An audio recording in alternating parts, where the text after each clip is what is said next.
If I can call this meeting to order. Good evening, everyone. Hopefully everyone's in good spirits this evening with this first public meeting that we're going to start off with. This is a special meeting of council, and this is going to be dealing with an application for zoning bylaw amendment, Department of Planning and Development Report number 2013-13, and the subject is a public hearing report for a zoning bylaw amendment, file number D140213, the northwest corner of Shirkston and Empire Roads. We are then going to continue with our second portion of the meeting, which will be our committee of the whole meeting, which will then address the agenda items as listed on the agenda for this evening, and that will be followed by the council meeting, which we would then expect that most of the discussion that we had and most of the issues that we discussed would then be ratified by members of council. So with that, we're going to start off this evening with a prayer from Councillor B. Kenny, and that will be followed by the national anthem by Mr. Joe Longfellow. Councillor Kenny. Heavenly Father, we thank you for this day and for thy blessings. Almighty God, you have given us this good land as our heritage. May we prove ourselves a people mindful of your generosity and glad to do your will. Enrich our citizens with your heavenly grace and prosper them with happiness. Help this council and staff make wise decisions for the benefit of all our citizens. This we ask in your precious name. Amen. O Canada, our home and native land, true patriot love in all thy sons' command. With glowing hearts we see thee rise, the true north, strong and free. From far and wide, O Canada, we stand on guard for thee. God keep our land glorious and free. O Canada, we stand on guard for thee. O Canada, we stand on guard for thee.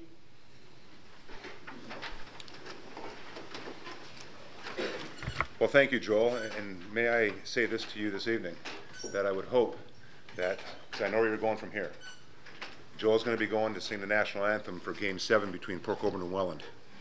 So let's just hope that your national anthem this evening gives Port Colborne enough oomph. I think they're inspired, Mr. Mayor. To get out, I think they're inspired. And inspires them enough to win tonight's Game 7. They were inspired They last absolutely night were because last night.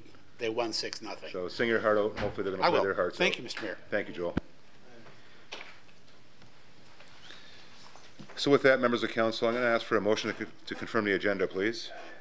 Councillor Butters. Thank you, Mr. Mayor. I would actually like to draw council's attention to a letter that was received and written by Sherry Rustin and Arnie Runge.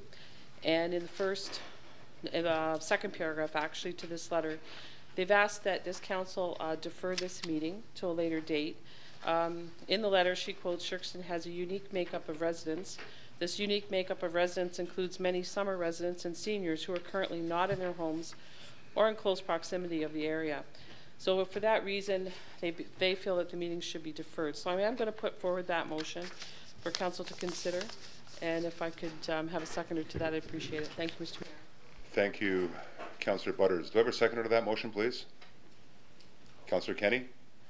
Now, although a motion to defer is not debatable, I do want to bring to council's attention that what is debatable is the advisability of the postponement of this meeting. So I will throw that out there for council's information. However, if there are no questions, I will go right to a vote. So with that, Councillor Bodner, go ahead. Who's going to advise us on? You brought up the statement that there might be some advice on why we shouldn't or should postpone. I think Councillor Butters was very clear that the reason why she wants to postpone this meeting is to allow for seasonal residents to be in attendance. That, in fact, I will allow as part of a debate for that deferral. But other than that, because that's the reason why she wants to postpone this meeting, and that's why she's asking for that deferral. So I will allow debate on that. However, other than that, Ms. Grenier, that's fine. If I need to ask a question, I'll ask. Okay, so excuse me for now. So Councillor Bodner, you're more than welcome to debate that part of a deferral, but other than that, I'm going to go right to a vote. Go ahead. I just wondered whether Councillor's going to put a date on that. Councillor Bodner? It's very important that we don't go past a 120-day window under the Planning Act. Apparently doing that would throw this right into an OMB hearing, which none of us would want to see happen summarily. So I'm going to just, the end of April, which would be April 22nd, would be the date. Okay, thank you. Mr. Aquilina, where are you? Any comments or questions on that? Thank you, Mr. Through you, as what Councillor Butters said, that the Planning Act requires Council to make a decision within 120 days. The application was received in the middle of February, so 120 days out would have to then be decided, having the public meeting, and then ultimately having a report back for Council's consideration, taking into consideration the comments that are received at that public meeting. So it could be pretty tight. Okay, good. Thank you, Mr. Aquilina. With nothing further, members of council, I will ask for the vote on deferral of the motion or of the this meeting. Mr. Mayor, I'm not sure how the proceedings work, but are we allowed to speak before you make that decision? No, unfortunately not. Even though my whole letter wasn't read and there are parts missing and we have our own request for deferral? Unfortunately not. Why is that? That's just the way it is. That's the rule. Legal? Yes. Okay, actually, when a deferral motion comes forward, there is no debate except for the postponement of the actual. We're asking for our own deferral. You can ask Councillor Butters on your behalf has asked for a deferral, okay, based on a letter that she's read. Okay, if in fact you have a question to that, you can ask a question after the vote, but as per the deferral being requested by the councillor and seconded, there's no further discussion on that, unfortunately. In speaking with another city Okay. planner, that's the process before a meeting, but during a meeting, a citizen is allowed to request their vote. If the meeting proceeds, but the meeting is now being asked by Councillor Butters to be deferred to a later date. So we haven't got into the meeting yet. I haven't even confirmed the agenda of the meeting yet. And then this is the reason why Councillor Butters has asked for this deferral. So let's just play this out, see where it goes. And then what I will do following the vote is I will then allow members of the public to ask questions and or ask for clarification. That means the meeting is already proceeding, then, is that correct? No, the meeting hasn't proceeded yet. There's been a request to defer the meeting. Okay. Are we allowed to explain further reasons why we are wanting a deferral since that letter was written prematurely? No, you can't. Why is You that? can't, because the meeting hasn't started yet. The meeting doesn't start until we confirm the agenda. Once we confirm the agenda, there's a mover and seconder that confirms the agenda. The meeting then begins. Based on the question by myself to the council to ask for confirmation of the agenda, one of the councillors, Councillor Butters, has asked, and it's been seconded, to defer the meeting. So the meeting hasn't proceeded yet. She's asked for a deferral before the confirmation of the agenda. So that's where we're at right now. But I will allow questions or... Be able to expand on the reasons for deferral? Well, that would be up to her. So, and I think she's already made that clear. So I can't sit here and prompt her or coach her. I'm just presiding over the meeting, and I have to preside under the rules. Okay. So with that, members of council, and no further discussion or comment on the postponement, I will call the question. All those in favor of the deferral? Those opposed of the deferral? Okay, so it's deferral is lost. We'll proceed with the meeting. I will ask a member of council for a motion to confirm the agenda. Councillor Doucette, Councillor Elliott. Any questions or comments to the confirmation of the agenda? All those in favor? Opposed? That will be carried. We'll now ask for disclosures of interest. Are there any disclosures of interest? With none, Mr. Aquilina, you're up.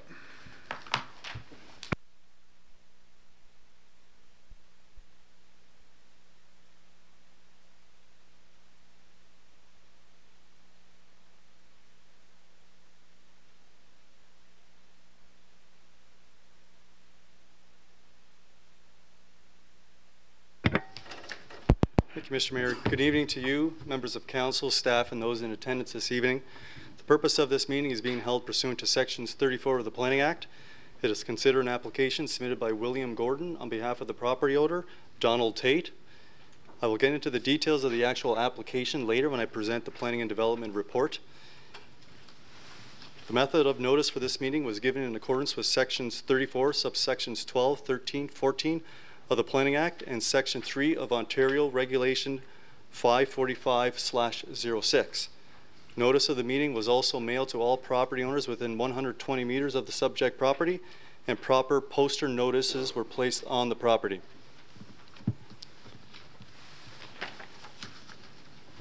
The explanation we follow this evening, Mr. Mayor, is I will present Planning and Development Report 2013, which will get into the details of the proposed zoning bylaw amendment application. We will then allow the applicant to address council if he chooses to.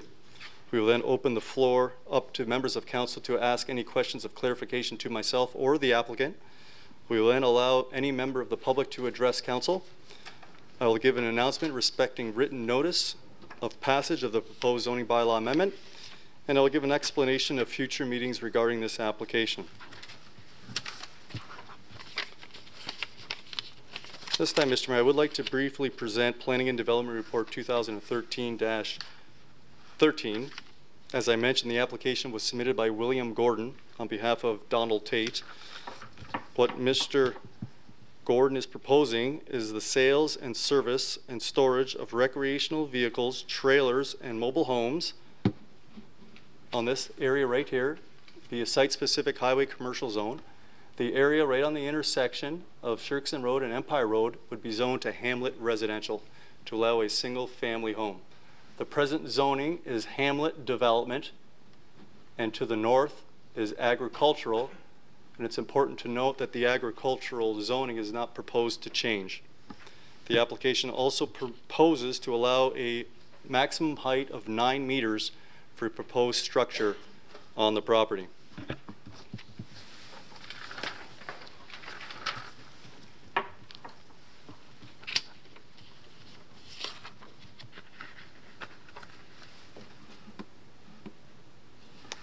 This illustration here will just give a snapshot of what Mr. Gordon is proposing onto the property. You will see the shop as he has illustrated and the septic bed. This portion here, again, would be for a residential future dwelling on the property. Again, no zoning is changing on the agricultural portion of the property. Property is part of Lot 5, Concession 1. As council is aware, it's on the intersection of Shirkson Empire Road and goes all the way north to Highway 3.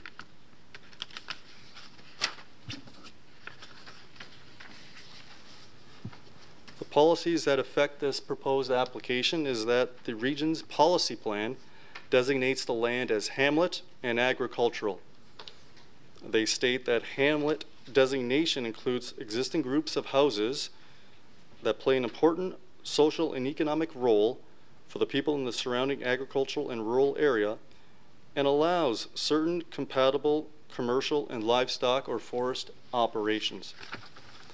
The City of Port Colborne's official plan, both the 1978 current legal plan and the adopted official plan by Council in 2012, designates the lands as hamlet and agricultural.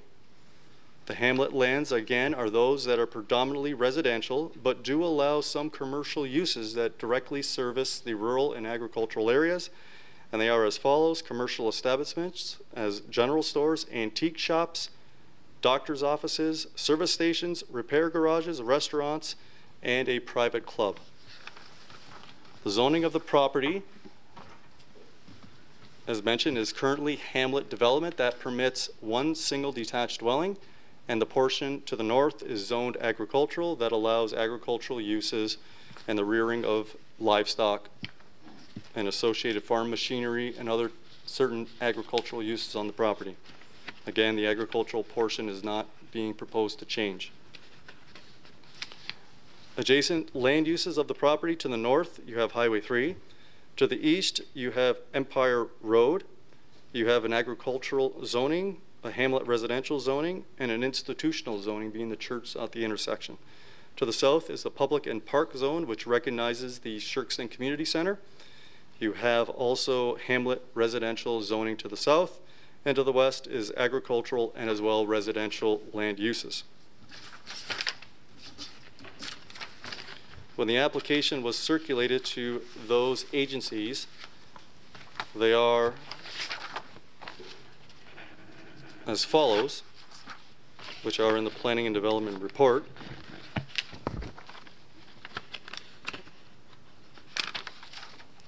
The city's fire and emergency services indicates they have no concerns. The city's bylaw enforcement division indicates they have no issues. The Niagara Region Public Works Development Services Division has submitted a letter. What I won't do is read that letter in verbatim. It will be formed part of the recommendation report when that is forthcoming. What I have done is kind of bulleted and I've identified, certain comments that directly pertain to this application, which would be of interest of council and those members of the public. And I will read as follows. Not opposed to the proposed amendment, subject to local planning considerations, as well as natural heritage and private servicing requirements from a provincial and regional perspective. Southwest corner of the property is identified as an environmental conservation area due to the potential presence of a rare species. Development may be permitted if it can be demonstrated over the long term that there will be no significant impact on the feature or its adjacent lands. Based on discussions with the Niagara Peninsula Conservation Authority, they understand that a tree survey is insufficient to determine whether any rare species are present, and therefore the NPCA requires further work to be done. Regional Private Sewage Services staff inspected the property and have no objection since there is enough usable land to accommodate a septic sewage system for the proposed uses. The MPCA staff has also reviewed the property with regard to impacts on sensitive groundwater and are satisfied that the parcel is sufficiently sized to accommodate 2 appropriately sized sewage disposal systems. There appears to be a livestock operation horse farm located east of the subject land. However, we note that there are several existing non-farm uses located closer to the livestock facility than the subject land, and therefore MDS 1 does not apply. I believe the region may have had given a typo. Lands to the west contain livestock operations, being a barn containing horses on the property. NPCA staff reviewed the tree survey report and note that the survey did not include other types of vegetation such as shrubs and smaller trees. The survey is incomplete and a full vegetation survey including shrubs and all trees should be submitted for review and approval. Finally, the proponent shall note that if any species of concern is discovered, the woodland will be deemed significant and completion of further study may be required. Mr. Mayor, we did receive comments from those members of the public. What I have done for council's information, I have made each member of the council and yourself, Mr. Mayor, a copy of those comments. Again, I will not read them verbatim. They're quite lengthy, some of them. Some of them are rather short. Both indicate they have no objection, while others indicate they do have objection. I will briefly highlight the comments that have been received. John O'Brien, General Manager, Shirkston Shores Beach Resort and Campground, 490 Empire Road. Supportive of the proposed rezoning. Shirkston Shores has 1,300 single-family dwellings who pay taxes and are represented by Shirkston Shores. Relocation of the Birdie Golf Carts business will be an improvement and result in environmental improvements by reducing fuel emissions for shorter travel time. They view this as an opportunity to bring another successful business to Port Colborne. Sherry Rustin and Arnie Runge, no address given. They request that the meeting be deferred until July 2013 to allow residents who may be away to attend. They would like the notification period required by the Planning Act to be extended. They believe that the signs were not posted 20 days in advance of the meeting. They believe signs are not visible or easily read from where they are posted. An M. Sargent at 86 Lawrence Street, St. Catharines, states that he or she resides in Shirkston Shores during the summer and is opposed to the rezoning. Bill Corton from the Grace Church at 895 Empire Road, concerned about use of their parking lot, hours of operation of the business, and how it might impact on Sunday morning worship and other activities, and the types of commercial uses that would be permitted on the property in the future as a result of the rezoning. Michael Dable, 4885 Garrison Road, Ridgeway, has lived next to the existing Birdie Golf Carts business for the last 15 years, while it has been operated by Butch Gardens. Yeah, I believe it's a typo. My apologies. During that time, he has no problems or cause for complaints. The business is well kept, grounds are well maintained, there is little disturbance, noise is minimal, there are no bright lights at night, traffic is minimal and seasonal, and there is little to no activity in the late fall and winter months. The owner and his staff have been good neighbors and have helped with snow removal in his driveway during heavy snowfall. From his personal experience, he has no reason to raise any concerns about the business's daily operations. Elizabeth and Jack Garbut, 923 Empire Road, is opposed to the zoning change, concerned about the views of Sunset being blocked by the proposed building, added traffic, noise, and dust, sound and fumes from diesel trucks, impact of headlights and taillights as vehicles enter and exit the property, concerned that Shirkston cannot support golf cart business. Jessica Smith, 468 Pleasant Beach Road, concerned about traffic, commercialization of residential community, heavy water usage that may dry wells, and possible groundwater contamination. They object to the proposed zoning change. Members of council, there's one illustration that I have provided. What you're looking at right now is the current hamlet of Shirkston boundary. You will see this is the property right here. This property is delineated to the north by an agricultural designation, and to the south here as hamlet, the hamlet of Shirkston. And this illustration here just indicates all of the properties that were provided notice of the public meeting. Mr. Mayor, this does conclude my Planning and Development Report 2013-13. I will now allow any member of council to have any questions or clarification to myself.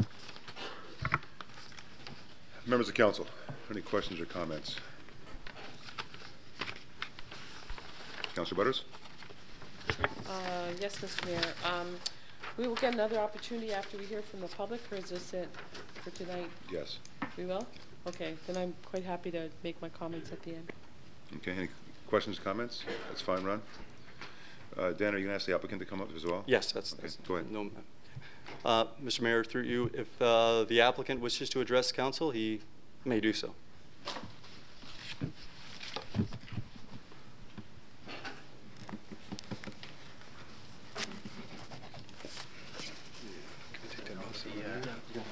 Yeah, there's a couple on here. Shannon loaded them up. Go right ahead.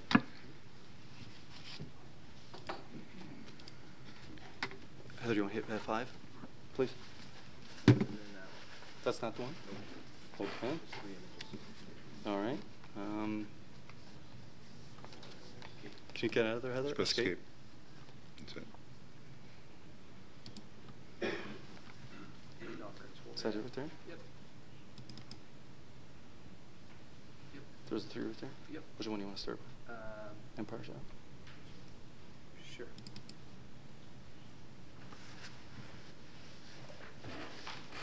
And then, you want me to work through them? And Yeah. Or do you want to stand there? Oh, go ahead. It's your time. Go right ahead. Okay. Good evening. Are we ready to go? Before we get into this, I just want to give you a little oversight of who we are and where we came from and so forth, and then we can get into that. My wife, Barbara Leyland there, is 50% owner of Birdie Golf Carts. Myself, the name you're having a problem was Butch Gordon. That's the nickname. I'm the other 50% shareholder. That is the only officers owners of Birdie Golf Carts. We are not affiliated with Shirkston or anybody else. There was a bunch of rumors about that. Mike McDonald is my right-hand man at Birdie Golf Carts, or probably the man. He's the face of Birdie Golf Carts these days. He runs it, all the day-to-day operations, and he's been with us for quite a while, and I've known him since he was born. I'm kind of new at this, so I'm going to try to work through it relatively quick, and we can get to questions and whatnot. We started our golf cart company back in 1990. It kind of came from a sad beginnings. It was Barbara's father that passed away, and he had 18 golf carts. And Barbara and I decided to fulfill the commitments of that year and see what happens. So we did that. We started with a car that could move 2 and a truck that could move 3, and we would move 5 golf carts in a night. And God forbid anybody needed 20 golf carts, because we'd have to start a week early. Later on, after we got through that part of the season, we decided we want to get in the golf cart business, put a bid in, and purchased the 18 golf carts and what small equipment from the estate, from Barbara's father's estate. We began to build the business. We used to go down to Ray Damu's go-kart track and sit on the side of the road and sell golf carts into the people at Shirkston. That was until we got to meet up with the manager at the time of Shirkston Shores, who was Gary Bruno. I believe he sat on council here, and we struck a deal in there, and we've been working with Shirkston, inside Shirkston, since that time. Later on, as we developed, we had the opportunity to purchase a golf cart company in Fort Erie. Gord Putney, he ran Sunset Golf Course. He was tired of it, and we purchased his golf cart company and increased our area and our size probably double just by doing that one. Later on, we moved up and purchased a piece of property, 4915 Garrison Road, where we're presently located, to help, to contain them and work on them and so forth there. We later on got an opportunity to purchase a 3rd golf cart company up in Bimbrook, which we did, and getting the clientele from both those different companies and carts and different modes of transportation. We continued to grow the company. We started doing the CNE, Canal Days, the Friendship Festival. We've been a long-time supplier of carts over to the Port Colborne Country Club and a few of the factories in and around here, Nickel Beach, when they have events.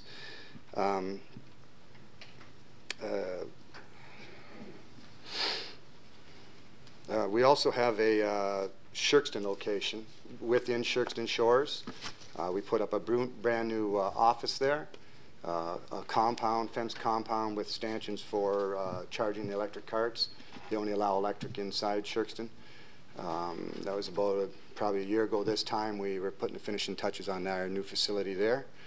We're not strangers to Shirkston. Barbara and I have owned 2 different units in Shirkston up on Fisherman's Hill and enjoyed it while we were there. We also purchased a home at 595 Empire Road that it was pretty run down. We renovated it, fixed it up to a pretty nice cottage, and presently a family has purchased it from us and use it for their summer cottage. And now we are looking to obviously do our 4th piece of property here if all goes well.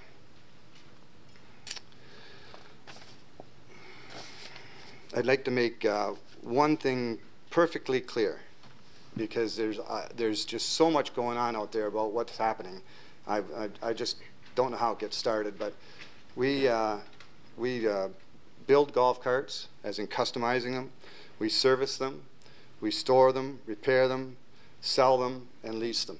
And that's what we do. We're in the golf cart business. If you're looking for golf carts, we're the people. We've been doing it for 20 years or so or more, and that's what we've done, and that's what we plan to do.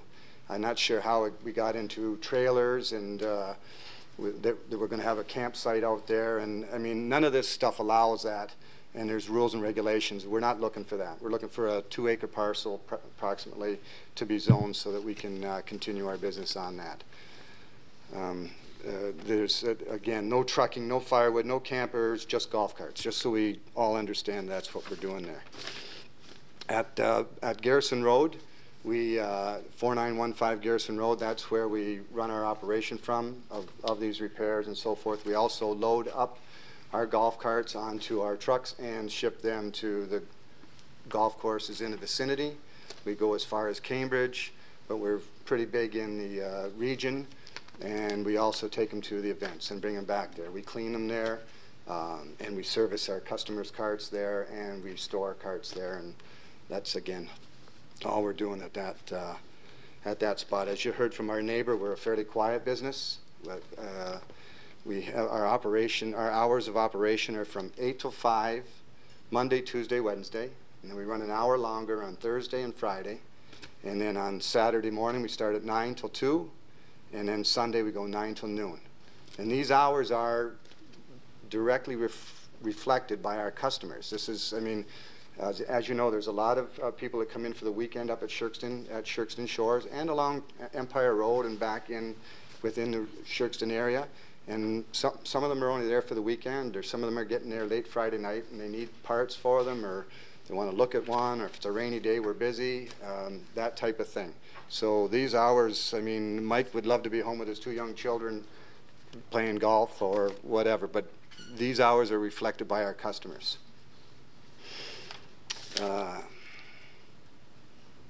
Again, about the quiet, we've never had a complaint from anybody in our neighborhood about being noisy. We have both people directly on the west and east side of us, with 0 complaints from any one of them. On the west side, the house has been sold a couple times. We've helped them out with an electric vehicle when the lady got sick so she could get out of the house, get to her mailbox, and get around to her property on it. And to the right, as Mike wrote a letter saying that we work well together. It doesn't bother them. So never any issues with that. So the noise factor, the backup beeper factor, and going to the backup beepers, you'd be hard pressed to hear a backup beeper at 100 yards. So anybody going back that way, like the horse farm back in behind us, I mean, maybe the horse can hear it. I don't know how acute their hearing is, but you'd be hard pressed to hear it. And our neighbors that would be on the east side over on Empire Road, we would have the building. In fact, the one drawing, we kind of turned the building trying to block everything off. But to hear that beeper from where they are through the building into our backyard would be a very difficult thing. I think we can get into that part of it later. Presently, we are working on a cistern. We get our water, we collect water from our roof, and we have I think a 4,000 gallon cistern, and that is more than enough. We're not looking to drill a well. I didn't even consider it. We will have a larger roof area that we can recapture the water off of here to help fill the cistern. We are also looking into recapturing our gray water from our sinks and our wash station. We wash carts quite a bit, so we would like to have a catch basin there that will take that water and run it through. We've looked into a gray water recycling thing that will filter it out, pour it back into our system, and be able to reuse it again. So we're not looking to take water from any of the residents' wells or anything like that. I don't believe we need anything like that.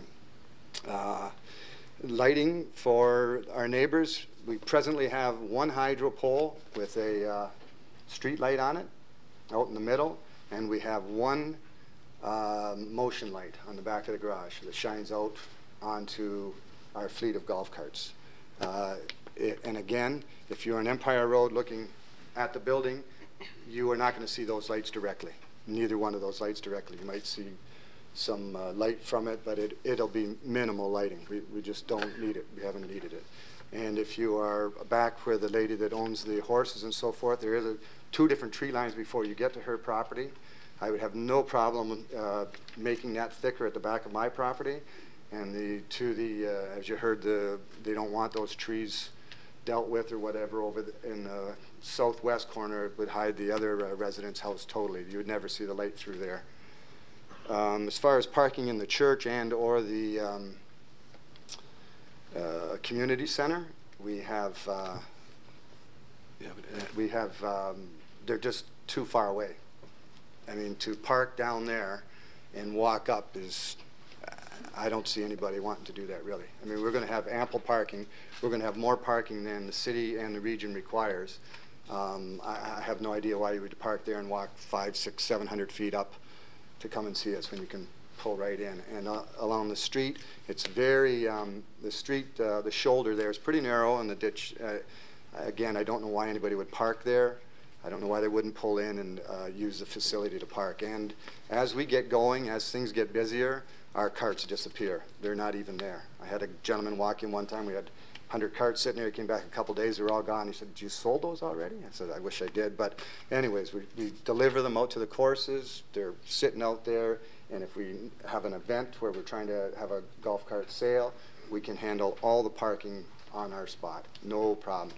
There would be no sense in parking anywhere else but our place.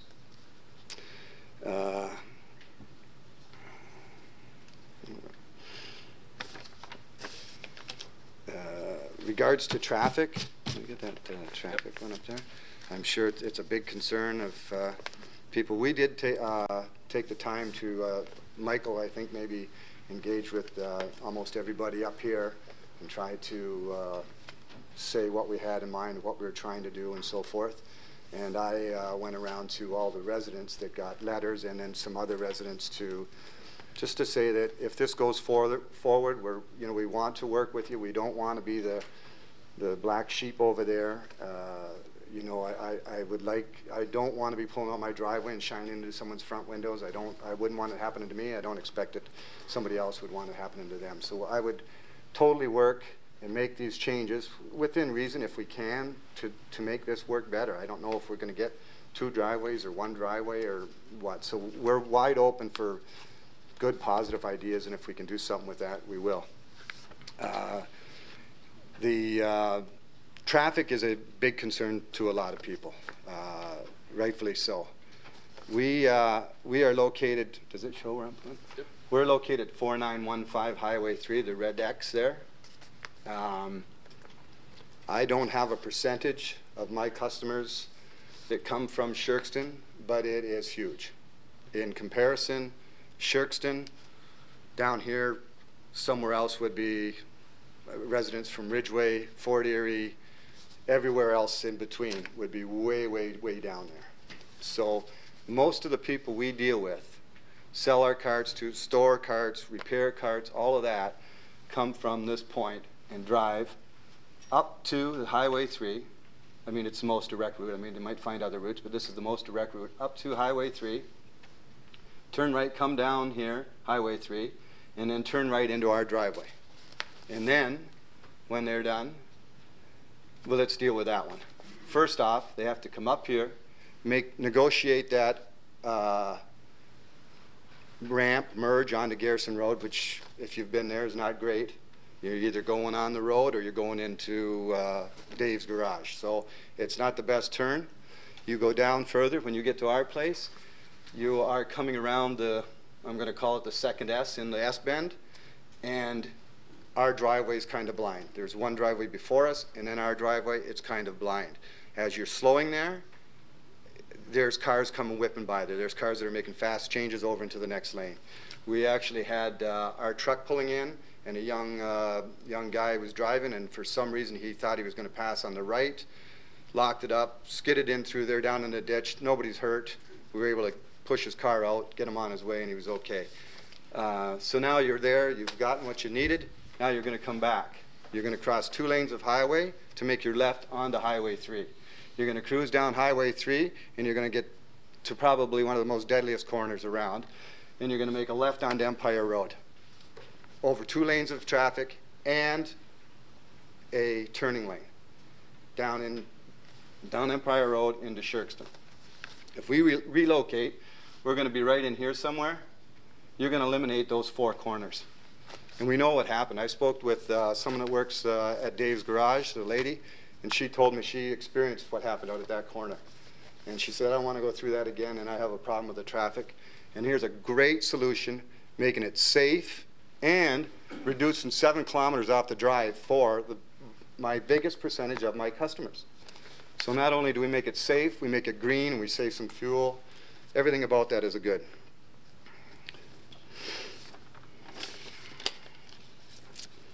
We've put a lot of thought into this. We didn't decide to pick up and move.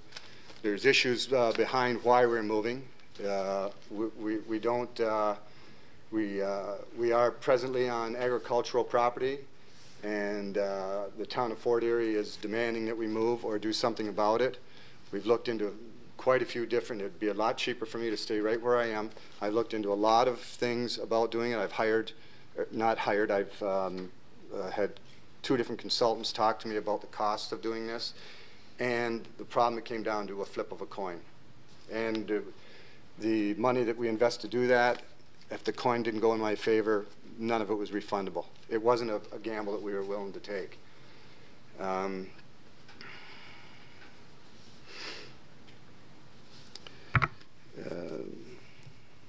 The 2 acres, can we get that other one up there, Mike? I didn't think I could talk and work this at the same time, so Mike, give me a hand. I could use some water. This one? If we can get you folks to... the one where it's broken. If we can get you folks to wrap it up? Yeah, okay. The 2 acres that are thereabouts that we're looking to do, the reason it's that far down on Empire Road is it's in the Hamlet development. If development is taking place in Shirkston Shores, Port Colborne area, that's where they want it to take place, within that development. They do not want it out on the agricultural property. And that's it. In closing, I would like to say we are talking about bringing a small, quiet, family-run business with its feet planted solidly on the ground into the city of Port Colborne and the community of Shirkston. At the peak time, we employ 20-plus people, with family, brother-in-law, nephews, all have worked for us. We only operate seasonal, say April through October is when we're actually operating. We will improve and increase the tax revenue to the city of Port Colborne, and we will provide a service to the residents of Shirkston. There's a lot of people there that need what we do, and to Shirkston Resort. We supply a lot of carts into Shirkston themselves for their needs. On just to finish up, Barbara and I, we are willing to invest our money and our time into a nice new facility and work with the neighbors to make this a good fit in the city of Port Colborne and in the community of Shirkston. Thanks for your time. Gentlemen, thank you. Members of council, any questions before you guys leave the podium? Members of council, any questions or comments? Councillor Bodner? Okay, Councillor Kenny. Yeah. Thank you, Mr. Mayor. Through you to Butch, I guess, Butcher, Michael, Mike, yeah. You talked about the gray water, and I just wonder whether you'll have any regulations put on you by an agency that may require you to capture that water after you wash carts, and will there be any oil and such that comes off of those where you'll be required to capture that water and then have it treated somehow before it's discharged anywhere? Thank you, Councillor. Gentlemen? Not that we know of. I don't know, but that is water that we do want to recapture, have a catch basin underneath the cart washing stand. As far as oil and grease, what we're rinsing off is grass and a lot of beer and stuff like that off of the golf carts. They coming back from a tournament, we wash them, send them back out. That's the type of water we recapture. Okay. Councillor?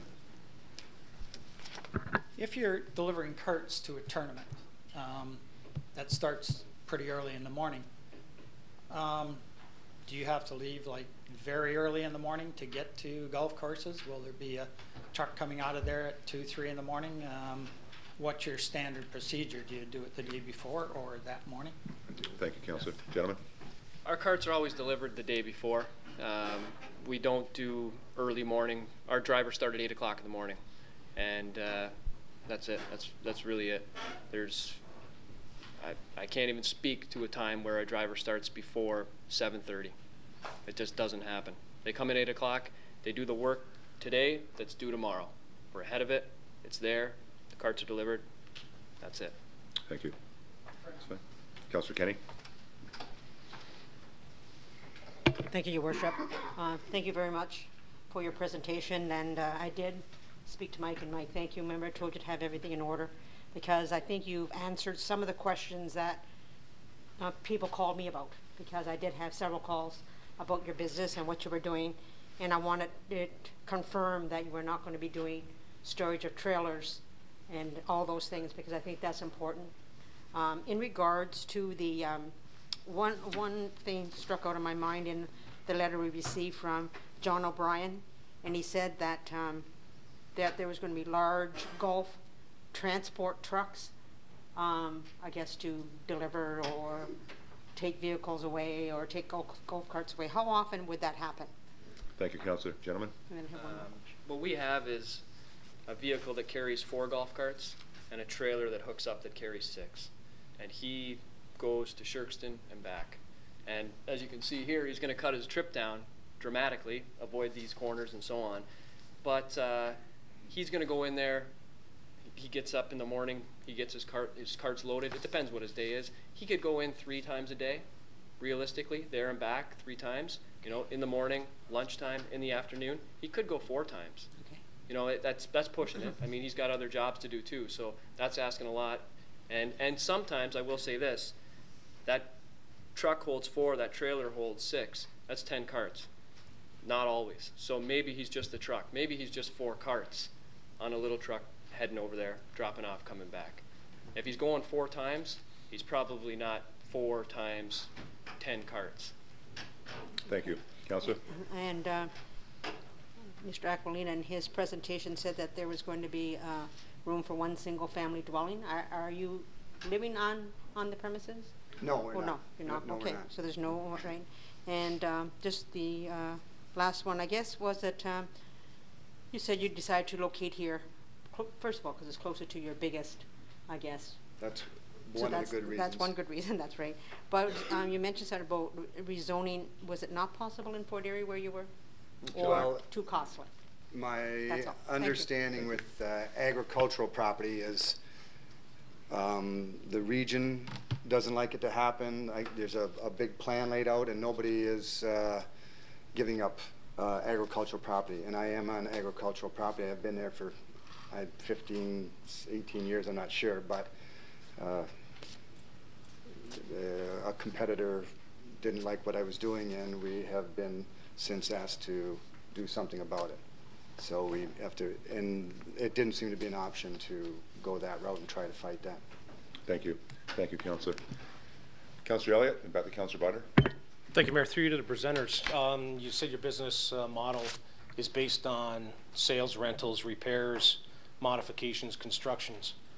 Can you give me a brief outline of what you create as a nuisance with regards to noise, dust, any hazardous materials, or anything of that nature that would be bothersome to any of your neighbors? Thank you, Councillor. Gentlemen? Probably our pressure washer. That's probably the loudest piece of equipment we have. We actually took a decimal count on the beeper, and we were running it just on today, and we were running at 60 decibels with just what was around us, just the wind and stuff like that, and we turned the beeper on, and we were at 70, Yeah. 72. Yeah. I mean, they're designed for a golf course where we're supposed to be whispering and can't be talk, and it's really quiet. That's where they fit in. That's where these things started. So that's the other probably louder thing. We do have a larger truck that we transport carts out to the golf courses with. But as far as the noise from it, I mean, the highway noise is way more noise than we ever create. The highway noise is way higher. Even when the car goes by, it's a lot louder there. So and as far we use friendly things for washing our hands and washing any parts, but we don't even do a lot of that. We don't have oil storage, so it's pretty clean and quiet. Thank you. If I can just jump in, excuse me, Councillor. Councillor Kenny asked you earlier about transporting the carts around and how many times you'd be doing it a day, what times a day you'd be doing it. And you mentioned the fact that you might be doing it 3 or 4 times a day, depending on the counter carts that might go down to the resort.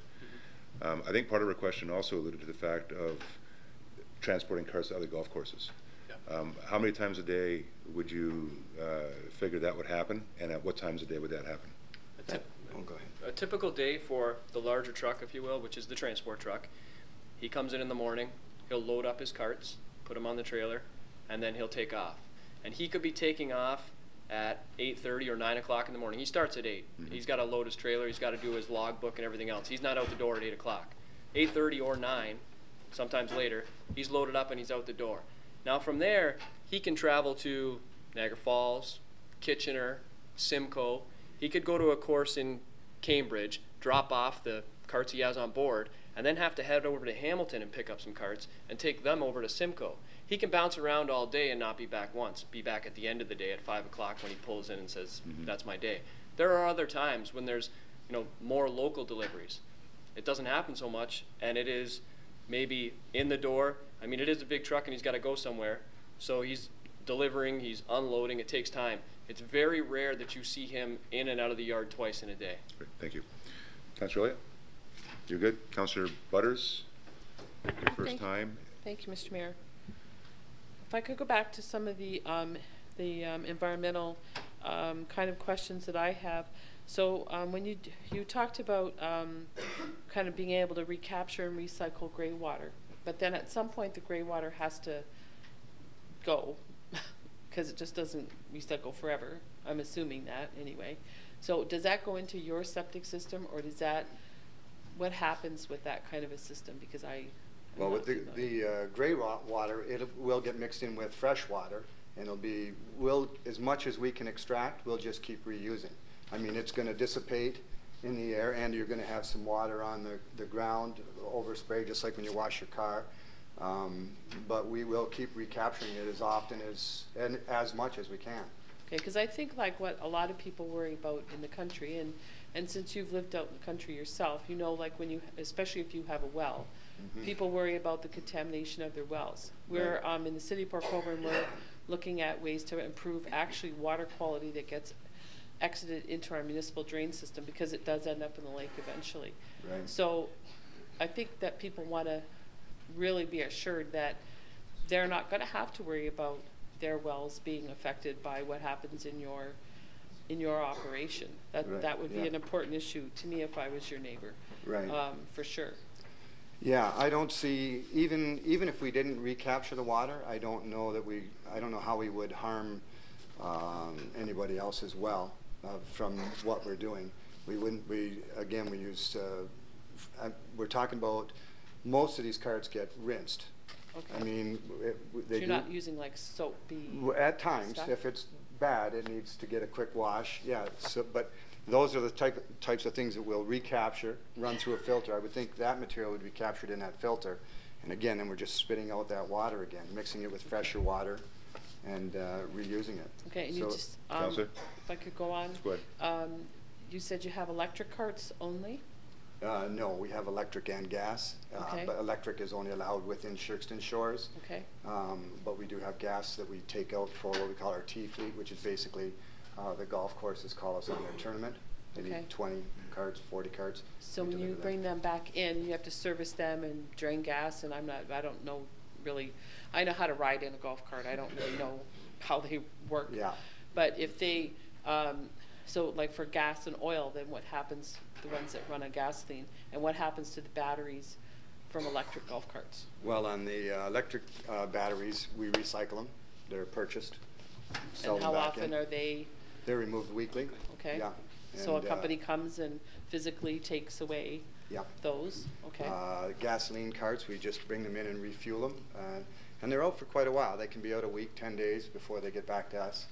We refuel them. We don't drain fuel from them or anything like that. There's nothing You there. service them in the building then? We or- serve it, well, we fuel them outside. Okay. They're fueled. And if they don't get very many oil changes. They don't, it's kind of funny when they don't run that long. Like when you think about how long they actually run on a golf course, you might be out there for 3 hours. They might run for 20 minutes, 15 minutes. So they can go a very long time on an oil change. And they only take a half a liter. So when it does come time to change the oil, we don't have an oil storage That's how little oil we have. We don't store. And so the winterizing process of them. We don't drain fuel. We don't drain oil. There's nothing like that that is done to winterize them. Okay. Councillor? Thanks for now. Okay, Councillor Bonner? You asked the question I was going to about the transport truck and how often it would come to us. Okay, thank you, Councillor. Further questions or comments to the presenter, members of council? With done, gentlemen, thank you. Mr. Aquilino? Thank you, Mr. Mayor. Before we move on to open the floor to those members of the public, we would like to read the following. If a person or public body does not make oral submissions at a public meeting or make written submissions to the City of Port Colborne before the proposed zoning bylaw amendment is approved, the person or public body is not entitled to appeal the decision of the City of Port Colborne to the Ontario Municipal Board. If a person or public body does not make oral submissions at a public meeting or make written submissions to the City of Port Colborne before the proposed zoning bylaw amendment is approved, the person or public body may not be added as a party to the hearing of an appeal before the Ontario Municipal Board unless, in the opinion of the Board, there are reasonable grounds to add the person or public body as a party. Mr. Mayor, I would like to open the floor up for those members of the public that wish to address council. And if any member would like to do so, if you can name or you actually state your name and address for the record, please. Thank you, Mr. Aquilino. Okay, I was told before the meeting from one of our councillors that there was an order in which you had a desire to speak in. So I'm depending on you to work that out. Okay, ma'am, come on up. You're the first one. Diane, you wanted to go next? Okay. Mr. Mayor, councillors, I'll be living next door to where this business will be going, directly right next door. And my main concern is also we use the water system. We have a well, and I am very concerned with the water that he'll be collecting, and it might seep through to our line, because we're right next door to the gentleman. Also, I find it very devastating that it might devalue my property further on down the years. And also, I feel that if he could have found property close to the Shirkston shores, there's land out there, and possibly if it required rezoning, he could have inquired about it at that time. And I feel that it'll change the whole environment around that area with the horse farms, and also the area is with the traffic and that concerned at the corner there, and with the church right directly across it. I think it just doesn't warrant having it situated right on that corner. That's all I'd like to say. Thank you for your time. Ma'am, before you leave the podium, can you give us your name and your address, please? Yes, it's Emmy Foss, 4838 Shirkston Road. We'll be right directly next door to this business. Thank you, Emmy. Ms. Grenier. Thank you,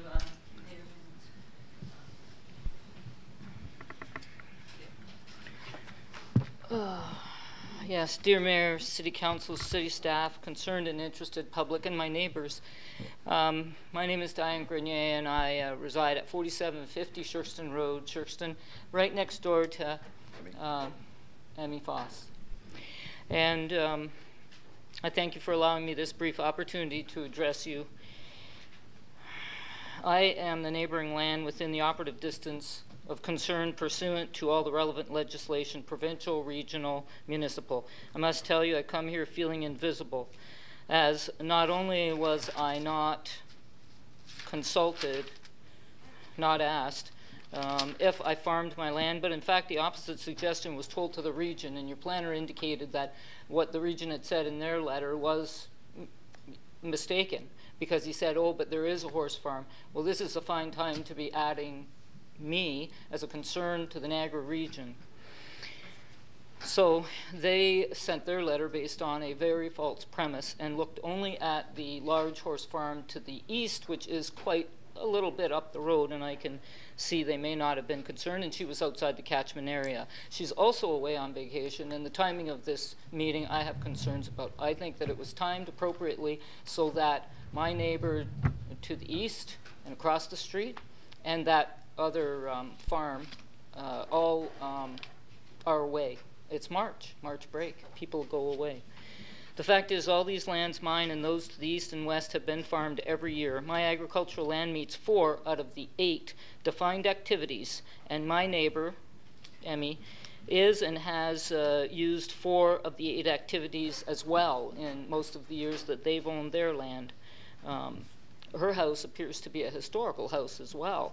None of that has been addressed. I'm aggrieved by this zoning application and the misleading comments and suggestions made by your planning department staff and some councilors as well. Many people have been given the idea they can have a say later on and that there is no problem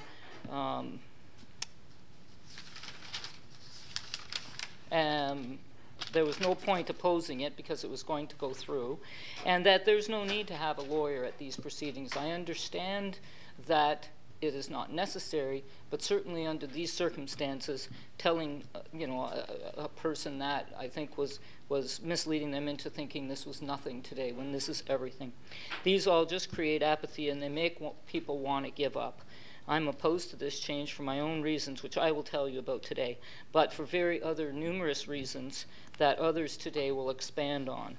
There are serious matters which are not addressed and have been brushed over. If the owner of the business has been in breach in another city's bylaw, don't you think we should be worried about that? He brushed over why he's leaving there. I think your city office knows why. I do not want to be calling you daily with reports of breaches. The passing of this zoning bylaw will adversely affect my quality of life, my horse's quality of life, my property value, and quite likely my horse's longevity. And as Emmy had indicated, she's concerned about the value of her property. I know that my property now will be capped on an upper limit. I will not be able to develop it to the same extent. I purchased here as it is a quiet hamlet, and I saw great horse farm potential and small-scale agri-tourism potentials, horseback riding things. I actively own, sell, raise, and board horses, and the previous owner raised goats, so there has not been a time when livestock has not been on my land. And I have taken hay crops off and garden produce as well.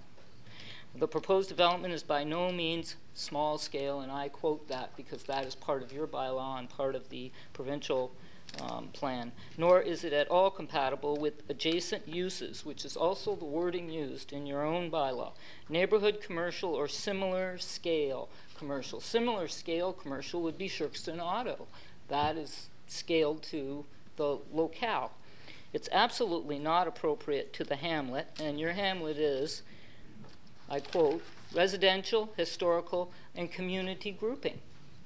And absolutely will not, and I quote again, serve the surrounding rural or agricultural area, particularly so within the 120 or 300 meter catchment, depending on which you look at. I can tell you none of us are buying or renting trailers or golf carts. And even absent the trailers, we're not using golf carts. Small scale, in quotations, from your legislation, for this would be, I mentioned Shirkston Auto. The application is for an owner of a business which will only serve large-scale operations many kilometers and hundreds of kilometers outside of quiet Shirkston, as he told you. He'll be going to Simcoe and large golf courses. He'll do other events, and I think that it was smoothed over today in terms of the transport truck. If the transport truck works for him, then he will start at 8. If he works for an independent company, he will get there when he gets there and load those carts when he loads those carts. I suspect that it would be far more likely that it would be other hours. No one from our hamlet will be served, but all the residents of our hamlet will suffer having to live with the proposed commercial business day and night. We will have to listen to and be affected by the traffic of transport trucks whenever they may be, the noise, air, and visual pollution of golf carts by hundreds, I don't know, maybe thousands. He has a very large operation, and I don't know how many, and possibly trailers and motorhomes. The voices of workers using the loud, high-pressure hoses to wash all those vehicles that are for sale or rent or being serviced daily, I dare say. I'm afraid 6 a.m. until maybe 9 p.m. or later, me, my horses, and my dogs will hear and see these effects. Artificial lighting is ruining people in the urban areas. Animals and people need dark to replenish their serotonin to be healthy. Sound carries very well in this now quiet hamlet. I can hear the laughter of my 8-year-old neighbor across the road, and the horses over there across the road when they whinny and they nicker. Horses can hear, so that counselors know, for miles, more than 2 miles. This large commercial development will mean me, my dogs, and horses will rarely have a quiet moment of hearing only the birds. Believe it or not, early in the morning, there is no appreciable highway traffic noise, and we often just stand and listen and watch birds, hawks, doves, robins, very distinctly. This will be over. A berm and bylaws or conditions placed on this operation to limit that will not protect me. My property value will now have a significant cap on its upward value. I planned to improve and develop my farm. I've only been there 3 years now. But no serious equine business would ever want to pay $500,000 to be next to this type of a commercial operation. This is incompatible with the whole rural effect. Horses themselves have also proven to be and are accepted as therapeutic. And if you have any doubts or want to look into that further, you can go to HATS and the other therapeutic riding facility which is nearby, and I think you're all familiar with them. The government from every level has recognized horses as therapeutic. My horses have provided me personally with significant therapeutic assistance most recently. In addition, you need to know horses are like people and they have distinct personalities. As animals of prey, some are extremely sensitive. I do own a Palomino saddlebred, much like Roy Rogers' Trigger. I thought everybody would be able to relate to him. My horse will be 21 next Monday, on April the 1st. I've owned him 20 years. They are like children.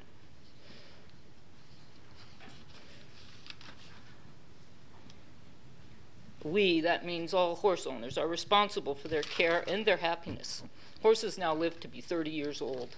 This horse of mine will be adversely affected. He has a particularly sensitive personality, and he has a fear of higher-pitched noises. Highway and other traffic is very different in sound pitch, and it's fleeting. It moves quickly.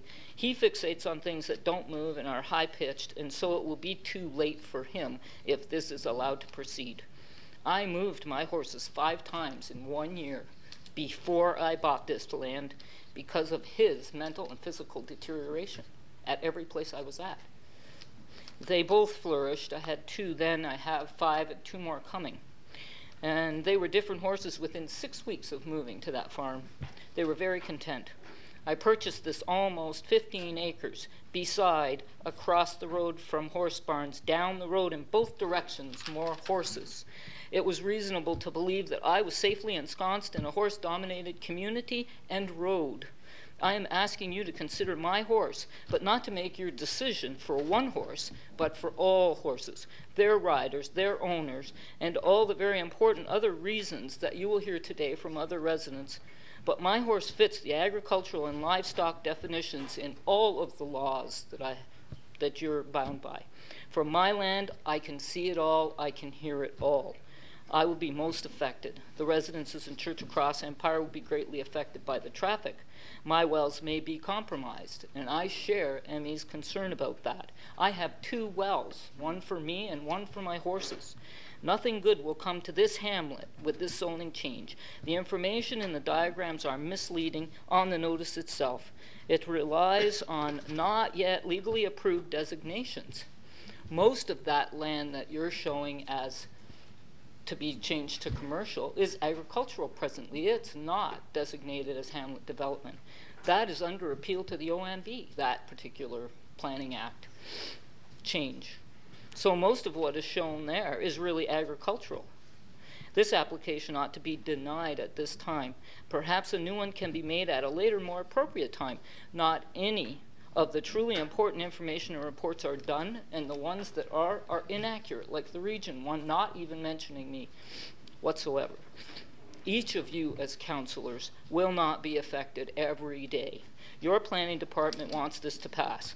Perhaps Shirkston Shores The private community owners have more power than anybody wants to admit to. But a simple, clear, close reading of the Planning Act of Ontario and your own policies do not list financial benefit, and let's read that, more taxes for the city of Port Colborne, as a listed consideration or reason to rezone. Rezoning matters. In rezoning, people and residents matter.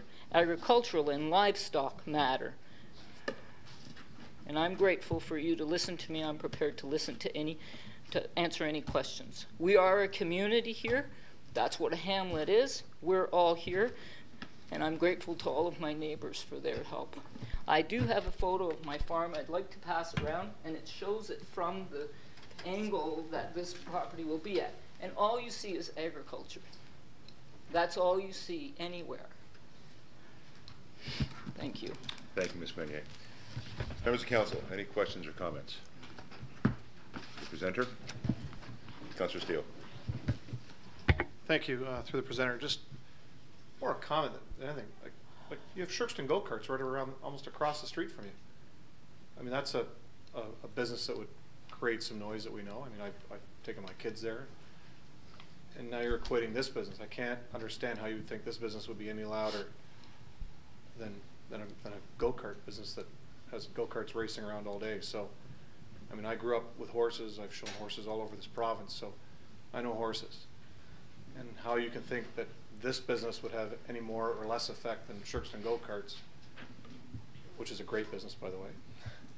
I don't understand that, how you're against this, but you picked a spot with a viable business that has noise from it. I don't understand that. With all due respect. If I may, I'll take that as a question. Basically, how do you equate that versus the other? I'll tell you how. This is neighboring my property. I can see this other property. There's some hedges, there's some bush, but it's towards the front of the land. I can see and hear everything. I can't see Shirkston go-karts. I can't hear Shirkston go-karts. And Shirkston go-karts was there when I bought. I was aware of it. And it didn't impact, it doesn't impact. It is down the road quite a distance. It is not within 120 meters. I guarantee you Shirkston Auto did not, Shirkston go-karts did not get served with this application. They were not within the catchment area, were they? Totally. And if the councillor knows horses, then he should come and see my horse, because then he'll know my horse. My horse lives there, not everybody else's horses. I've done a lot to take care of this horse. Thank you, Ms. Grenier. Further questions, comments, members? Councillor Bodner. Thank you, Mr. Mayor. Through you to Dan, I guess. The presenter made kind of a serious allegation that the city is trying to do something that this is agriculture and it isn't approved. I'd just like to Mr. Aquilina, hear... if you can just come on down here, please. Just take it, it's better hear for you your guys. take on that, if you could, Dan. Thank you, Councillor Bodner. I apologize, Councillor. Thank you, Mr. Aquilina. Go ahead. Through you, Mr. Mayor, as the one schedule illustrates, a portion of the property is designated hamlet. It's designated a hamlet in your 1978 plan, and it's designated a hamlet in your 2012 adopted plan. Portion to the north is designated agricultural. Thank you. Councillor? So just to confirm, the spot where they're proposing to put the building is not agricultural. Mr. Aquilina? Through you, Mr. Mayor, the commercial operation is within the hamlet boundary. The commercial operation is not outside of the hamlet. Okay.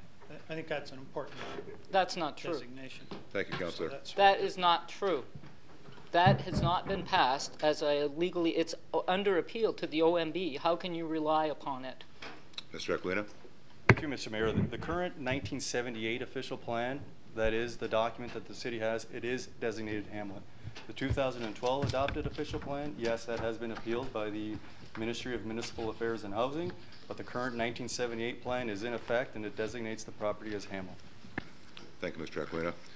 Councillor Bodner, that's fine. Are there any further questions or comments to the presenter? Ms. Grenier, thank you. Thank you for your time this evening. Appreciate it. Thank you. Yes, sir. Do you want to go next? Come on up.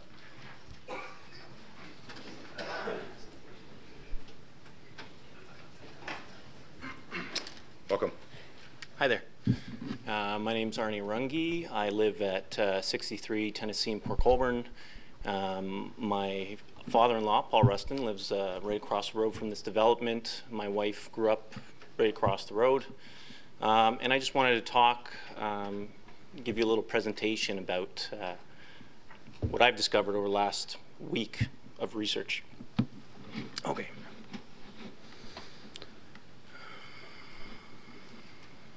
How do I start the slideshow?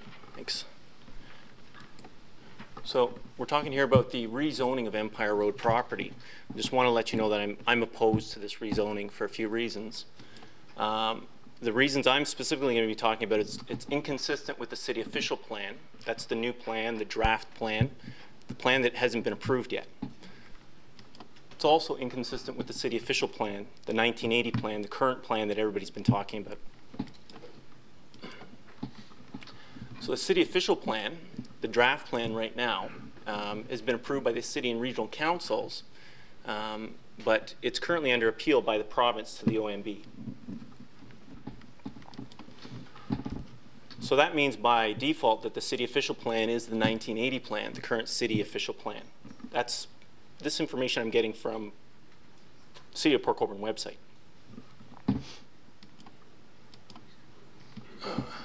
This we sort of talked about a bit. This was from the City Official Plan 2012, the draft plan. It's talking about hamlets, the definition of the hamlet, how Shirkston is a hamlet, and talking again about, you see, the compatible adjacent uses, neighborhood commercial uses such as convenience store or similar small-scale commercial uses. This again is the one that hasn't been approved yet.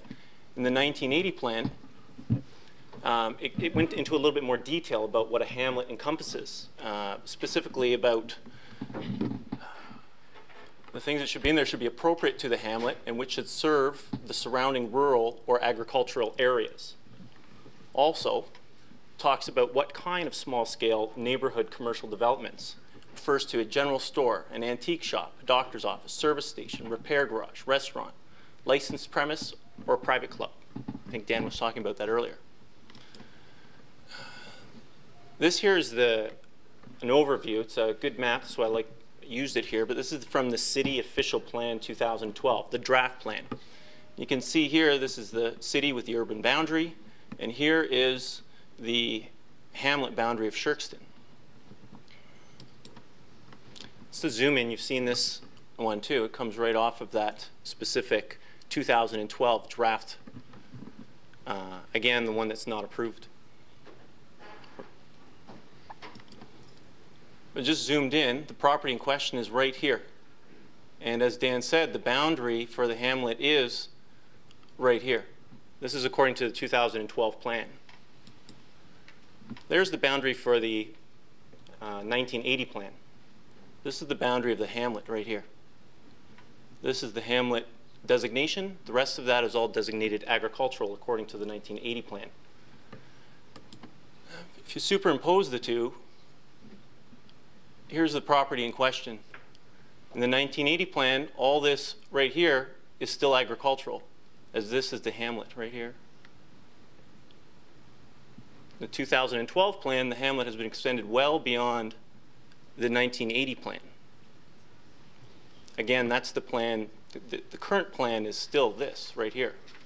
The 2012 plan is extended to here. So what we've been talking about in the rezoning here is a changing from the zone of hamlet development to highway commercial special, I believe. When really what we should be looking at is back at the city official plan where we're rezoning agricultural land to highway commercial special. This again is from the new draft, the 2012, talking about agriculture. The intent of the city of this plan is to preserve and protect the lands in the agricultural area for existing and future farming operations.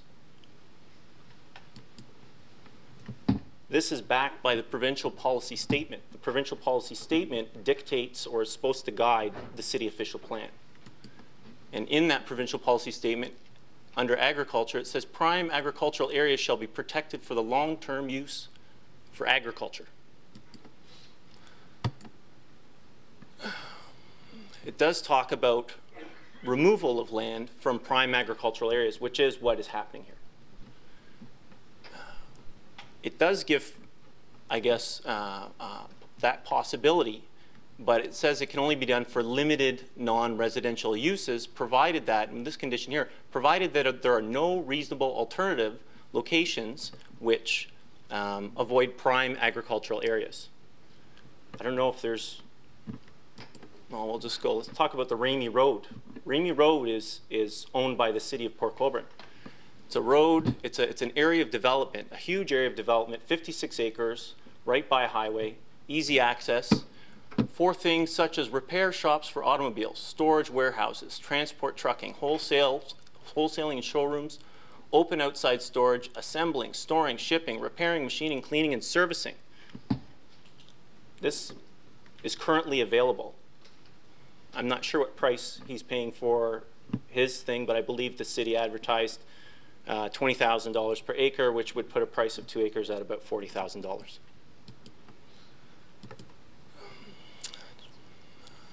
What he's looking at changing this to is highway commercial special. I'm not exactly sure what the special means, but I think maybe I have an idea after, because they didn't really talk about the special designation. The highway commercial are areas identified on Schedule A as highway commercial. This is, by the way, from the new draft. This isn't the original, it's by the new one.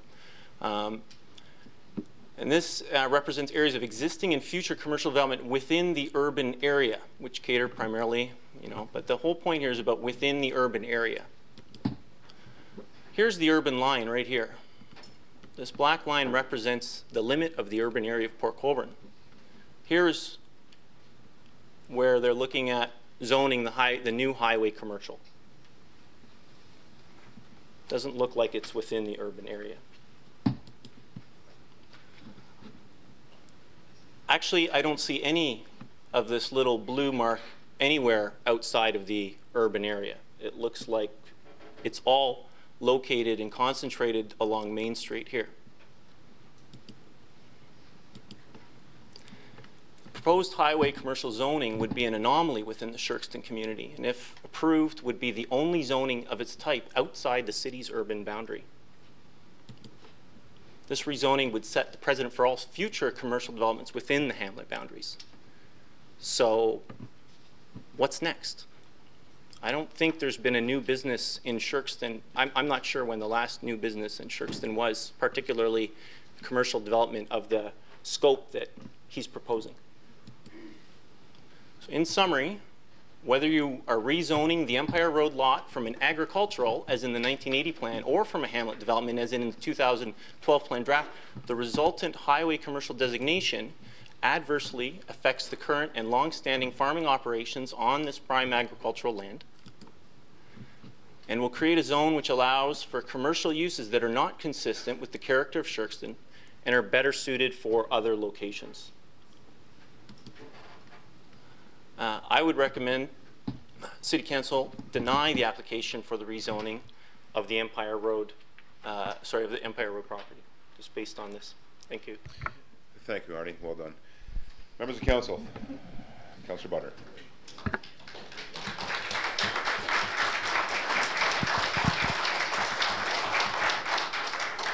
Take that claps for you, Arnie, and not me standing up. Just a guess, but good presentation. I'll ask the question I asked from the last presenter to Mr. Aguilina. If this is indeed true, that is agricultural, this is a deal breaker. That's why Butch moved out of his, or would like to get out of where he is. So what's the story here? Mr. Aguilina. Through Mr. Mayor, the official plan, when it actually identifies and illustrates a hamlet area, or any designation for that matter, it's not a hard and fast true line. It's always subject to interpretation. That's contained right in the official plan. Our interpretation is that the hamlet of Shirkston is a little larger than what you see because it's not clearly defined. What we tried to do in the new adopted official plan is actually draw a hard and firm line. The 78 plan does not do that. Councillor. Okay, so then we're confident that we have the designation right on that piece of property. There's, because this is, I'm not interested in going any farther if indeed that's agricultural. So that's the question I'm asking. Thank you, Councillor. Mr. Through Aquilino. Mr. Mayor, in my opinion, that is our position, that it is within the hamlet of Shirks. Thank you, Portion Mr. of the property. We're not disputing. To the north is agricultural. Thank you. Councillor Butters and Councillor Elliott. Thank you, Mr. Mayor. Thank you, Arnie. That was well done. My question is also about the official plan, but what has been raised here between Arnie and Diane Grenier is the idea that the 1980 plan rules because this one's under appeal. So could you, if one's under appeal, then it can't be the one that is now official, right? Because it's not official if it's under appeal. Am I not understanding something properly here? Thank you, Councillor. Mr. Aquilino. Through Mr. Mayor, to Councillor Butters, the 1978-80 plan is the current official plan for the city of Port Colborne. The 2012 adopted plan is under appeal by the OMB, by the ministry to the OMB. So can I make it to you? Go ahead. So we're operating under a 1978-1980 plan as it pertains to this property. Is that correct? Mr. Aquilino. That is correct. Okay, so when you overlay the maps that Arnie showed with the different lines. Arnie, can you get back to that mapping? You know the one I mean, I think, Yeah. when you overlaid the two. Yeah.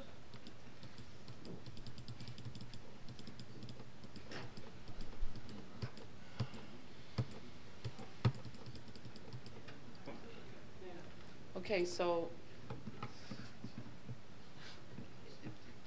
Councillor, go ahead. is the piece that the Mr.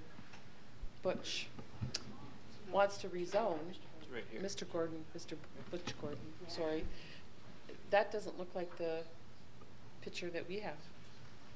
Mr. Aquilino. Like, is that 2 acres the same as Mr. Gordon is saying, or doesn't look the same? Mr. Aquilino. Through Mr. Mayor, as I mentioned, the hamlet boundaries in the official plan aren't hard fast.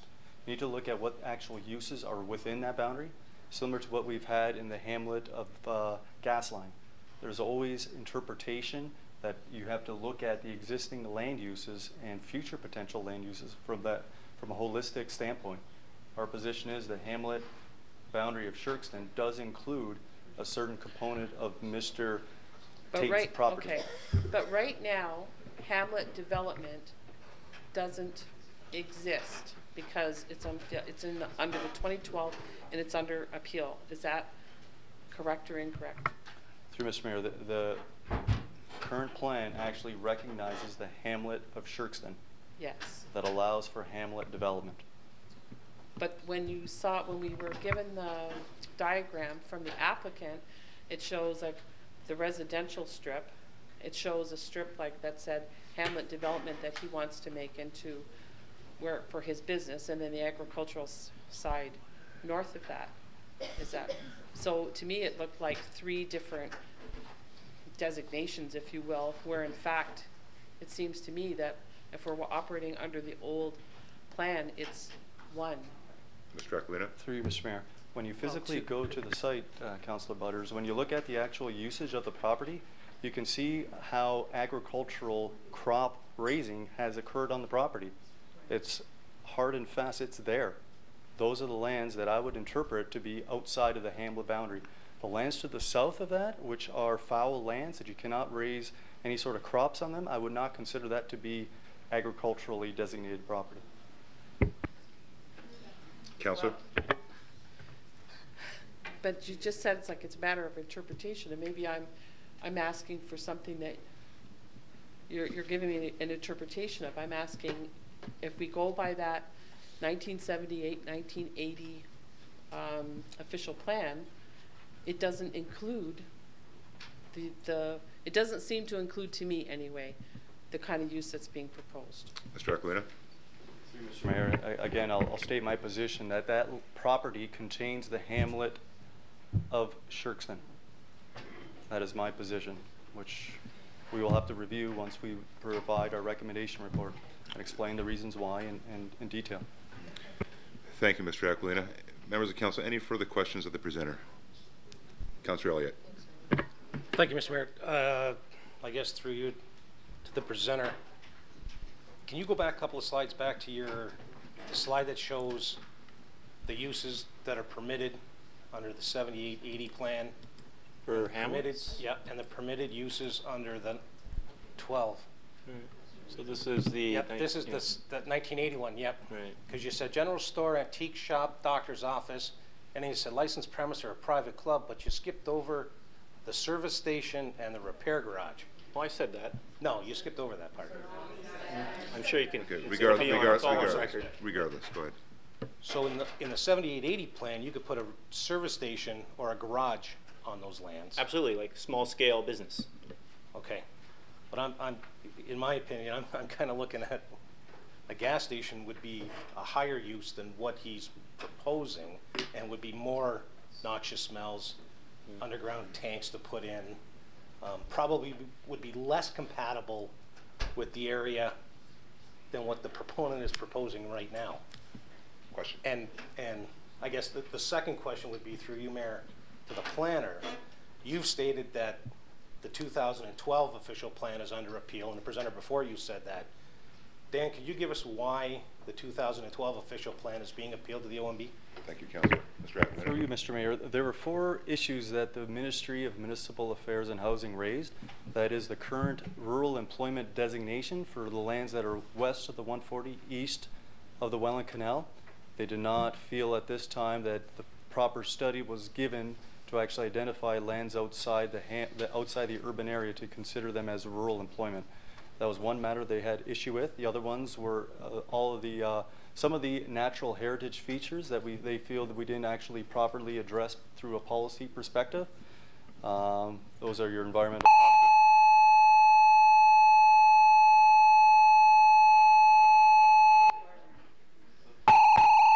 Okay, Chief, the meeting is now yours. Is that the fire alarm? No, Mr. Mayor, The fire alarm? it was this right here, so I will. Okay. That's As fine. I was Thank saying, you. Caught you by surprise, though, didn't it, Chief? Thank you. Carry on, Thank you, Mr. Mayor. Mr. Aquino. As I mentioned, that there were some of the environmental policies that they wanted to revisit. They had some concerns on those. And the other issue that they raised was that the fact that the Niagara GTA corridor was identified, and they felt that was premature prior to the completion of the environmental assessment for the Niagara GTA corridor. They didn't feel that we should identify that at this time. Those were the main issues. The province has a tough time coming up to 2013. Thank you, Dan. No, I just... Hold on, I'm going to allow Arnie to answer your first question. Go ahead, Arnie. I just want to say, in terms of if you think it's appropriate to have the hamlet, that business is appropriate for the hamlet, why does he need to change the zoning to highway commercial? Okay. Councillor? Thank you, Mr. Mayor. So the defined limit of the hamlet itself is not under appeal. It's 4 things that are outside and have nothing to do with the rezoning and the redefined area of the hamlet development designation. Mr. Aquilina? Through Mr. Mayor, that is correct. Okay, Arnie, go ahead. Right. The question was, if his business is appropriate for the hamlet, as you suggested, based on that definition, why does he need to rezone it? Okay. Should I comment on that, Councillor? Go ahead. And I'll throw the question to our planner, and I'll even ask Dan, under hamlet development that seems to be broadly stroked across all of Shirkston, what do people need to do, and how many rezoning requests will you see to have anything built in the hamlet designation? Mr. Aquilina? Mr. Mayor, the hamlet development zone only permits a single family home. That is it, on an existing lot. If one was to sever a property, they would need to then change that hamlet development zone to a hamlet residential zone. The fact that the application before us is to permit a single family home on existing lot, we want to recognize that use as well as the commercial operation. It needs to have proper zoning in place. The fact that the highway service commercial is in the draft bylaw, it is only a draft until actually the final bylaw comes before council.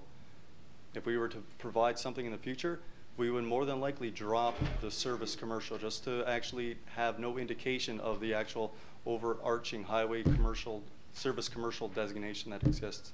It may be a hamlet commercial zone. Straightforward as that. Thank you, Mr. Aquilina. Further questions or comments to the presenter? With none, Arnie, great job, thank you. Thanks. I seen a hand go up way back there. Ma'am, if you want to come on up, state your name and your address, and the floor is all yours. Heather, can you bounce that off the screen, please? Welcome. I'm Diane Elmer. I live at 5132 Shirkston Road. First of all, I want to say that the Lord knows that the city of Port Colborne does need a broader tax base, and I am not opposing development. What my concern is right now is the rezoning. The rezoning of the hamlet, the discrepancy between the two maps. I was before council many years ago trying to put up a barn and was refused by council and had to go to the OMB. I was guided by the 80 plan. The OMB sided with me and gave me hamlet special exception to build the barn. As a result of that, I had to put the barn out in the middle of the field, which was another much higher cost to me. I am concerned that it was not a loose boundary when I wanted to build a barn, but now, because we have somebody that wants to come in to the area and change the outlook of Shirkston, the hamlet, not the beaches, and we can manipulate that boundary now. I want to know why this is being allowed. Thank you. Mr. Aquilina? Through Mr. Mayor, I can't comment on what occurred back in 1980, before my time. Again, I will say to council that the interpretation of the hamlet boundary is in the official plan. It gives some flexibility to that. That flexibility I will use to interpret what existing land uses are out there with the actual mapping on the property, or of the property as well. Thank you, Mr. Aquilina. And thank you, ma'am, for your time. Remember, come on up, ma'am.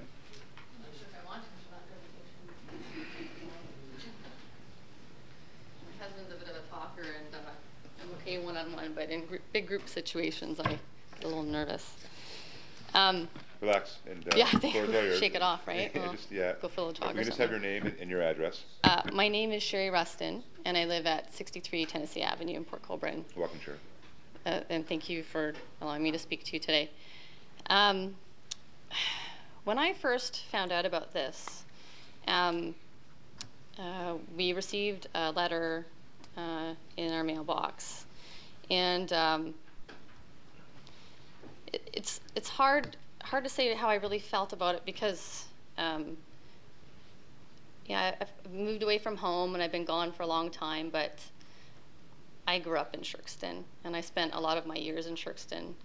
And while we have the go-karts, as kids we used to go down there too and enjoy the go-karts, and we have Shirkston Auto, we have Whispering Pines now, we have a lot of different horse farms and small-scale businesses. I was fearful of this development, and whenever I'm unsure about something, I try to look it up. I try to find out as much information as I can. Luckily right now, I'm not teaching, I'm a stay-at-home mom, and so when we received the package to come to council on Thursday, it was tough because we got to see kind of what was going to be presented, and only at that point we knew what the position was of this package and I guess how this was going to be presented.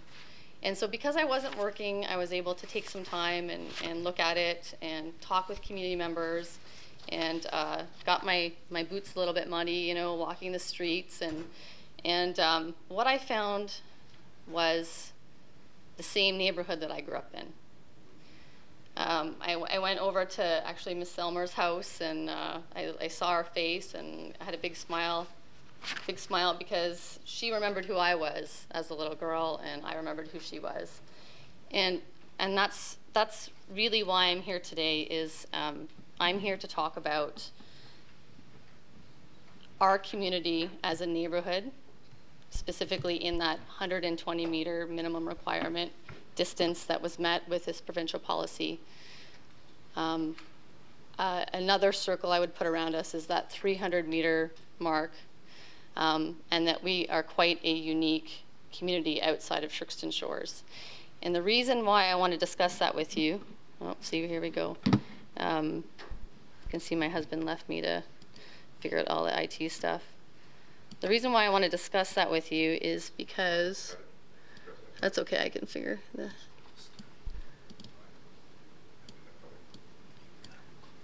What's that? Press it. Oh no, can I go back this way? Just run through it, it's fine. You got lots of time. I don't mind seeing it again.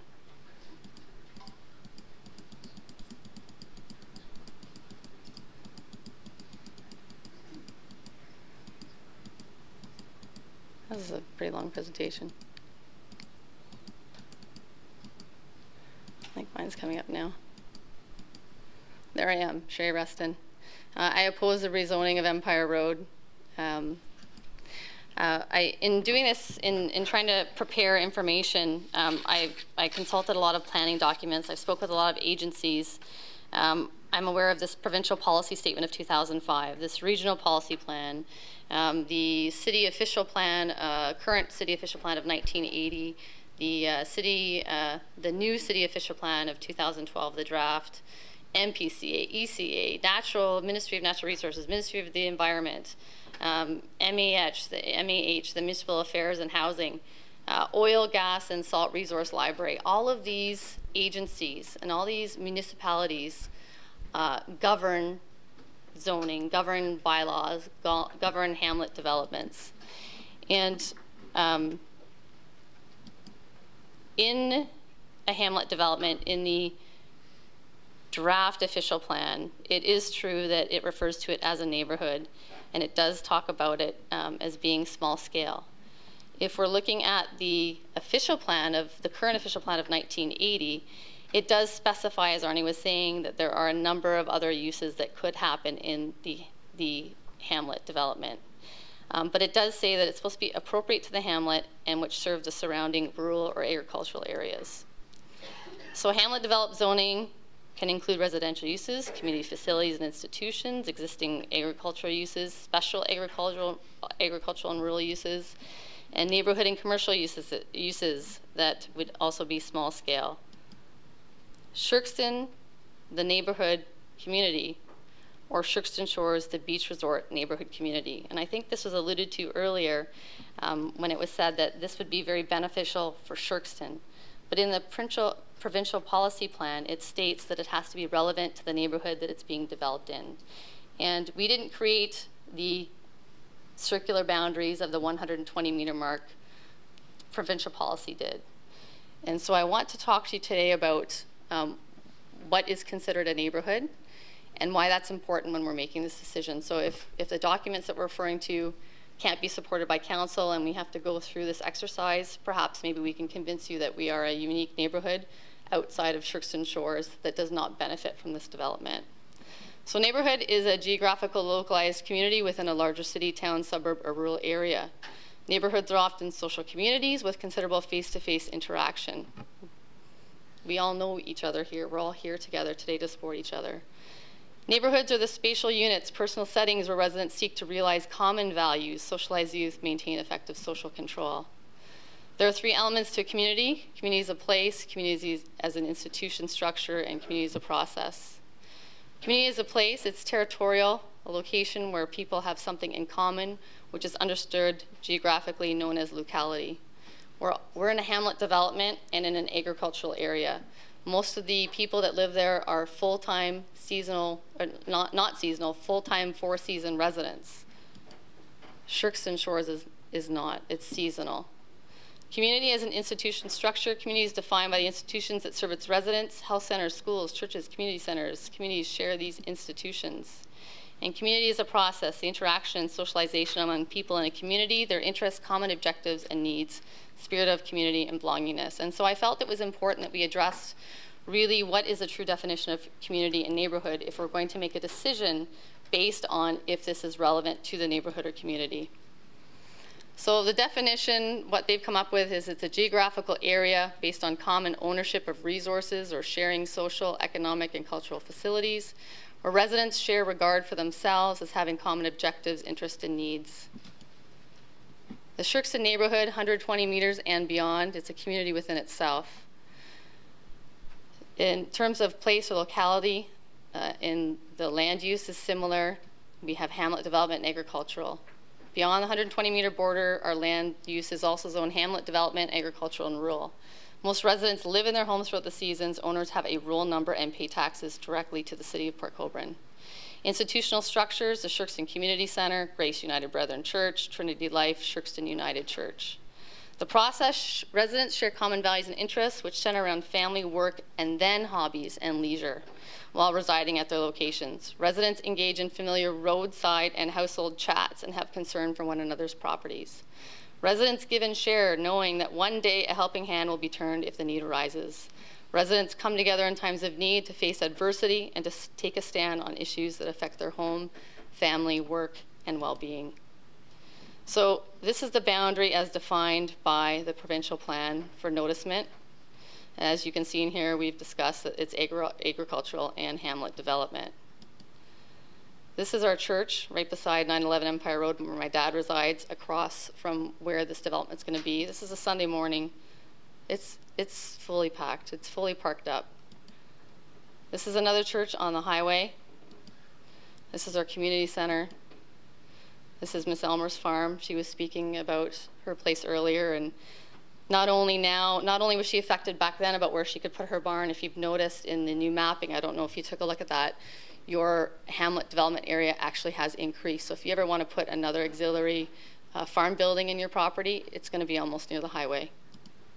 And this is Emmy's house, which is right beside the development. I like to renovate houses. I like to build houses. And I can tell you right now, just by looking at that house, the architectural detail, I think this is a historical property. In fact, I believe this was the main farmhouse for all of the lands of Shirkston. And I'm going to talk later about how there's special designations for that heritage. Another property in Shirkston. Just, this is what it looks like there. Nice open fields. We have some closer developments. This is the old, my dad's house is right here, 911 Empire Road, and this is Empire Road that we're talking about where the development's going to go. So Shirkston Shores Beach Resort, a community within itself. In its modern form, a gated community is a form of, and I used the wrong color here, residential community, housing estate. Basically, in Shirkston Shores, this is a gated community. When they're inside of this community, they have special guards, they have different rules and policies, fireworks, fires, things like that. We don't get that benefit. That's not part of our community or neighborhood. They have employee parking, they have common interest of leisure, relaxation, entertainment. The owners and renters of trailers do not have a tax roll. They may pay tax, there's some kind of maintenance fee to Shirkston, but they don't pay it to the city. There's a convenience store there, a laundromat, a cafe, golf cart rentals, church, restaurant, pool, and fitness center. You can see that this community has established its own boundaries, and it has its own facilities within that community. It has its own facilities within that community to be able to function as a neighborhood. So this is the Shirkston Shores Beach Resort designated from the current official plan of 1980. Our area is zoned hamlet development, and it's also zoned agricultural and rural. It's hard to see here, but in here you can see that there's actually a recreational resort land use designation. So that whole area is designated differently than our neighborhood. Just an advertising sign for Shirkston. It's getting closer to Shirkston. You see the fences up and the houses. There's a gated house there. You have to travel through that gate to be able to get in. I don't know anywhere in the Sherkston community, our neighborhood, our hamlet and agriculture area, where we have to pass a gate to be able to get in there. It's just another fence. Some more signs around the pond that they have, the old pond that we used to go swimming in. So this is a map of Sherkston Shores Resort, and they have a number of trailers here. They're very close together. They have some agriculturally or some specially protected lands around that development. They have their own water slides, pools. It doesn't look like our Sherkston. Here you can see golf carts. It is relevant to their way of life. I don't think that you saw any golf carts when I took pictures of our area, and I just had the weekend to do that. There, not one golf cart on one property. But yes, this is relevant here. And I think that business is worthwhile, and I think that business would work well for Sherkston, but it doesn't fit the policy. It doesn't fit our neighborhood. It fits Sherkston Shores Beach Resort neighborhood. So does a highway service commercial zoning, special zoning, meet the needs of Sherkston Hamlet, agriculture and rural lands, our neighborhood community? Or does the sale, service, and storage of golf carts, trailers, and mobile homes meet the needs of the Sherkston Shores Resort neighborhood community? Well, you've already heard from Sherkston, it does, and they want it there. Sherkston Shores Beach Resort, it's a privately gated neighborhood community. In terms of the second point, which is this a small scale business that's coming into our neighborhood? And does it have relevant commercial use? This is Birdie Golf Carts here. They advertise their golf carts. This is right from their website. Some people are just at Sherkston. They're showing their rentals, their little rentals place that they have there where people can pick up and drop off carts. This is just a picture of some of the golf carts that they have. This is one of their transport trucks. I was trying to count how many would fit on. I don't understand trucks. My dad said maybe it was an 18-wheeler. Looks like they can fit 10 trucks on each side and then another 10 below. I don't know. I'm not going to say I'm accurate on that. If I get questions at the end, I don't want to answer wrong. This is finding the right cart for you. So it shows that we're not just dealing with a couple $1,000 golf carts like Sherkston Auto is in terms of a small business. But what it does show you is that there was a golf cart here for sale for $18,500. I don't know if revenue counts for small business, but if it does, I think it's starting to show us that maybe we should reconsider if it's small. This here, it shows them where they're servicing clients. They're reconfiguring these golf carts, which does fit that industrial REME development, cleaning and servicing.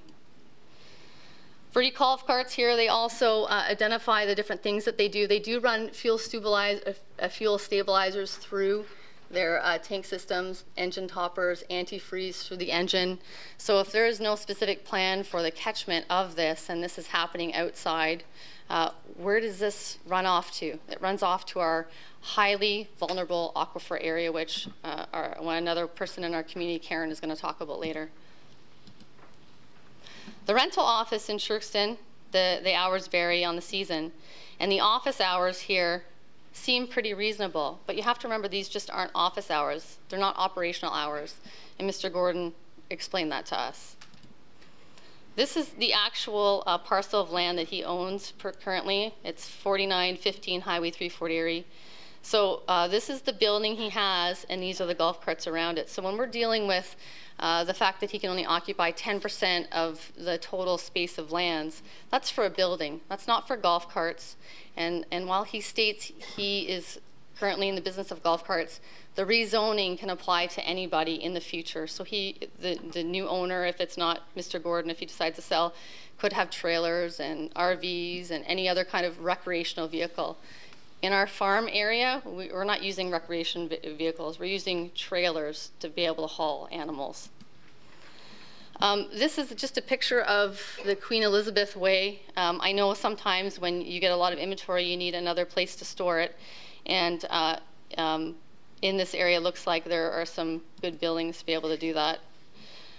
Here is Birdie Golf Carts trucking company. So this has all the trucking information here, what kind of trucks they have, what kind of uses they do with those trucks. But the important thing that you have to remember is this small scale business is coming into our hamlet development with a trucking company, a registered trucking company.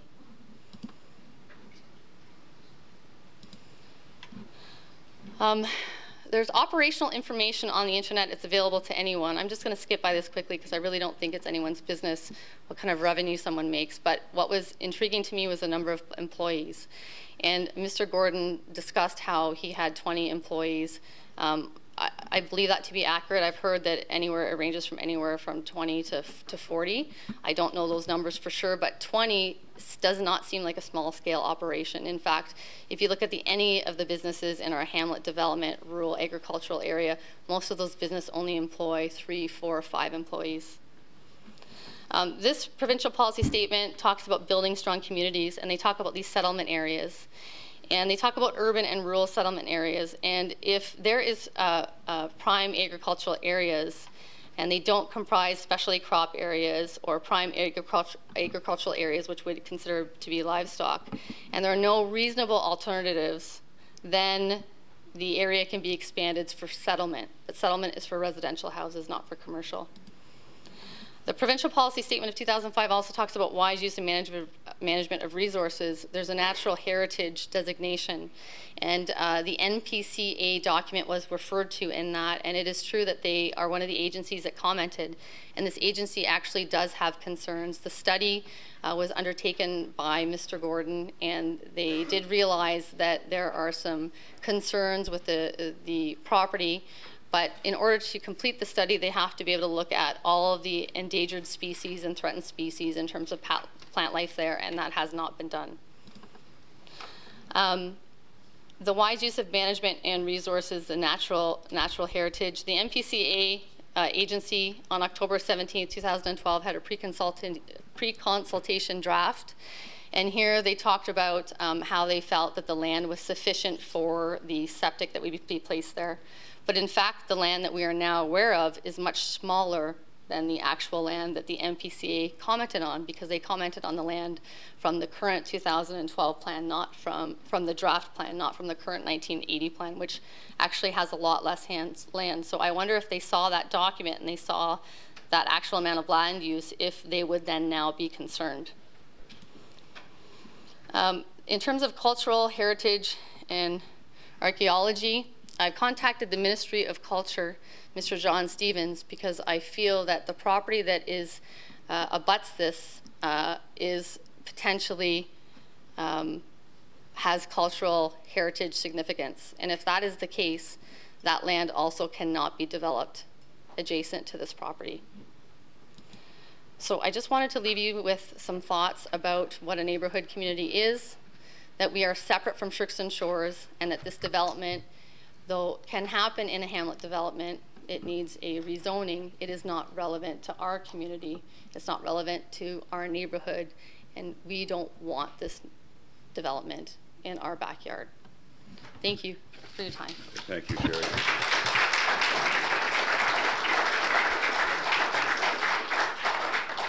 Members of council, Sherry, before you go, we might have some questions for you. Oh, I'm sorry. No problem. Members of council, any questions or comments to the presenter? Ron, you're fine? Barb, you're fine? Yeah. Okay. Yeah, no comments or questions? Great. Thank you, Sherry. Well done. With that, members of the public, any further comments or questions? Yes, ma'am? Is that? Yes.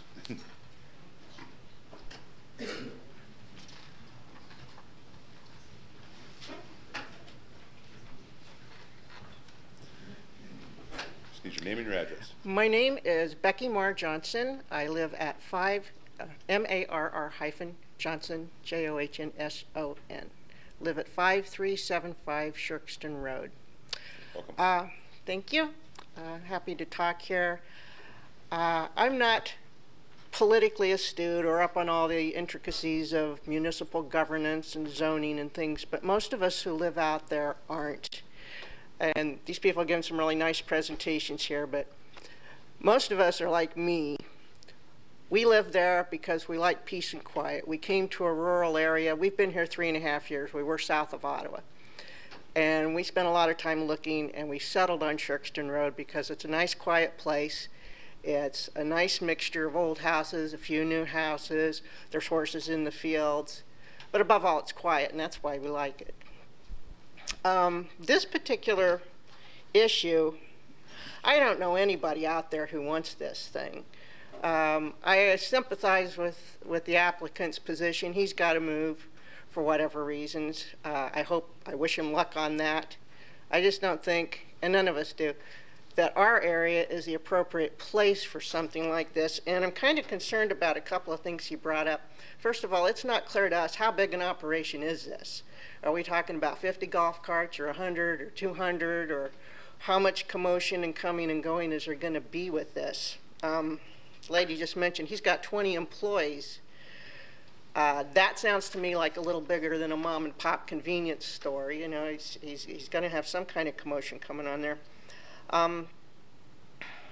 It would be a benefit, and we don't have the map up anymore, if his primary client is Shirkston Shores customers, and now they have to go up to his place over here on Regional 3, and they would have less distance to go. That's nice for them, and they're the ones who use the golf carts in our area, so that's nice for them.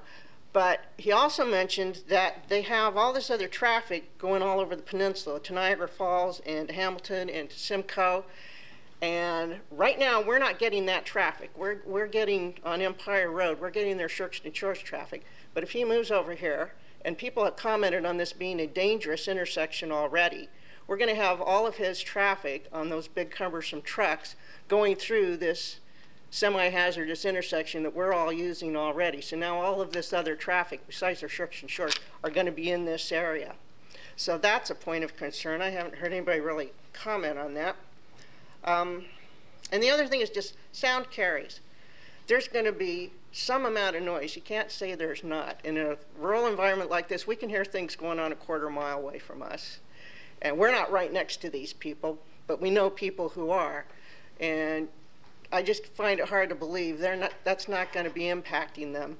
7 days a week, all summer long, they're going to be listening to this stuff. They're going to be seeing these trucks going back. Even if they stay off of Shirkston Road and just run up and down Empire, I think people are going to have to at least be listening to all this.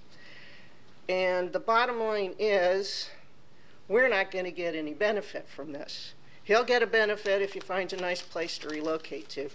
His customers in Shirkston Shores will get a benefit but they are a separate community, and they're only there for part of the year. The rest of us, as the lady mentioned, I spent a lot of time on our roads walking and riding bikes, driving cars, and I haven't seen one of our people riding around in a golf cart yet.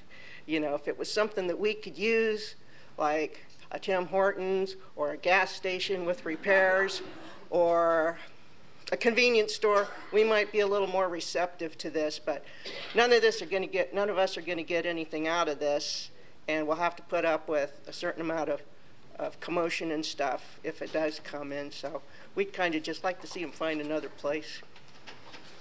Okay, thank you. Before you go anywhere, members of council, any questions or comments to the presenter, please? If none, thank you. Thank you for your time tonight. Ma'am?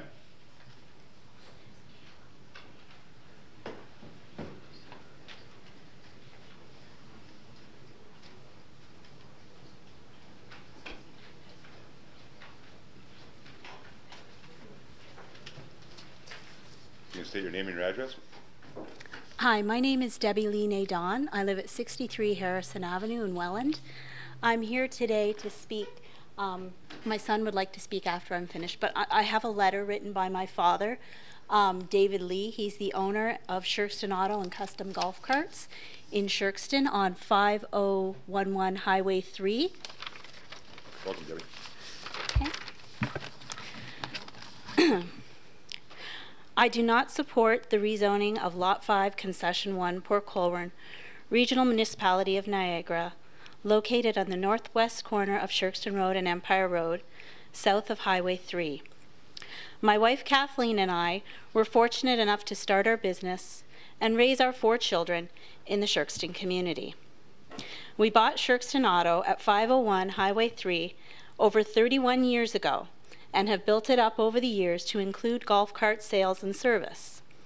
My ownership pardon me, during my ownership, I have provided quality community service and have employed several local youth for summer employment, as well as mechanics full-time. I feel that the rezoning of this parcel of land across from my backyard will take away from my business that I work very hard every year and every day to build.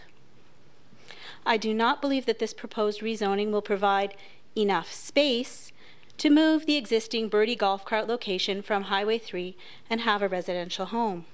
The lot will become congested and be an eyesore in our beautiful country setting. As a father and grandfather, I also have great concern for the local families, not only living in the residential homes across from the lot, but also those families that attend the church and use the services at the community center, which is adjacent to the lot. My wife and I chose Shirkston as a place to raise our children so that they would be raised without worry. My children were able to safely ride their bikes to the community center for an Easter egg hunt or up to the go-kart track for a few laps. As they got older, they could ride their bikes to Shirkston Shores for the day or gain access to the Friendship Trail. The increased overflow of traffic and nature of the types of vehicles this business will bring to such a small country road will not allow the children of this community to safely ride their bikes to the Friendship Trail, to walk to the community center, I'll add, as there are no sidewalks in this rural setting, or to enjoy the things that Shirkston has to offer them. Due to the lack of sidewalks or bike lanes on the current road, myself, my children, and my grandchildren are already forced to walk or ride on the side of the road, and I believe that we will be at an increased danger due to the increased traffic flow and types of vehicles that will be traveling that road.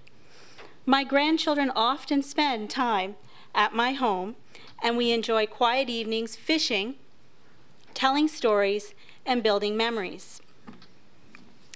If the proposed rezoning is approved, I will lose my family traditions as the proposed site is directly across from my pond. The quiet nights where only the sounds of animals will be replaced by trucks, backing up, horns, moving of recreational vehicles, and any other disruption and noise that will be caused during the early morning and late night deliveries. After speaking to other residents and community members over the past few weeks, I have not heard anyone say that they are in favor of this rezoning. The only people in this community who will benefit from the proposed business are the summer residents, I believe he's referring to at Shirkston Shores, not the community whom it will ultimately affect. And that was written again by David Lee. Mark, would you like to come and have your, may I proceed with? Absolutely. Mark, I'll just add, this young man, I'm very proud of him. He gave up attending his Boy Scout meeting tonight because he told me that this was more important, as he's very concerned about his summer plans. Welcome, Mark. Good to have you out tonight. My name is Mark. I am 8 years old, and I do not think it's a good idea for these buildings to go up across the street from my grandma and grandpa's backyard, because the fish in their pond will get scared away. I love fishing there, and it's nice and quiet. If there was a business across the street, it will make dust, dirt, traffic, and noise.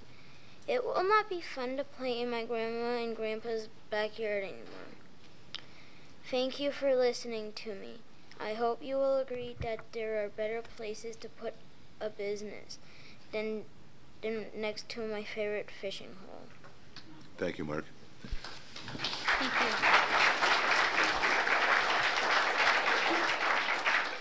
Members of council, do you have any questions or comments for the presenter? With none, thank you. Thank you for your time this evening. You're next.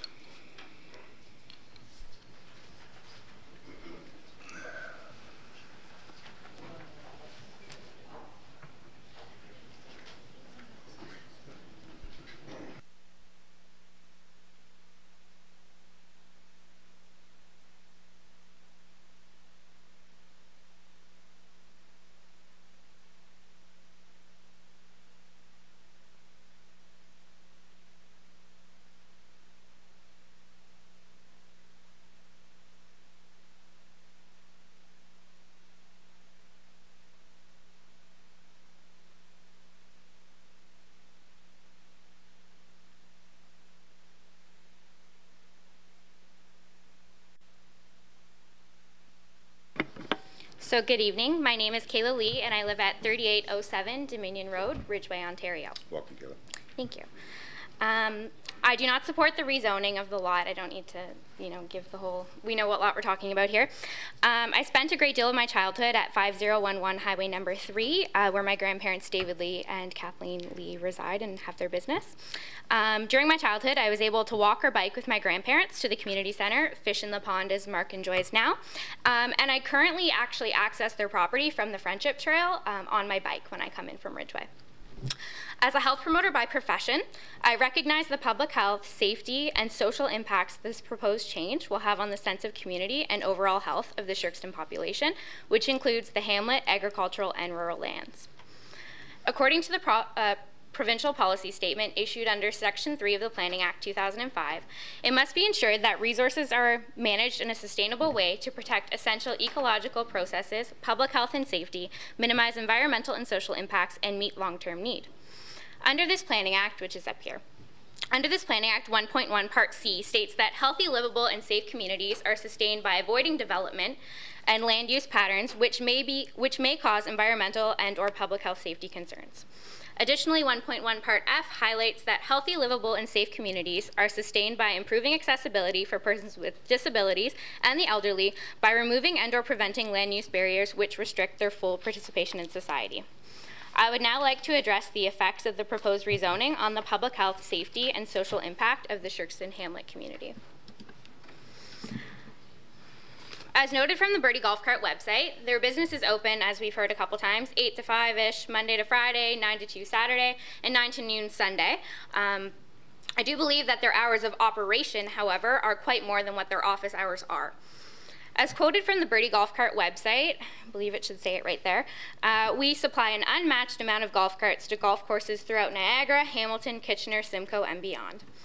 When Birdie Golf Carts is delivering to a golf course in Simcoe for 7 a.m., I would believe that his truck's probably on the road by 5 o'clock, meaning that golf carts would be loaded and trucks would be running as early as 4:30 in the morning, possibly earlier, and would return as late as 10 o'clock at night.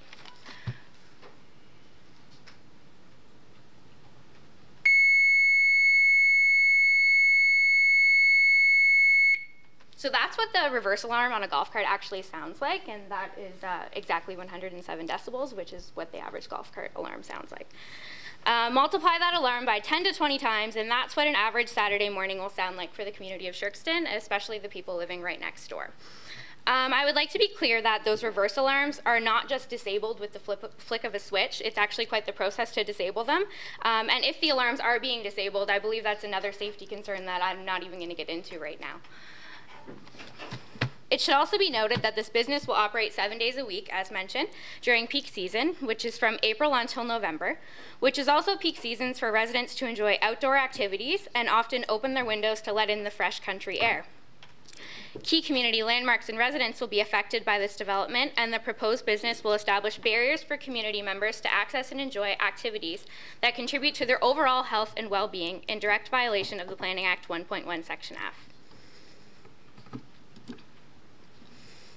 Shirkston Community Center, adjacent to the proposed lot on the south end, provides a variety of recreational programs for children, youth, adults, and seniors, which include aerobics, fundraising craft groups, and seasonal events that will be affected by noise, increased traffic, air pollution, and general disturbance to the surrounding area. In addition, the church, which is adjacent to the lot on the east side, will be affected as business operations will occur during the hours of service on Sunday morning.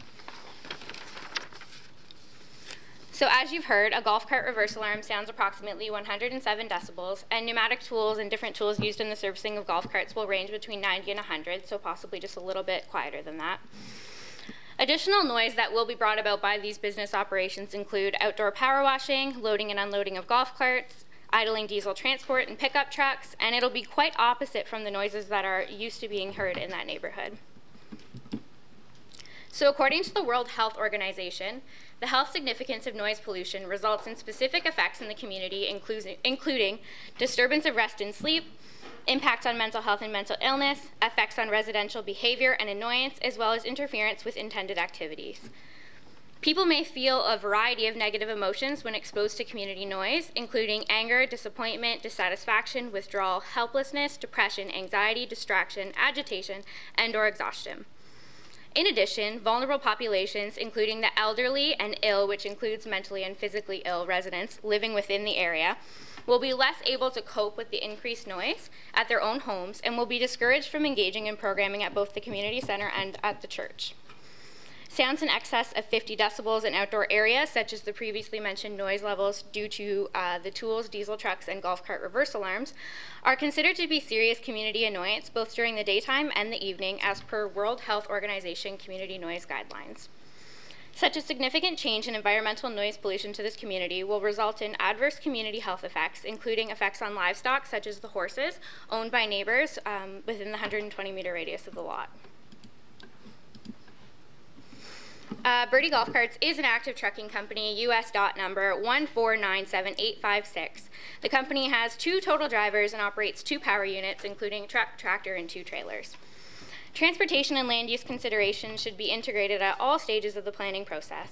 As we all know, traffic on Empire and surrounding Shirkston roads increases in volume significantly during the summer months when we have summer residents. The proposed business location will exacerbate the traffic and will now include larger tractor trailers and diesel trucks for the shipping and delivery of Birdie golf carts. Such changes in traffic volume and the type of vehicles on the country roads of Shirkston will have an impact as current infrastructure in the surrounding area does not include sidewalks or bike lanes for safe public travel and poses a public health safety concern. A traffic impact study should be completed to assess the potential impact of traffic generated by this proposed development, as it will allow for the identification of the roadway improvements required to ensure that the road network will operate safely and efficiently.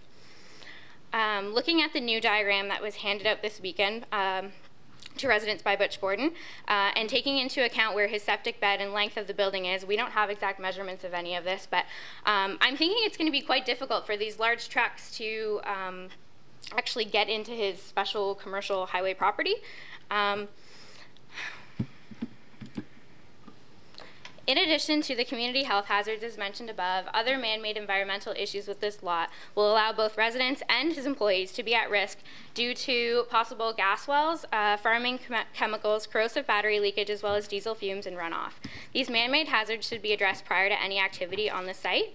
And we would like to know how the leakage of battery acid, this has already been asked, how the leakage of battery acid, grease, and oils will be addressed at the proposed location due to it being on a highly vulnerable aquifer area. So as quoted from the City of Port Colborne's website, more than 70% of Port Colborne's land is zoned for agricultural use and is not subject to development charges. I'm wondering why the aforementioned lot has been proposed when also on the website there's an advertisement for the use of 56.5 acres on Ramey Road, Port Colborne, which is currently owned by the city, is unused, is already zoned for heavy industry, which includes the services proposed, and is ready for construction as soon as possible. Great, well done, thank you. Members of council.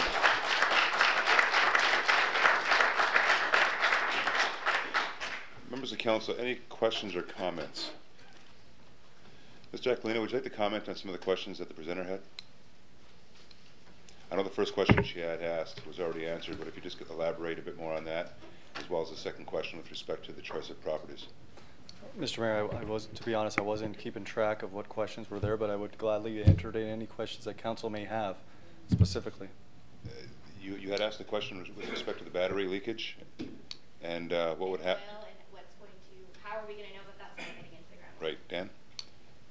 To Mr. Mayor, one of the if council does approve this, the development will be subject to site plan control, where some of these issues will actually be ironed out before development even is allowed on the property.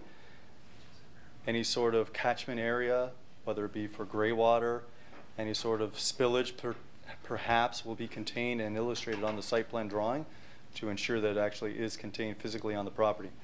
I believe Mr. Gordon did indicate the battery disposal of the property. Battery disposal would occur from a private company, and I don't believe he raised an issue with that. And if there's any other questions, Mr. Mayor? I think the second question was with respect to other properties that are available. Yes. I think most people that come into the city that want to develop, whether it be a business or a home, do recognize the properties that are available. However, they do have their right to choose a property that they feel fit for their business. And in this case, these folks have done that and therefore are making an application to develop on that property. I'm sure they have looked at other properties, but it's their prerogative to choose this property, and as well, with that said, make application to do what they want to do. Okay. Thank you, Dan. Any further questions or comments to the presenter? Members? With none, thank you. Thank you for your time this evening. I'm going to come back to you in a second. Ma'am?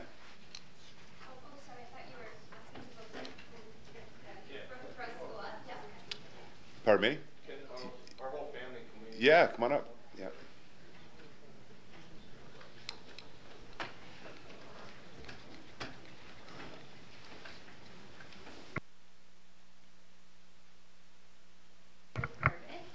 Elizabeth, sorry about that, excuse me.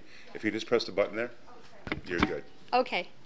My name is Elizabeth Garbe. This is my husband Jack and our children Eve and Cole, and we live at 923 Empire Road, which is directly across from the proposed building. Welcome.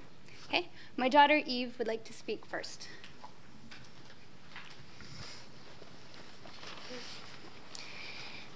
Before I speak, my brother Cole has a picture to share with you. He is not comfortable speaking and would like to express his feelings in the form of a picture.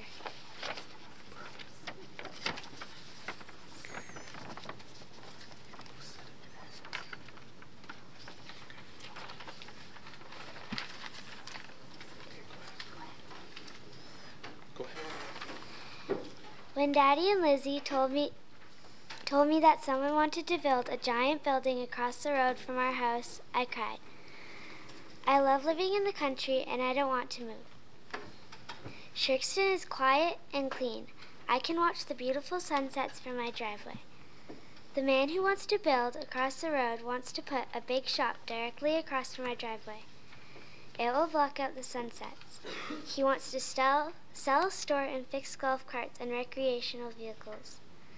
That will take up lots of room on our street and block our driveway. This will also add more pollution to our clean country air. There will be more dust blowing into our yard, and we will have to listen to the beeping as vehicles back up, sometimes even late at night. My brother Cole and I like to ride our bikes down the street to the bike path. We also like to walk to Hello's for ice cream. With all the extra traffic and big trucks pulling in and out of the new shop, it will no longer be safe for us to do this. In fact, it won't even be safe for us to get our mail from the mailbox, because it is directly across from where the man wants to put the driveway to his shop. I felt helpless and very sad. Daddy and Lizzie feel very upset about the whole thing. Then I remembered learning about democracy at school. In Canada, we have freedom of speech, and when we vote to change things, the majority wins. So my family and I spoke to our neighbors, and none of them want this new building to be allowed. We live in a beautiful, quiet, agricultural area. There is no room for big business, noise, and pollution. Please think about the health and safety of the people who live in Shirkston and say no to this zoning change. Thank you. Well done. Well done. I think we got a future mayor there. Go ahead. My husband and I have already submitted a letter to the council, but I would like to read that letter. We are writing to strongly voice our opposition to this zoning change. We live at 923 Empire Road, directly across the street from the proposed commercial site. We moved to the quiet agricultural hamlet of Shirkston in 2008 to enjoy a quiet country life. We enjoy the beautiful views of sunsets from our front window, views that will be blocked out by the proposed building. We enjoy our quiet neighborly community and using Empire Road to travel to the bike path where our children can safely ride their bikes. Our children and their friends enjoy playing safely in our front yard and taking turns getting the mail from our roadside mailbox.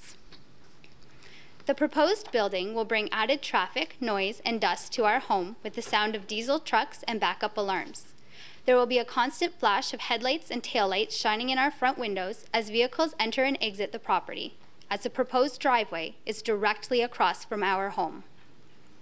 There is a predominant westerly wind, which will carry the noise, exhaust fumes, and dust from the property directly across the street to our home and to the homes of our neighbors. The man proposing these zoning changes is not even a resident of Shirkston. It has come to our attention that he is moving his business out of Fort Erie because he has had trouble following the Fort Erie bylaws. Why would we want someone like that doing business in our town? How do we know that he will follow the Port Colborne bylaws? We have spoken to various Shirkston residents who have proposed zoning changes to their properties in the past and were not granted those changes. If our own residents are unable to have zoning laws changed, why should we allow someone from out of town this privilege? This commercial proposal is to involve the selling and servicing of golf carts. We already have a service station in Shirkston that sells golf carts. The owners are very friendly and neighborly and do a good business. Shirkston is not big enough to economically support another golf cart enterprise. Finally, we just do not want a large building and recreational vehicle storage facility across from our home. When we moved to the country, the zoning laws did not include commercial development on the property across the road from us. We would not have moved here if it had. We love our property, our home, and our community. We do not want to have to think about moving away because the zoning laws are changed to allow commercial property across the road. Besides, our property value will surely decrease and we would have a very hard time selling with large buildings and a display of golf carts right outside our front door. Please reconsider any thoughts of rezoning this land, as it would disrupt our rural daily life. Thank you. Well done. Okay, I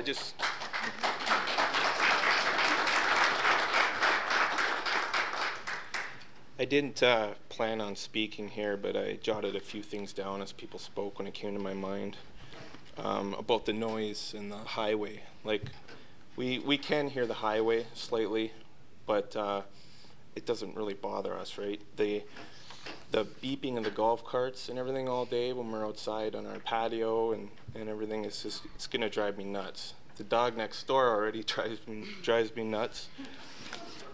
The dog hears everything and barks at everything, so I can't imagine that's gonna help. Would that neighbor be here tonight, by the way, with that dog? They already know, believe me. The degreasers in our groundwater is also an issue to me, but nobody touched on like in the wintertime when they're salting their yard, right, for to melt the snow and whatnot. That's surely going to run off into our well. Me and my neighbors have wells. And how often the trucks are pulling in and out, bringing fuel and other supplies as well we have to think of. And I've caught wind of something from somebody I know about, someone that works for him, and they do leave at 2, 3 in the morning to do long runs. I know it's just hearsay, but it's true. The environmental problems for the trees and whatnot across the road, I see they're all tagged, and I imagine it's for removal. They're all ash trees. I'm an arborist, and I've done a lot of work with trees, and you know the ash trees in the area are being threatened by the emerald ash beetle. They're all ash trees, and they're all healthy. So I don't imagine cutting them down would be a good idea. I don't think it would be good. And the lights in and out of the driveway, not good, and the safety of my children. And that's it. That's all I got to say. Okay, thank you. Thank you.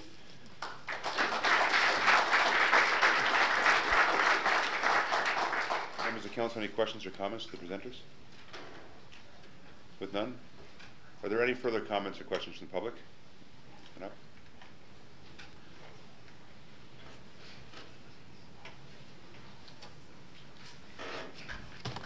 Mr. Mayor, members of the City Council, people of Port Colborne. My name's Karen Farragelli. I'm employed at Shirkston Auto for custom golf carts. I sold Diane my property at 4750 Shirkston Road, so I had the goats. That was me. I'm opposed to the rezoning of the lot, obviously, for a lot of reasons. Everybody else is here. Several concerns that I have are the health and safety aspects of it, of the residents, the visitors, and the local farmers of Shirkston.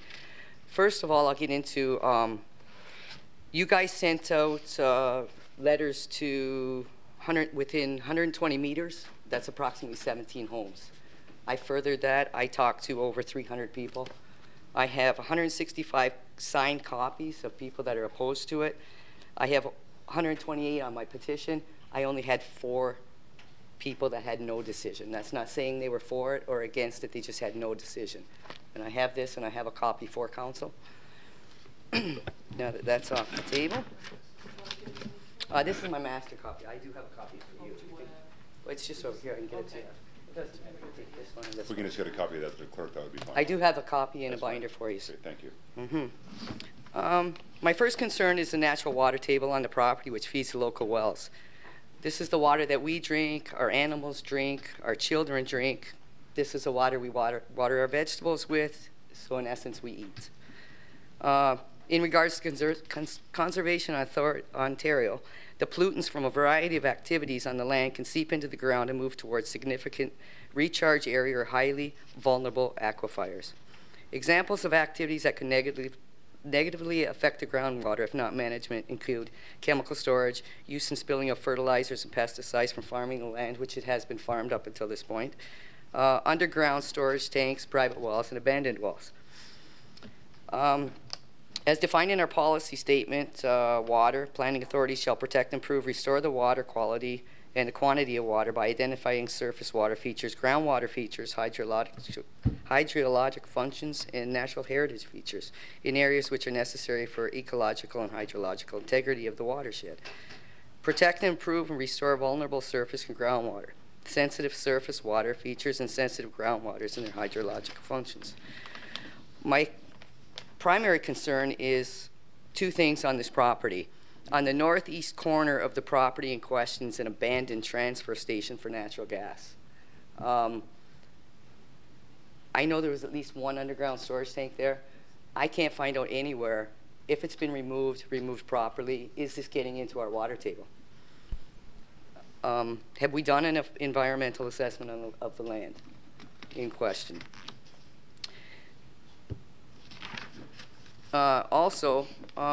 This happened around 4 o'clock today. Now, everybody's going to argue that saying that well's abandoned. Mr. Gordon's not going to be on that piece of land. But last year, he parked his truck there for 10 days, advertising his business in Shirks and Stores, which was directly beside this well. Now, did anything leak from his truck into this ground? This is all I'm asking. A land sample would answer this. Also, I've been in contact with TSSA, the Ministry of the Environment, Ontario Oil, Gas, and Salt Resources, and the Oil, Gas, and Salt Resources Library. There is another well on this property. It was drilled in 1940. There's no record of it being decommissioned. I have the license number. I believe that this warrants a full investigation into the safety of the gas well, since it's located in the area that Mr. Gordon would like to build his home. So, I mean, I don't even know if you're aware it's there. It's approximately 110 meters south of Highway 3, and it's located near the treat area of the property. That come from records with the Ontario Oil, Gas, and Salt Resources. You might want to check that out if you're going to build a home over this. Also, since there are already suspected hazards in this area, man-made hazards, our policy protects us from allowing a commercial business to go in the same area that uses hazards. And in respect to you, Mr. Gordon, I took right off your website, and it's already been mentioned, about the degreasing, fuel stabilizers. Like, these are all natural environments, hazards that are going to be going into the ground, but obviously you've addressed that now, or will be addressed. And I'm asking that you take it into consideration before we allow this to go through. The potential sources of contamination, again, are chemical storage, the use and spilling of fertilizers and pesticides in the underground storage tanks. So what are we going to do about the storage tanks or the gas wells? Are we just going to leave it there? Like, is this in this protected area? I just have a concern about those.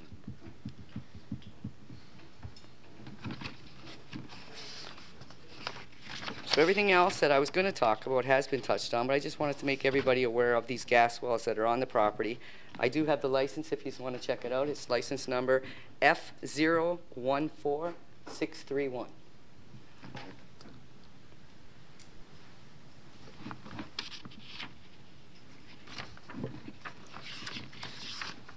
So that's all I have to say. Great, thank you. And I want to get some answers to your questions too. Sure. If you want to just hold tight there. Mr. Aquilina? Thank you, Mr. Mayor. We actually obtained the records from the region of Niagara. We are aware of the gas records. One well was decommissioned, the other one is still active. We have all that information. So we'll take that into consideration if the development is approved and development proceeds. Yeah, thank you, Mr. Aquilina. Members of council, any questions or comments to the presenter? With none, thank you. Thank you for your time tonight. And I'll get you the, yep.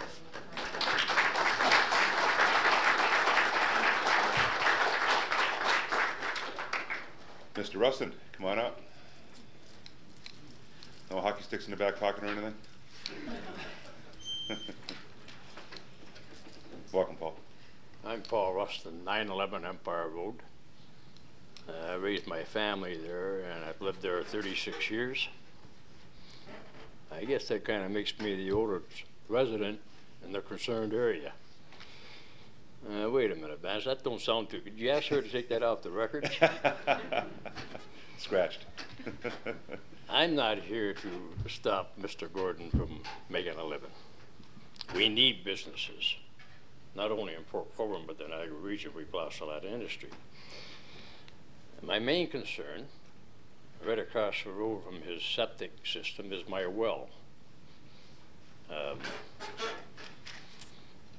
When I was in the automotive business, on the corner of King and Kalali, we had tanks, storage tanks, for draining oil, antifreeze, transmission fluids, hard chemicals. We'd have, when that got filled up, we'd have to phone like a Clean Flow or a waste management company, come and get it and remove it. Vehicles today, whether it be golf carts, tractors, cars, trucks, have seals, oil seals and gaskets, which wear. That's evident even if you look in your yard, you're parking, you'll see the stains. The yard across the road here, malls, you'll see oil, antifreeze, transmission stains. We used to have to replace them. We used to have to power wash and degrease the engine or a transmission or rear end. We were not allowed to do that outside. It had to be done inside the building.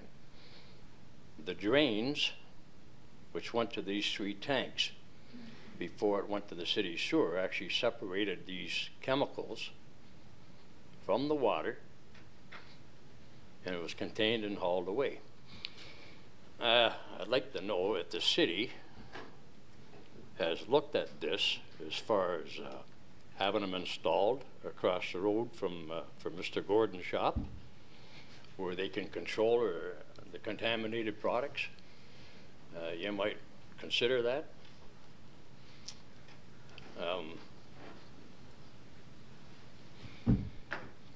My major concern, which was talked about earlier, is the compressor station on the corner of Empire Road and Highway 3.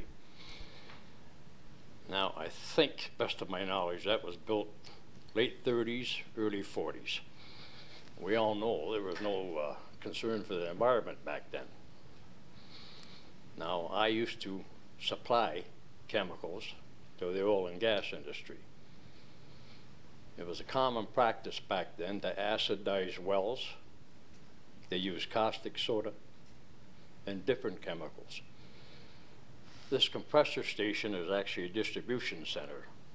All your wells in this said area, and I'm not sure if that included offshore drilled gas wells at that time, but they're all pipelined into this compressor station. And some of them wells could produce up to 2,000 pounds rock pressure. At that time, they only had black steel pipe, unprotected, which rotted in the ground. Now, I visited these sites and used to supply them with some of the products. But back then, the big compressors, it wasn't uncommon for them when it come time to change the oil, just to pull the plug and let it run out on the ground. And I'd never witnessed that at the Empire compressor station, but I have at others. I think the environment became quite heavy involved starting in the 70s, which brought about storage tanks and different safeguards for that reason.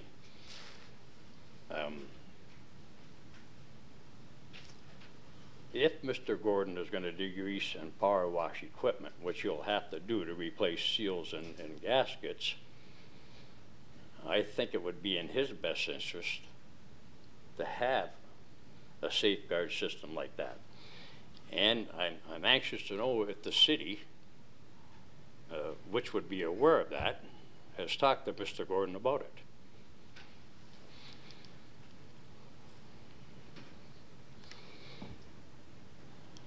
I'm quite surprised to hear that the city hasn't ordered an environment inspection in that area. Now,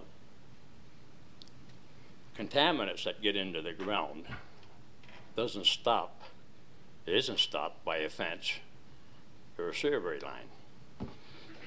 And based on some of the other people talking about the water, if something should happen, Mr. Gordon's operation, accidents happen. A couple of thousand golf carts,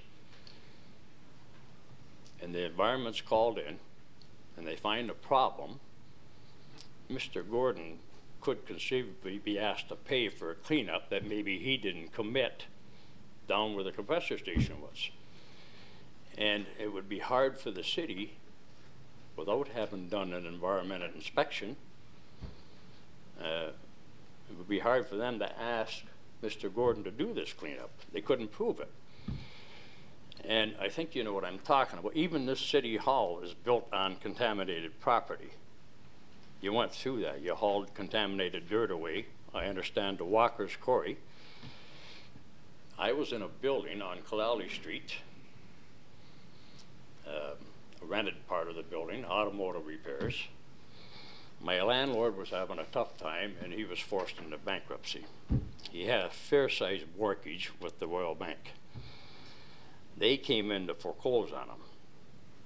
However, they ordered a drilling test done. I was there and witnessed it all. They found quite a number of contaminants in the building, around the building. So the Royal Bank didn't foreclose on them. They just walked away and washed their hands of it. I can't remember how much back taxes was owed on it, but this problem was dumped into the city's land. I'm sure you'll recall it. So I witnessed 2 tanks being dug up. I forget how many truckloads of dirt that they hauled to Walker's Quarries, which I understand is now leaking. And what troubles me, if there's a problem in the city where you've got contamination in the ground, even though it's still not right, at least the residents in the city are somewhat protected. Their water supply lines are isolated from the ground. So they're not going to be drinking contaminated water. We don't have that luxury out in the country. So I think that's all the more reason there should be substantial safeguards. And I think the city really has to look at doing some studies in that area and give Mr. Gordon a clean bill of health on the land. And Mr. Gordon stopped at my house last Tuesday, Butch? Made his acquaintance to me, and we talked. Seemed like a real credible man to me. I think he really wants to do the right thing. But it goes beyond Mr. Gordon. Let's see if a year or two from now, hope you don't have any health problems, but it could happen, and maybe you have to sell to someone else, or maybe you're just fed up with it. You've been kicked around pretty good tonight, so. And someone else takes on your operation. I don't really understand what all you can do in that area. So I don't know if the city is going to put a ceiling on what can be done. I don't know how you would have any control over that once it's rezoned. So that's basically my only concerns.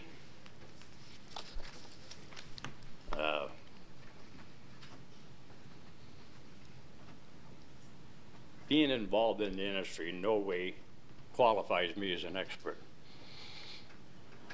But what I witnessed definitely warrants some consideration into an inspection in that area. And I asked the city maybe to apply the brakes a little bit here and slow things down a little bit and look into this stuff. And I would say, Mr. Gordon, it is in your best interest to have that looked into. Thank you. Thanks, Paul. Any questions? No questions? Dan, if I can call you up here for a second again. Two questions that Paul raised was with respect. The first question was with respect to the possibility of an environmental assessment on the property. And Paul, I'm going to get back to you in a second because council might have some questions.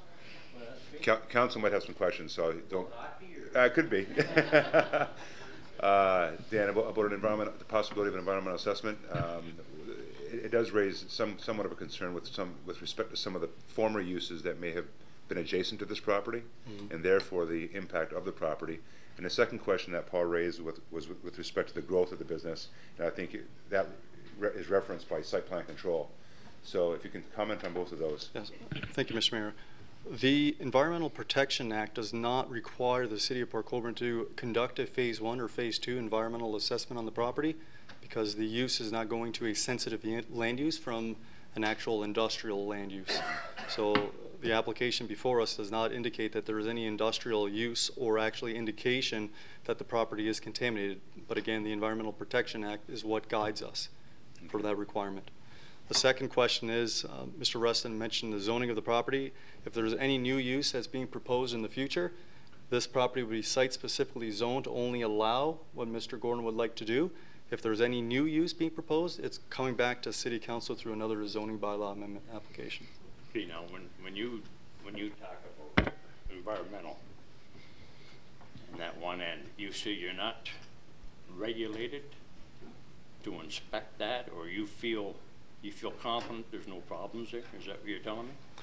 Sorry, Mr. Mayor, nothing on the application warrants that, nor does the Environmental Protection Act direct us to require Well, let that me study. ask you one question. Dan, hold on, guys, hold on. Dan, can I have you come down here, please? Sure. And Paul, let's get your questions on the table, and we're going to have Dan answer them, as well as any possibilities of how we can actually stimulate any kind of environmental assessment, if that's at all possible. Go ahead. Like I say, I witnessed what took place on 40 Kalali Street. And the city was left holding the bag, not counting the back taxes. I would guesstimate $300,000 to $400,000 of taxpayers' money went to clean up that building that the Royal Bank walked away from. Who could have well afforded to do that? So what my point is, you're leaving the city of Port Colborne and the taxpayers open by not ordering some sort of a test on this area to ensure that the taxpayers are, again, not going to be asked to pay money for the cleanup, if there is one. And nobody can tell me, well, it should be okay. I mean, the money that's involved for contaminated ground and the cost, that's not really a very good answer, I don't think, to satisfy taxpayers or the new owner, Mr. Gordon. I certainly would want to know and make sure that that property is clear and free. And like I say, with the compressor station there, you're talking a lot of oil. When they drilled gas wells, it's common knowledge they acidize the gas wells. Now, I don't know if it's sulfuric or what kind of acid they use, but it's pretty potent.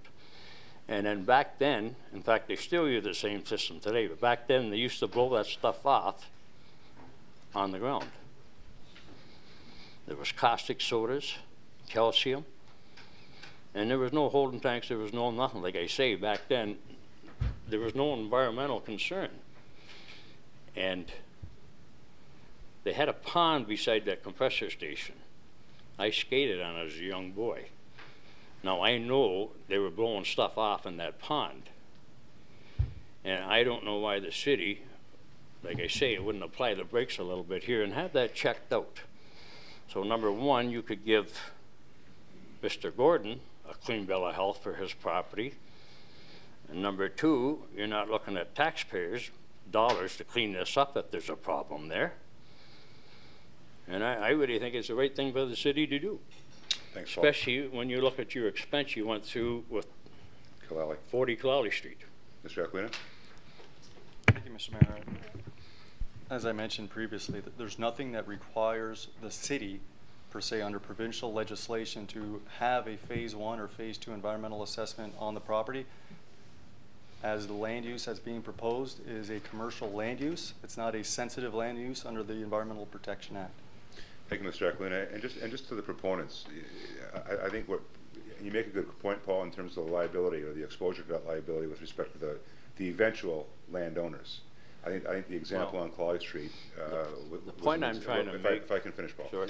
The example you make is a good one, and it's a good point, because with the example on Claude Street, the eventual owner was the city, and albeit, you know, what had transpired, that exposure to that liability ended up on our lap. In comparison to this, I think the exposure to the liability may in fact end up on the proponent's lap. And so I think what you're getting at and who you're asking, actually you're asking the wrong folks. You're asking the city to look into that. I think the proponent may want to look at the possibility of doing an environmental assessment. I think what we all learned here tonight by your comments, Paul, and rightly so, because let's face it, the Rustin family pretty well, I think a lot of the questions that were asked tonight, everybody from your family could have probably answered, because you've been there forever. And for the most part... Well, that was the best behaved one of the bunch. But I think for the most part, one thing that I learned tonight was the point that you brought up about the possible leakage or seepage of some of that may be happening from an adjacent property. So in your best interest, to the proponent's best interest, they may in fact want to do an environmental assessment to find out, an EA1 at least, to find out if in fact that was happening and that was occurring, which we're hearing it did. But I think by hearing this, it should prompt you to also do possibly an EA2, to at least do a couple boreholes to find out if there's any seepage in there to mitigate your exposure to that kind of liability. So I think it's a good point, and for the most part, it may in fact, based on that point being brought up tonight by you, Paul, may in fact prompt the owners to do that kind of testing, so you're not exposed to that kind of liability in the future.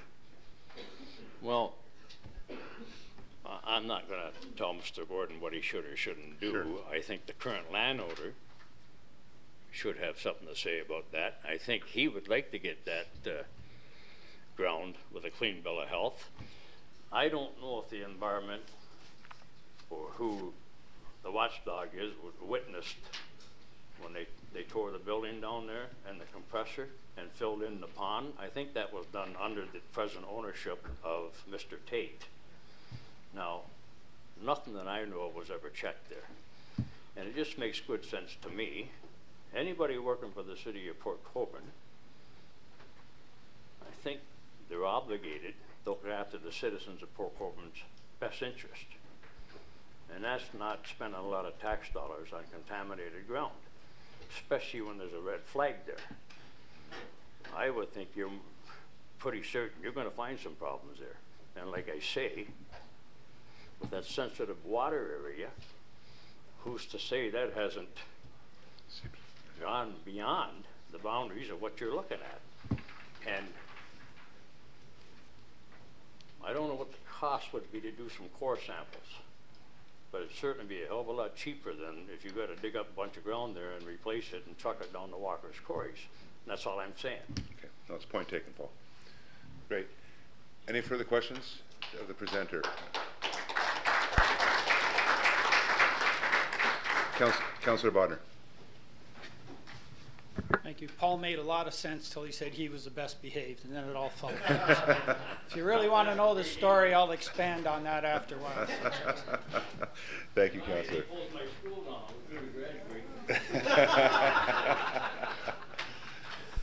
Further comments or questions of the presenter? With none, are there any more comments or questions from members of the public? Yes, sir. Come on up.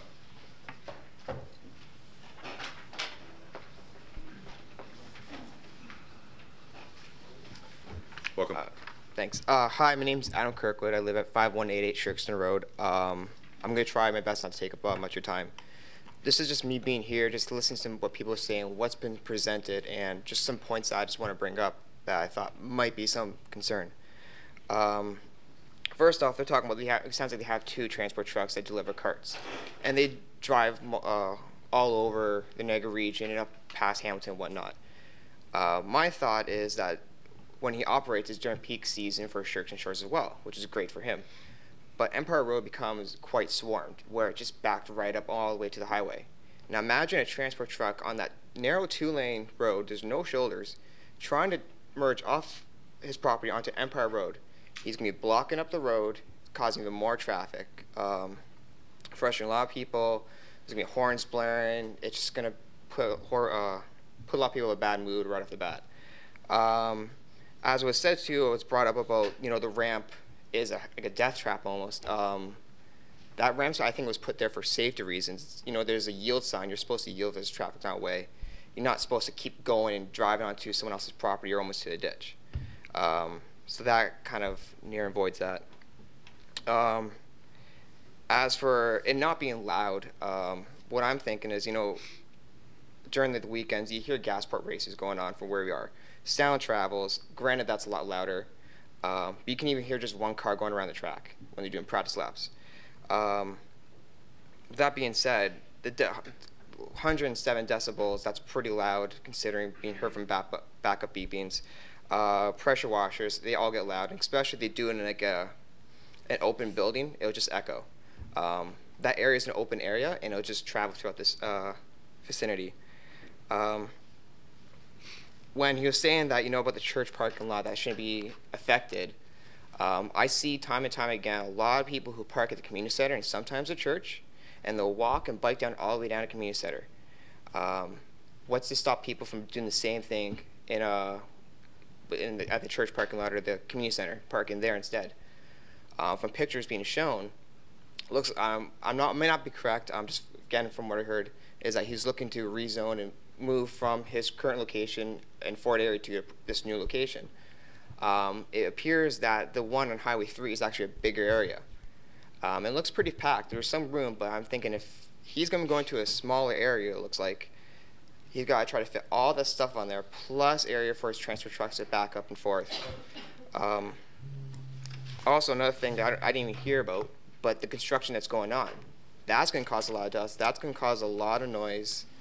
And seeing that there's little kids over there who's going to be right by that construction site, there's going to be dirt clubs, there's going to be dust flying everywhere, there's going to be miscellaneous things that they can get hurt. I know probably a lot of people who are kids, I did it, is going to construction sites after hours and playing around and goofing off. Another thing is saying that Shirkston Shores only can deal with electric carts. They already have something set up there. Why can't they kind of work with Shirkston Shores? Because that's who they're going to be dealing with in that area. That's their main people they work with. Why can't they just deal with them over there, get some sort of area dealt there? They already just built an office there, they said. They have charging stations set up. Now, the other gas carts, they're set up with golf carts. They need better access, not just on a narrow two-stretch, but two-way road, but on a highway. Some of the easier access, not blocking up a narrow stretch. And anyways, another thing is that, talking about small businesses, it's not going to be a huge zone. Where I work, they only have 6 people really employed, but they deal throughout Canada, where they're having, 20 people. So that kind of sounds like it's a larger business. Not only that, they're taking away business from another local place that's been there for years. Anyways, that's just some points I had thought of. I had more, but I have a memory of a goldfish, so I kind of forgot. So, anyways, thanks for listening. Great, thank you. Members of council, any questions or comments to the presenter? With none, further comments or questions from members of the public? Yes, sir. Come on up. Mr. Mayor, if I may, before that presenter begins, just to confirm that we will all be permitted to file our written submissions after. Absolutely, absolutely, and we'll touch on that as part of this evening's meeting.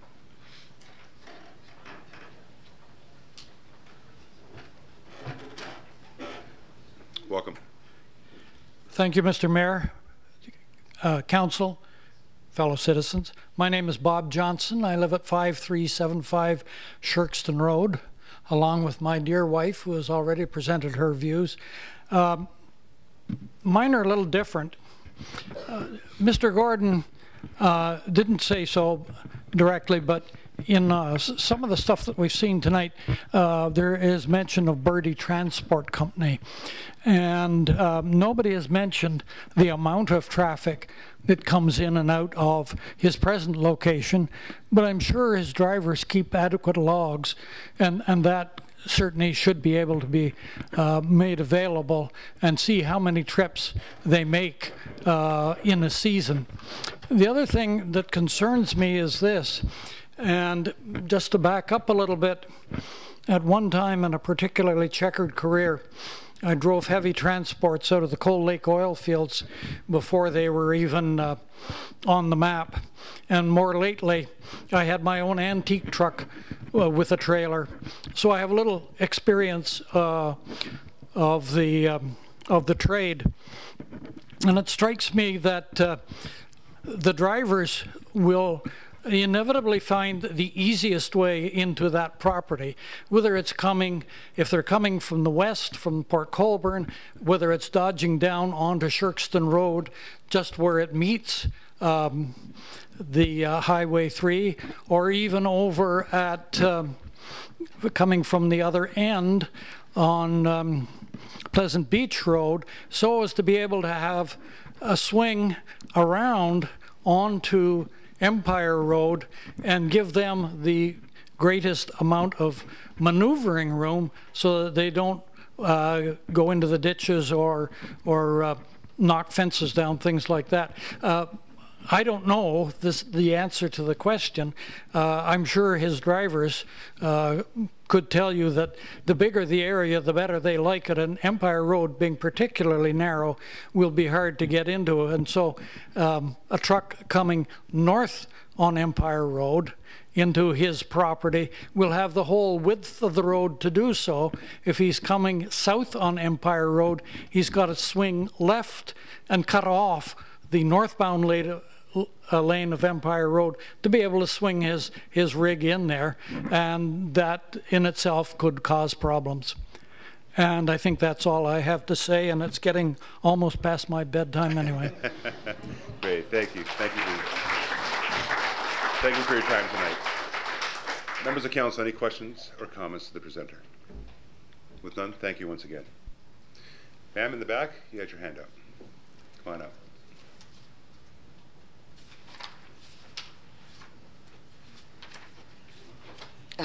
Excuse me. Hi, my name is Lori Vanderend. I live at 5489 Shirkston Road, Shirkston. Through the years, since I've owned houses, I've lived just about everywhere. Grew up in Chippewa, lived out in Ridgeway. These are all homes I owned, all country homes, except for my parents in Chippewa. Niagara on the Lake, Lakeside, and out to Stevensville, and now into Shirkston. The reason I chose Shirkston is because it was a sleepy hollow with one campground or two campgrounds that were kept separate from our town. From my understanding and the way you guys talk and what we're being presented is that Shirkston Shores is part of our town. Not to my knowledge. I don't know anybody in it. I don't know a soul. And they're part-time people. I don't see any of them here.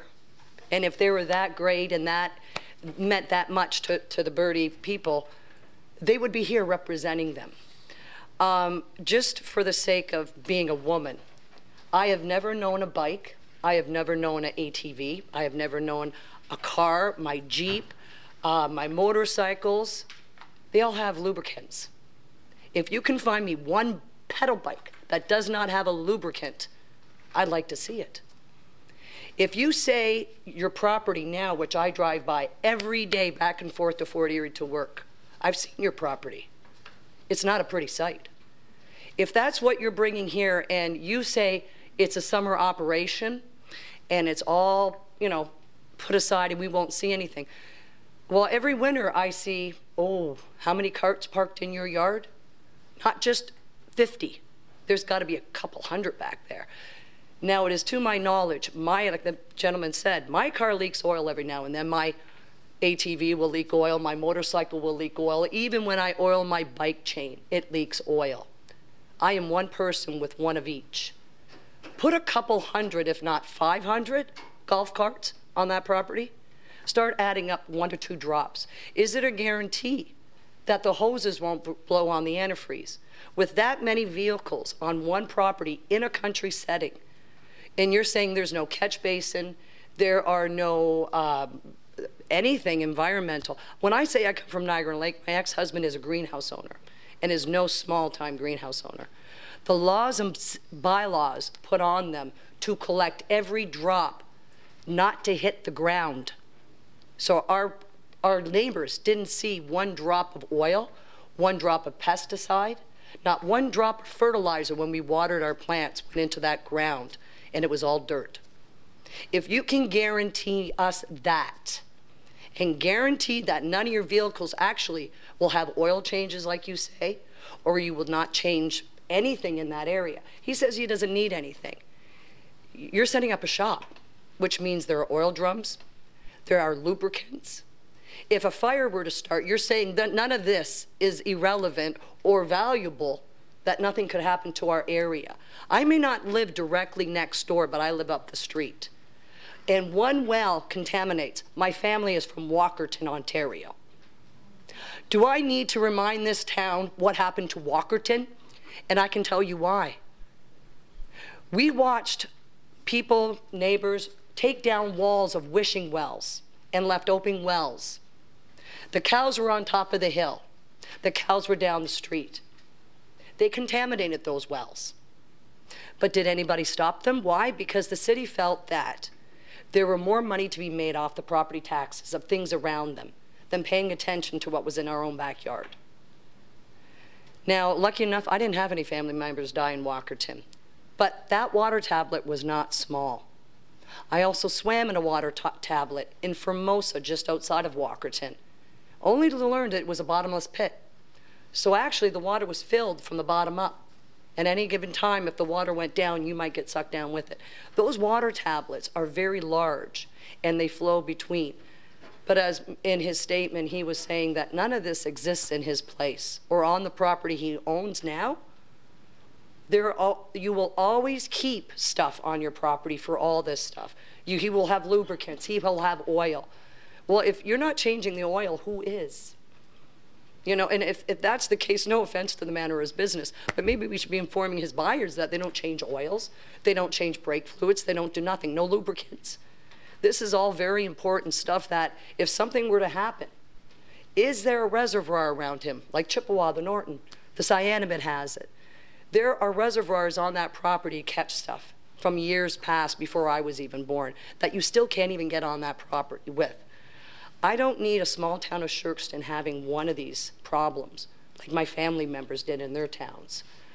It's, you know, by all means, I welcome anybody into our community that fits into our community. When you have to change a bylaw, that means something's outside the system and outside the box or outside a country living. If you would like to do all that stuff and have all that stuff, then I suggest the city councilors, if they would like to have this neighbor for, you know, by all means, have them. But as for us out in Shirkston, we don't service Shirkston shores, you know, and as for the streets, I pedal my bike on those streets. And to be worried about transports now coming from the east, the north. You ever been on Shirkston Road, trying to make it to Empire Road? If a transport were to pass me with another car, we know what would be as road fill. It wouldn't be the car or the transport, it would be me. There is not much else to say except that. It's something I've dealt with in my life, and I hope none of you ever see. But fair warning, there are families that live in that town that have seen horrendous acts by city councilors that didn't actually open up their eyes. No offense to the man, good luck to him.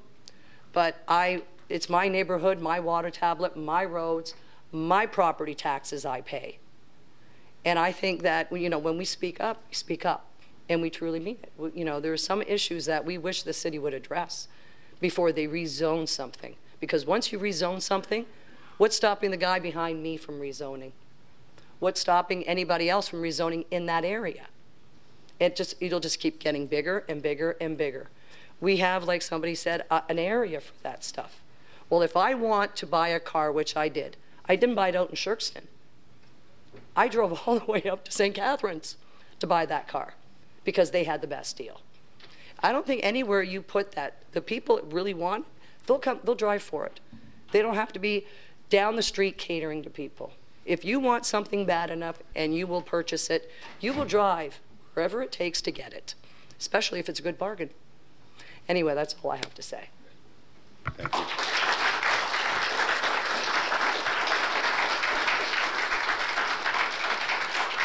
Members of council, any questions or comments for the presenter? With none, further comments or questions from members of the public?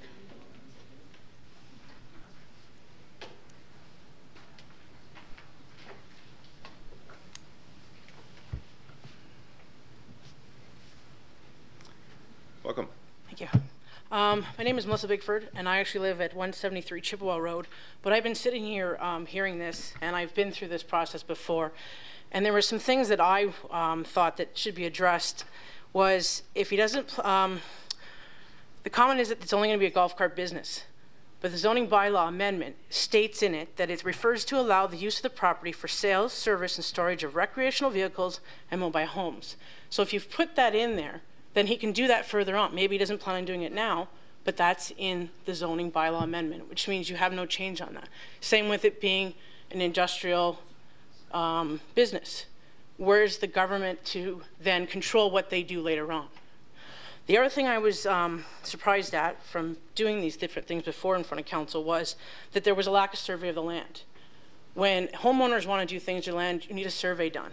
And it was drawn, hand-written, and there was no survey that I saw in any of the documents that showed that it was done by an actual company. As well, I know that the city can put conditions that require, if they feel that there is, you know what, an environmental impact that could be a condition with wells and stuff, you can request that. You can also control what they do on the property with putting in conditions which addresses the concerns of the public.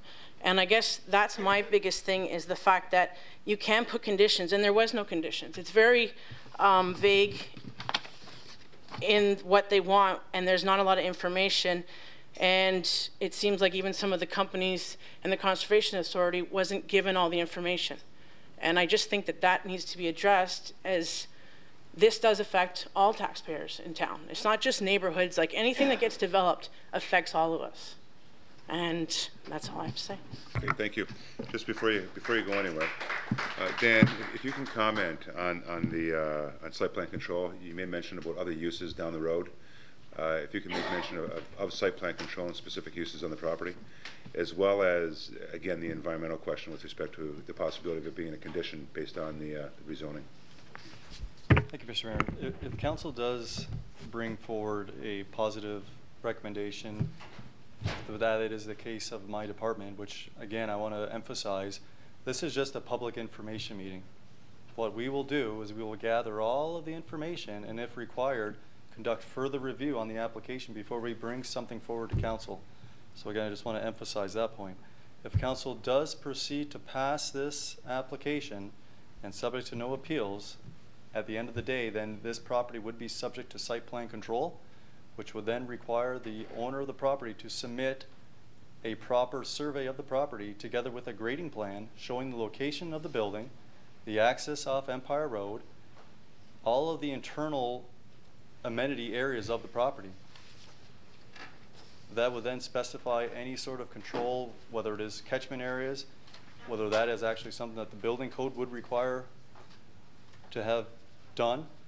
So site plan control will allow the opportunity to mitigate some of the concerns that the residents have made if, again, council does approve this application.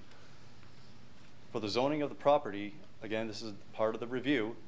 If Mr. Gordon, if we're reacting to his application that's before council, if he's only certain and he only wants to actually do sales and repair of golf carts, then the application, once it's brought back to council, would actually specify that, and that would be passed through a zoning bylaw amendment, and the bylaw would be passed by council.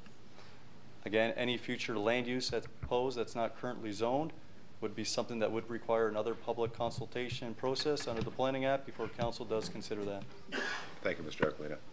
The only thing I wanted to, there was no sign-up sheet that's usually there for everybody that comes. I didn't see. Okay. Is there one in the back? There should be. Thank you, Mr. Mayor. It actually is in the back, and normally I do touch on that. It is in the back. Well, just some people left. there. That was why I didn't know if they then missigned it because they've already left. So that was why. Yeah, Chief's got it right there. Yeah, thank you. And thank you for your time tonight. Appreciate it. You're becoming a regular in here, aren't you?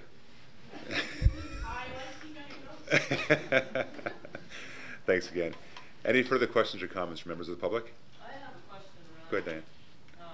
From the last comment by Mr. Planner, and that is the suggestion that this is merely an information meeting, which my question is, does that mean that we're all entitled to make further submissions to City Council prior to your considering and passing or denying this application if denial is not granted today? Mr. Aquilina. Thank you, Mr. Mayor. There comes a point where the public has given an ample opportunity to provide comments. The recommendation report needs to then reflect the comments that are made. Ultimately, if something is before council, there is an opportunity for anyone, for the public to actually request council to add further comments before council actually makes their decision. That is that's at the direction of council.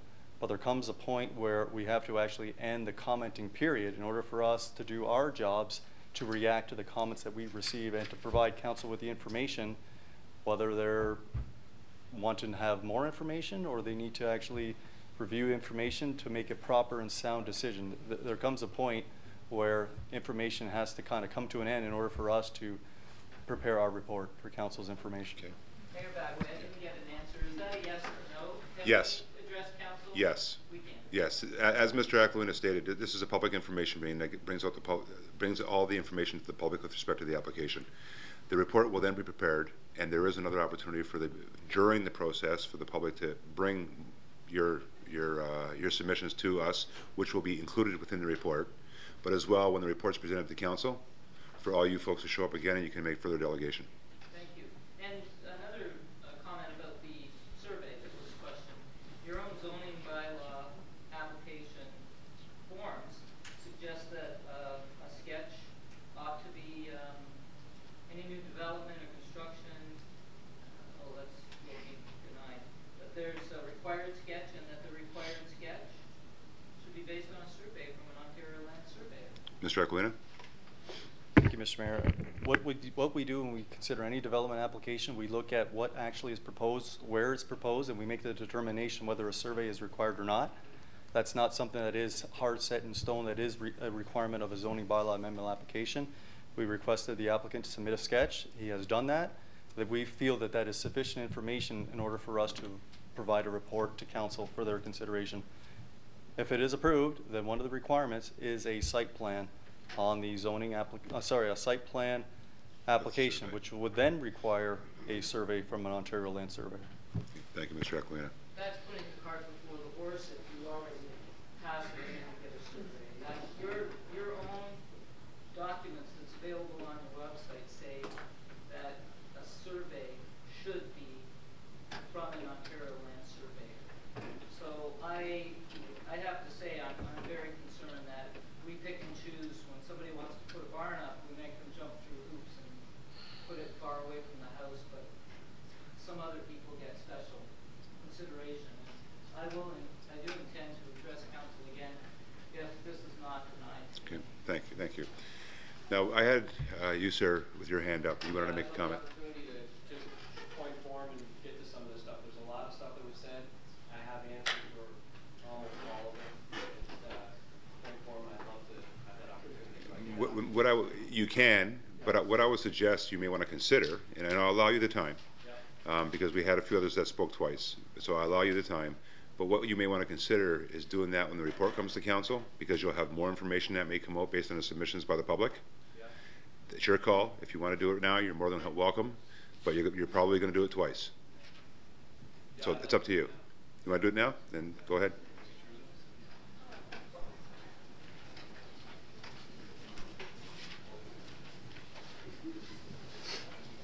Again, we'll try to make it quick. I'll let Mike address most of the questions. There seems to be some confusion on golf carts. The electric ones and the gas ones, they do not have oil in the brake systems. They don't have antifreeze or radiators or anything like that. So a lot of that stuff that you're talking about doesn't apply to them. The electric motor is sealed to the differential. It's a completely different than a car in those aspects. And they are designed to run on turf as where a car runs down the road and spills its grease and whatnot. There's very limited fluids in them.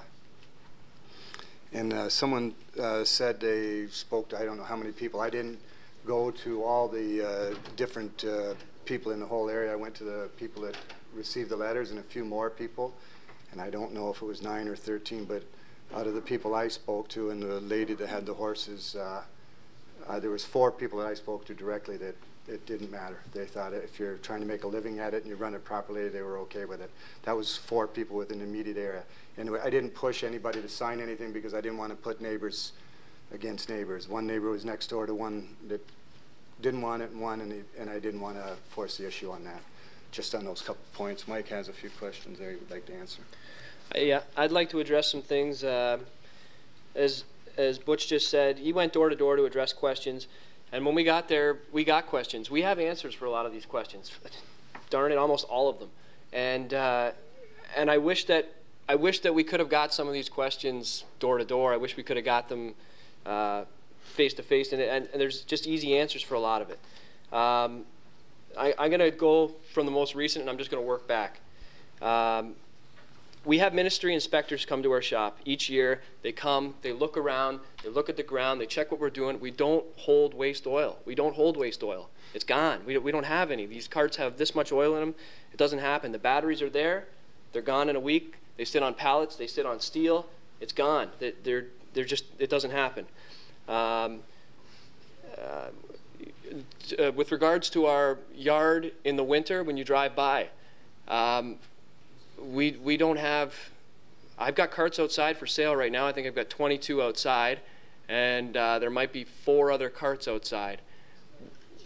The picture is during our season. The picture is Google Maps, and Google Maps takes it at the right time of year.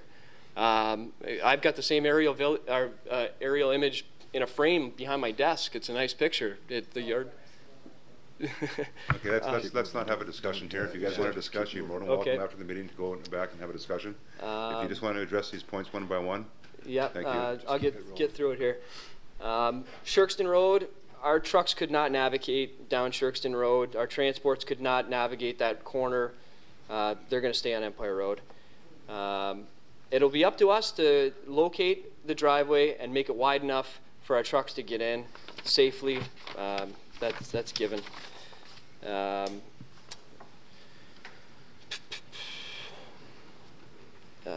young gentleman that came up about Shirkston backing all the way up the road, Shirkston, I haven't seen Shirkston back all the way up the road in a long time. I know what you're talking about. Years ago it did. It doesn't anymore. They're not allowing people in on weekend basis now. Excuse me, guys. Sorry. I'm over here. Yeah, sorry. Okay, thank you. Sorry. So there's that.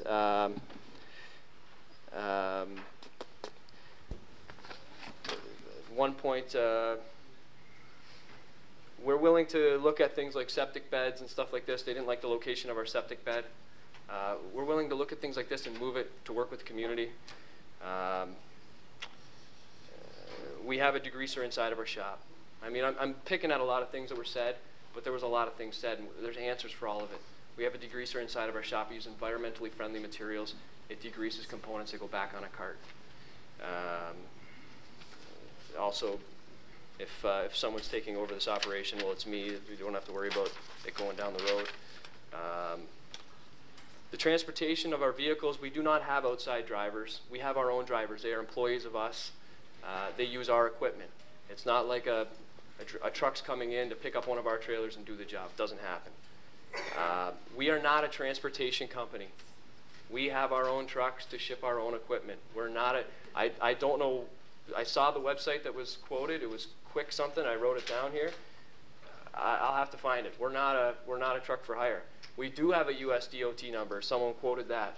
The US DOT number is on the side of our truck so we can travel into the United States, pick up carts, bring them back, put them on our yard for resale. We have to have a US DOT number to go across the bridge. Our trailers are designed to carry golf carts too. Yeah, and our trailers are designed to carry golf carts only. They don't carry anything else. Nothing.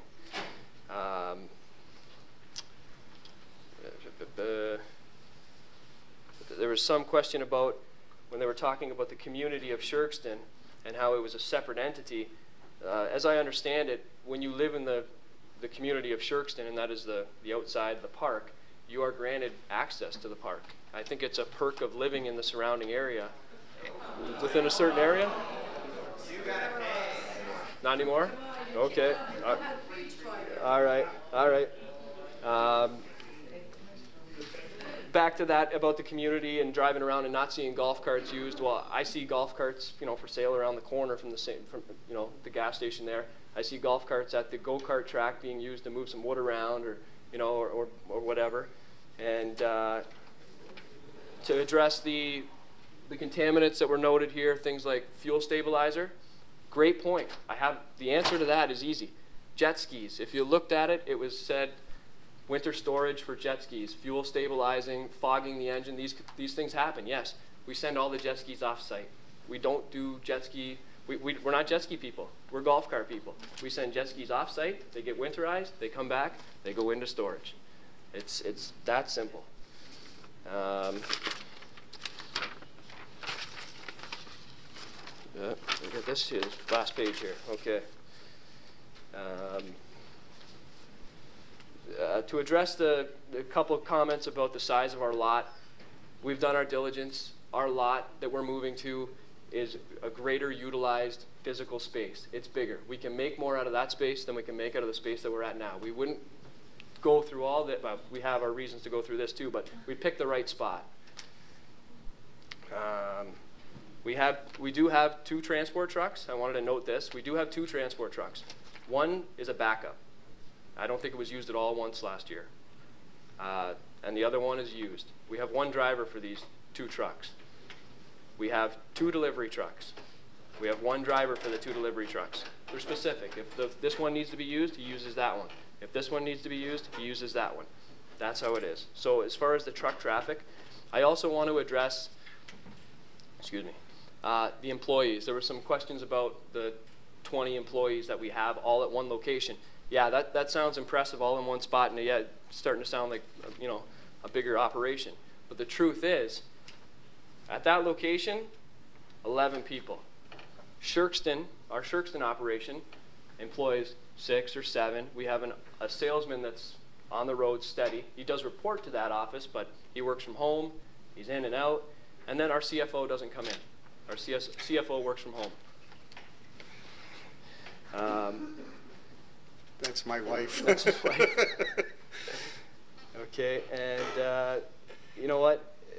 That's about it. I guess you can add. One of the other things was the beeper thing that the young lady spoke about, right. 107 decibels. That must have been one of Dave's beepers off of his golf carts, because we went over with a decimal meter and we did not hit that level of decibels. We didn't get it anywhere, and it not even close to that level of a reading. It actually relates to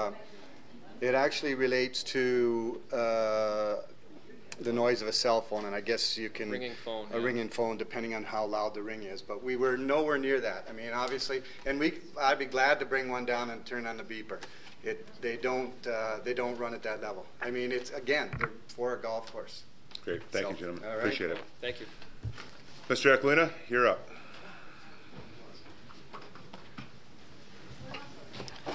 Thank you, Mr. Mayor. I would like to make an announcement respecting written notice of the passage of the proposed zoning bylaw amendment. If you wish to be notified of the approval of the zoning bylaw amendment, you must make a written request to the clerk. Only those persons and public bodies that give the clerk a written request for the notice of the passage of the bylaw will be given such notice. There is a sign-in sheet that I urge you all to actually sign, and we will be sure that you actually receive the notice. We have all your addresses from your public information material, but please also sign that sign-in sheet so we can be assured that you do receive notice. The explanation for future meetings, Mr. Mayor, on this application is that we will actually prepare a recommendation report to be brought forward for council's consideration at an upcoming meeting. Obviously, there's a lot of information that we need to actually sift through and answer and actually prepare a report that addresses all the concerns that have been raised this evening. Mr. Mayor, this does conclude the public meeting under the Planning Act, and I have nothing further to add. Thank you very much. Councillor Butters, this better be important. Yes, it is. Mr. Mayor and fellow councillors, as you can see, that this is a pretty contentious and important issue to the folks of Sherkston community. So what I'm going to be asking for your support and direction to staff is that there are still people that are basically, I guess you could call them snowbirds. They're not even back for this meeting yet. They're still in Point South. So what I'm going to be asking for is that we give another opportunity later on in this process, maybe a meeting at the Sherkston Community Center where people can come that did not get the chance tonight because they're simply not back in Canada yet to provide their comments to this application. There may be further information available at that point as well. I'm going to also ask that the notification be well advertised and increased more than the 120 meters. I'm looking at the better part of Sherkston Road as well as Empire Road.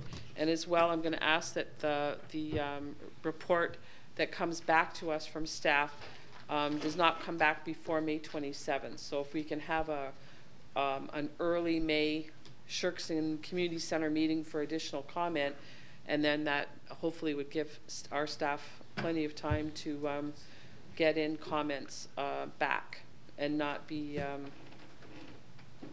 rushed. And okay. So I'm asking for it not to come back before us before the 27th of May. Thank you, Councillor. Mr. Aquilina.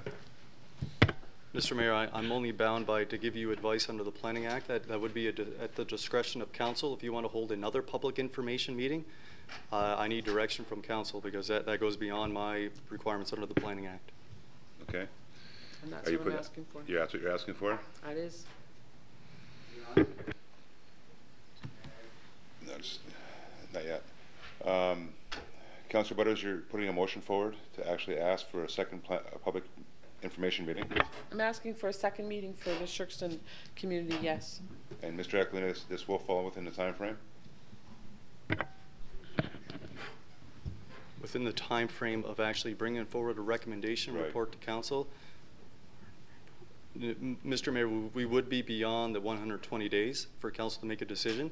If council doesn't make a decision within 120 days, that is doable. It then also opens the door for Mr. Butch to actually raise it to the Ontario Municipal Board. Don't know if that's going to happen, but the possibility is there. Again, I'm only bound by giving you advice under the Planning Act. You need to make a decision within 120 days. I'll accept that motion, Councillor. Do you have a second for that motion? Councillor Bodner, do you have any questions or comments to that motion? Okay, before I go to a vote, sir, you had a question? I just wanted to say that it seemed like it was something that was already voted on and we were delaying it. I have no problem with the second meeting if it happened in the next couple of days, but I was not here either for this meeting, nor was my wife. She flew back from Vancouver. I drove back from Vancouver and left my grandson out there that I could be hanging out with right now instead of being here. So if it was important to someone, I think they could be here, and we could submit letters, emails. There's many ways of doing it. So that's a fair comment. Thank you. You're not going to debate, are you? Just a little bit more information. Okay, go ahead. Thank you. When I spoke to the other planner earlier, they had indicated to me that because there was still a fair bit of work to be still done by the MPCA and the issues surrounding that actually for them to be able to bring back that complete report perhaps would not be unreasonable because there was still a certain amount of work to be done on this file. Okay, thank you, Councillor. Councillor Bodner. I think Mr. Aquilina brought up a very important point, and just clarify this because I want people to know. If we go past 120 days, am I assuming rightly that Butch could simply go to the Ontario Municipal Board, bypass this council altogether. That's right. And simply go with the ruling there, and you'll never have another chance for this council to vote. Am I right? Mr. Aquilino? Through Mr. Mayor, that is a possibility. If the board actually expedites his appeal, they're a little backlogged right now, but in a perfect world, the municipal board can actually rule with the application without council's consideration of the matter. Councilor? That's an important consideration, you know. I mean, you can roll the dice and you can, you know, but okay. I'm a little worried that, you know, it's out of our hands then. Then there's nothing we can do. Yes. Councilor Butters? And maybe the date needs to be sooner. Like, give me the date that would be workable. I'm just thinking, like, from my chat with the other planner, was that there was still a lot of work to be done on this file, and it would take some time to pull that all together. So if you're telling me that it all has to be done within 120 days of the original application. We're looking at the middle of May, aren't we, Dan? Through Mr. Mayor, you are correct with that. Just to answer Councillor Butters' concerns, the MPCA requires further study. I don't know Mr. Gordon's time frame to address those, but that's their only concern. If that actually is done to their satisfaction, and if there's any other issues that have actually come from other agencies, I haven't heard any. That is the only thing that I'm aware that other agencies have issue with. They want to have more information. So in that basis, Mr. Gordon's actually, he has to produce that report to satisfy the MPCA. I'm sure he knows that. Whether Mr. Gordon is actually anxious to get that done, I don't know. Again, the 120 days is actually in the Planning Act. Mm-hmm. If council doesn't make a decision with that within that time, it's not the end of the world. However, as I mentioned to Councillor Bonner, that opens the door. Okay, fine. So we have a mover and seconder. Yes, Sherry. Actually, I'm speaking with another planner in St. Catharines, and you have 4 decisions that you can make tonight. You can approve the document, you can approve the document with modifications, you can deny the document, and you can defer the document. So deferring is actually a decision, and so if you defer tonight, you're no longer bounded by the 120 days. Okay, Sherry, if I may, we don't have a document yet to debate, nor discuss, nor vote on. This is just a public meeting. All we're doing is accepting information based on what we've been presented here tonight by both the proponent as well as our planning staff. You're right. When the report comes to council, then you're right. We have those four different decisions that can be made. And when I speak with Shannon on Thursday, she said the document was brought forth in February. So I'm just trying to figure out these 120 days and what date that would actually come to then. The 120 days would be with respect to the actual report coming to council. I'm hearing that one, the report is preferred to come to council and to have those 4 different options presented to councillors in mid-May. And I'm also hearing from Councillor Butters that she would prefer to have another public meeting before that actually comes to council. Do we know when in February that the application was accepted? Because I know there were some issues with some drawings and things like that. And so Shannon, I spoke with Shannon directly on Thursday, and she said that the application wasn't accepted until February. Do we know what date? Mr. Aquilino?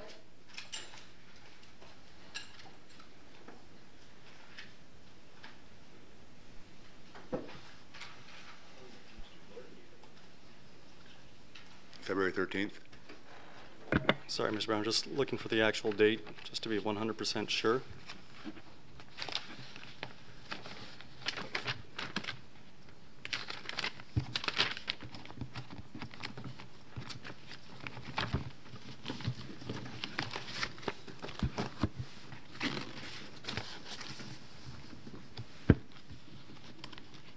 It's nice that we're in a paperless environment, are we?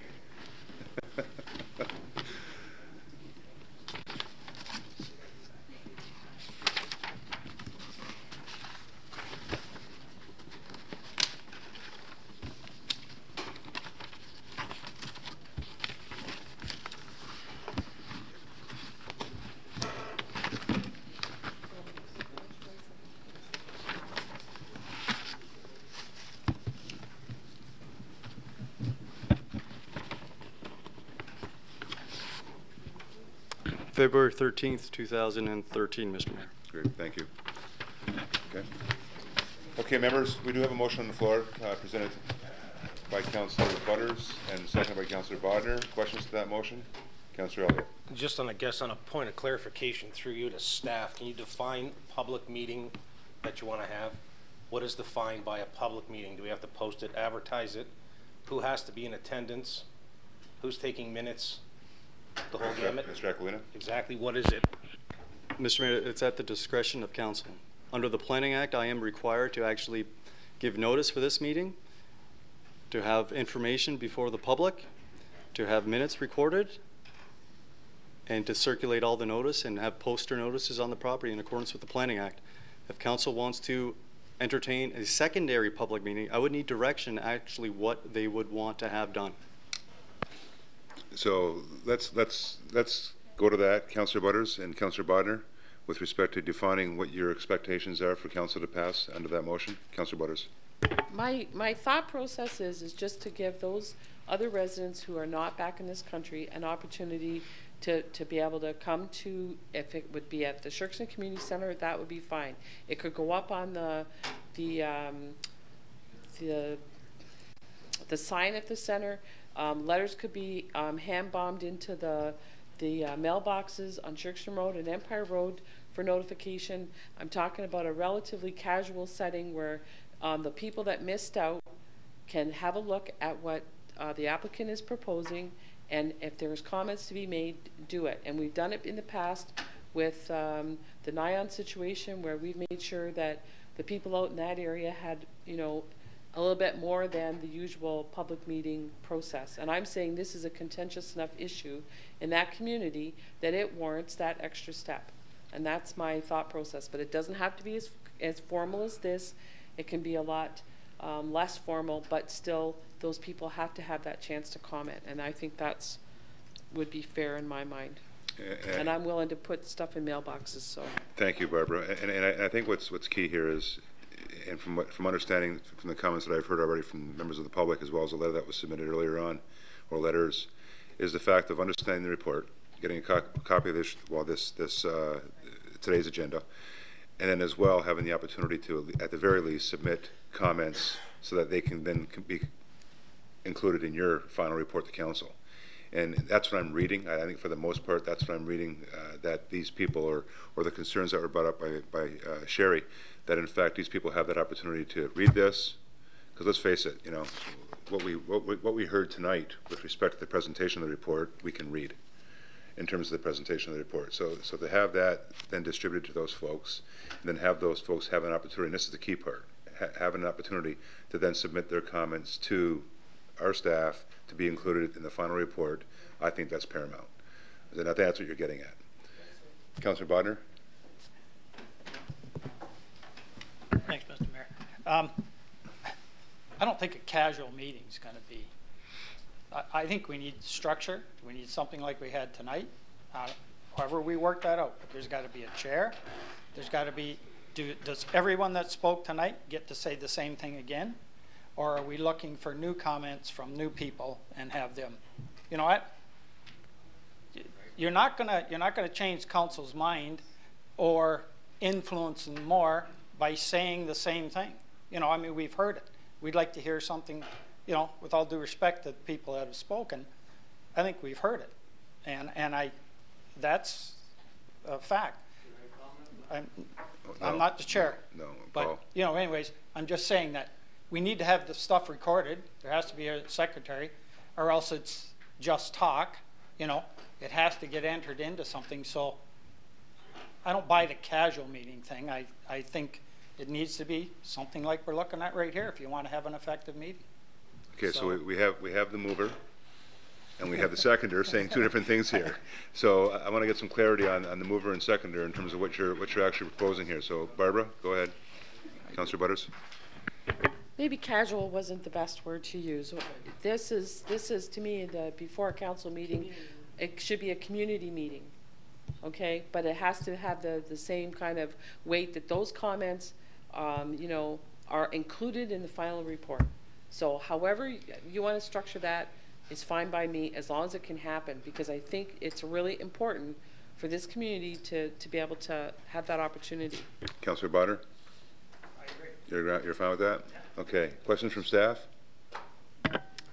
Through you, Mr. Mayor, circulation, is there a radius or any sort of parameters on where we are actually putting notice to? Barbara, we're looking at the same circulation? The length of Shirkston Road and the length of Empire Road. North to south, east to west? Well, yeah. To Hallway Bay. Okay. Okay, members of council. Further questions or comments? No, that's it. That's it. Okay, that's it. It's 10:19 right now. We've beat this thing to death. So that's it. Members of council, questions? Councillor Elliott, Councillor Doucette. Thank you, Mayor, through you. So I'm still waiting for a definition on who has to be at the meeting. Does council have to be at the meeting? Does the proponent have to be at the meeting? What information are you giving? Who's going?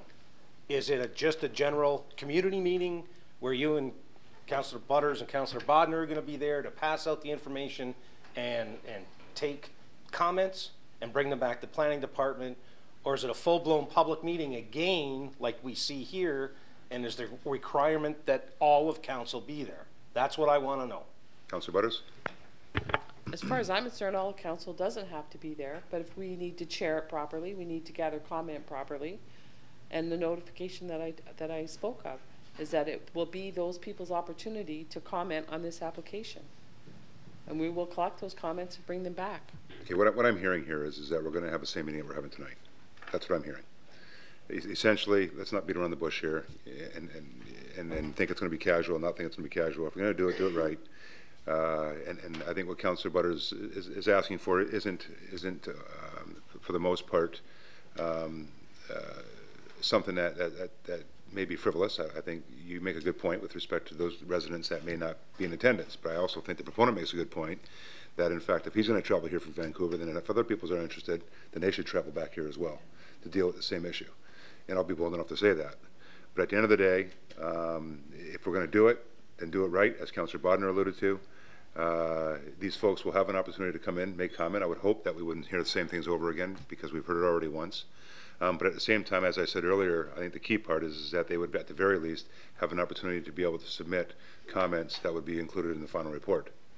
So, Councillor Butters, if I may be so bold as to give you a little push here in terms of making that the recommendation with respect to just simply having another public meeting as we would have here today, as per the Planning Act that Mr. Aquilino would be abided by, to duplicate that for that opportunity for those residents to be in attendance. And then, simply put, as Councillor Bodner said, they would have that opportunity to come out and make presentation, new presentation to members of council. Agreed. Councillor Bodner, questions further? Councillor Doucette. Through you, sir, to Councillor Butters. Is the request for extending the zone area that we're requiring, is it necessary, or why are we extending? According to the law, we're supposed to send it out to anyone that's within 120 meters. We follow that law within town. We follow that law everywhere. Okay, and that's the way the Planning Act is written, unless I'm told otherwise by the planner. Then I can see 300, but where does 300 bring us? And do we extend it that far out? We have to, if we start expanding it just along all of Shirkston Road and all, we're going further and we're extending further. It's not to say maybe we shouldn't, but somewhere we've got to put a cutoff. May I suggest, Councillor, if I may, once again, let's simply abide by the rules of what we're abiding by for this meeting. So may I suggest that? Councillor Bodner? Not putting words in Councillor Butters' mouth or ideas, but if we do the same thing we have done, Councillor Butters and I will make sure that we do a mailbox run. And everybody that's got a mailbox will get a notice all the way down Shirkston Road, one end to the other, all the way down Empire Road, one way or the other. Council doesn't have to worry about it. We'll look after it. And thank you, Councillor Bodner. Thank you, Councillor Butters. The only additional part that I would like to see in the motion is new presentations. Because, or else we're going to be here for 3 days. Okay, so so I would ask that that be part of the recommendation, that only new information, new presentations come forward. This meeting, quite frankly, is for those that aren't here tonight, and the folks that are from out of town that reside in the vicinity that want to give comment, regardless of what side of the table they may be on. So I think that should be part of the motion as well, because again, we don't want to hear the same thing over again, because as Councillor Bodner said, we've already heard it. We get it. Okay? Go ahead. We've gone over a ton of stuff, and much of it many times. Are we expecting that these people that we're going to reach are going to come up with some new ideas for this? And second, how many people are we talking about stretching this out for? How many more people that couldn't make it tonight for various reasons? And that's hard to answer.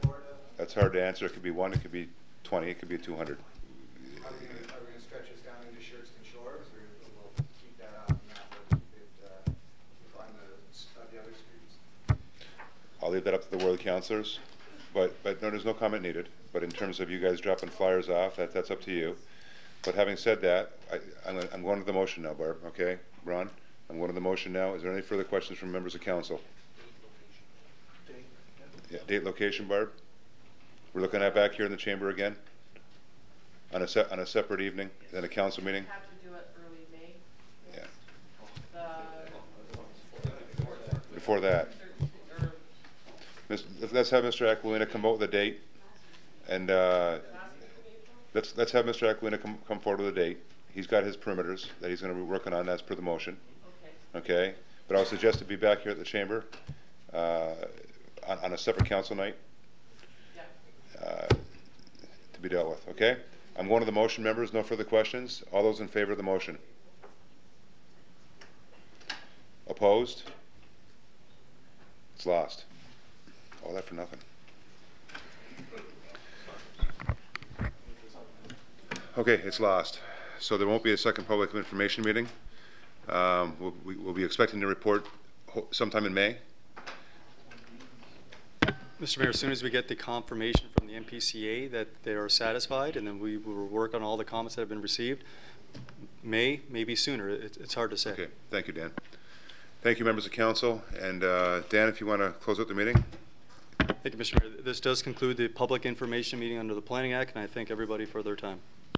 Thank you, Mr. Aquilina. Thank you, members of council, and especially thank you, members of the public. Appreciate your time this evening.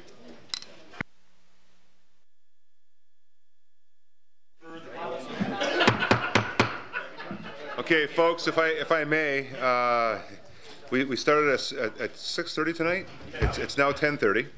COGECO informs me they got 51 minutes left on their tape. So let's try to do this within 51 minutes. And I really have to say to Big Brothers Big Sisters of South Niagara, as well as the Conservation Club, thank you. And I do apologize. These public meetings sometimes get a life of their own. And Greg, I see Greg here too, because he's got an issue on the agenda. Thank you for your patience tonight. I know you've been sitting here very, very patiently. I hope you've been able to take advantage of the cooler in the back, as well as the popcorn machine. No. Oh, you didn't find the other stuff in that cooler. Okay. I'm just kidding. But no, with all sincerity, thank you. Thank you for having the patience this evening. So with that, let's just roll right into it. I am going to call this meeting to order, the Committee of the Whole. And Madam Clerk, are there any addendum items this evening? Thank you, Mr. Mayor. None this evening. Confirmation of the agenda. Mover and seconder, please. Councillor Butters, Councillor Kenny. Any questions or comments? All those in favor? Opposed? That will be carried. Are there any disclosures of interest? With none, items requiring separate discussion. Councillor Steele.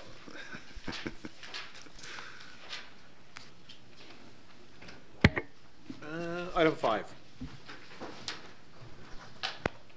Councillor Elliott. Any further items? Don't even think about it. Councillor Danch. Okay.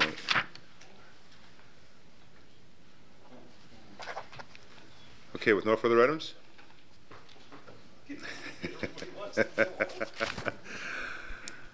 Any idea what the score of the Junior B game is? Yeah, they lost 3. Oh, jeez, no, did Fort it? lost? Yeah, they were winning. They were winning till the open way to Shaman. Beginning of the third, they got shot over Okay, moving on. Approval of the remainder of the items, members? Mover and seconder, Councillor Steele. Councillor Elliott, questions or comments? All in favor? Opposed? That will be carried. No delegations this evening. I'm sorry, I'm going to go to presentations. I guess that would be appropriate, for those, the patience of these individuals. I have two presentations I'm going to make, and I'm going to make them down at the podium, if I may.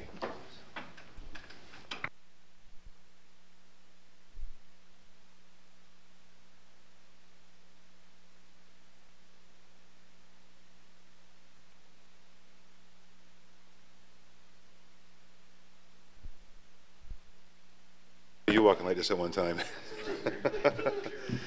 Well, thank you, members. I do have two presentations, as I mentioned earlier on.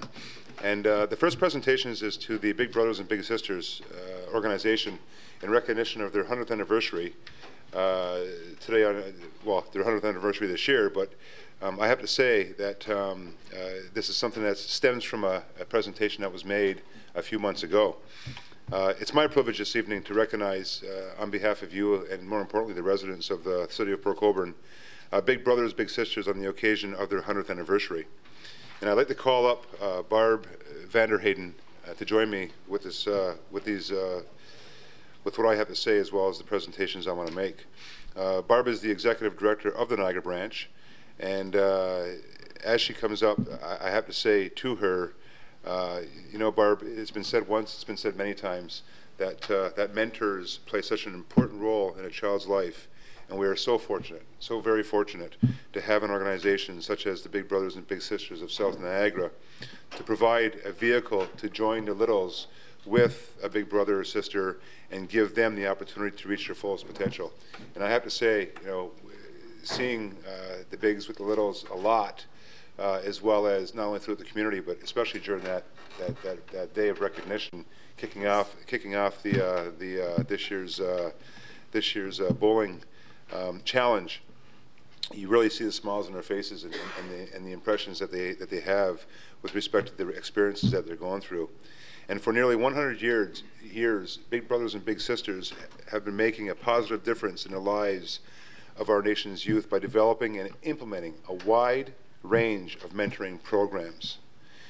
When we met at the launch of your bowling campaign, Barb, you told me that you were putting together a time capsule to recognize this anniversary, and I promised you that I would have you out and recognize not only your contribution to our community throughout the past 100 years, not your contribution, but the organization's contribution, that I wanted to get you out to make some contributions to the time capsule. So I want to take this opportunity to present Barb with a Port Colborne Junior B jersey, together with a city pin and some clippings. And this is one of the things that we talked about at the launch, was because it was before the opening of the Valley Center. I invited them to come out to the opening of the Valley Center to provide some information about the Big Brothers and Big Sisters organization, but also have her come out to a council meeting and not only recognize her 100 years, but give her, as part of her time capsule that they're going to be putting into the ground, a Junior B jersey, which I found fitting because this year's theme was Pirates, correct? Exactly. And of course the Junior B Pirates. And with that said as well, to also include newspaper clippings as well as the Valley contributions that both the Tribune and Niagara This Week made upon the opening, to include that within the time capsule itself. So it's my pleasure to present that to Barb today, which is the jersey, and it's cleaned. Oh, good. and some mementos from the opening of the Valley Center. That's wonderful. And also I do as well want to present to Barb something that I'm sure she wasn't expecting, but something for the organization presented to the Big Brothers and Big Sisters organization on the occasion of their 100th anniversary, and in recognition of the positive influence that you have provided to young boys and girls in the city of Port Colborne and throughout the Niagara region. Thank you on behalf of members of City Council, and thank you on behalf, most importantly, on behalf of all the citizens of the city of Port Colborne. Thank you very much. Well done. Thank you. And if you want to say something, you're more than welcome. I'll make it very brief. No problem. Thank you very much, Mayor Badaway and councillors. I just wanted to just give you a quick bit of information because I'm sure everyone has had their, I wouldn't say fill of council tonight, but this brings me back to the days when I worked with the Home Builders Association. So I'm very familiar when you have an issue like this come up, and it is very hard, very passionate. It impacts people's lives in many ways. But with regards to the time capsule, it will be open in 100 years from now, and the agencies within the Niagara region will do it with the bigs and littles that are present 100 years from now to look at the things that were appropriate for the youth of this era for them to see and compare. So this is a wonderful gift. I thank you very much for it, and I'm sure that the children will certainly understand and relate to what you have included in it. Very briefly, our area has been serving the communities of Port Colborne, Welland, Pelham, and Wainfleet since 1964. And in December of 2012, Greater Fort Erie merged with our agency. So as of April 2014, we will be celebrating our 50th anniversary, which is quite an accomplishment and we're very proud of. Just a little bit stats to make it applicable for you. Last year we served over 800 children through our various projects and programs, of which 118 were from Port Colborne and area. To date, we have serviced 56 children within this area, and that means as of January the 1st. And we have a wait list combined of 166 children. So you can see that there's definitely opportunity for more people to step forward and to take on the role of a big in any capacity they can. Thank you very much, Mayor Badaway and councillors, and I will let you continue with your meeting. Thank you, Barb. Thanks. And before I forget, I do want to get those two youngsters that we had out. If you can get their information to me so I can get them out, because I do want to show them around. They're new to the city. Yes, they I are. have to get them over here to show and them. And the letter has gone to them, so I'll get the caseworker to follow up. Perfect. So Great. thank you. Thanks, Barb. Appreciate it. Thank you once again for your patience tonight, too. Our second presentation this evening actually includes money. So I think that's why she waited. In 2011, the city got involved in the World Fishing Network's Ultimate Fishing Town contest. It was high profile, with individuals voting 4 times for a chance to win $25,000 and be named the Ultimate Fishing Town.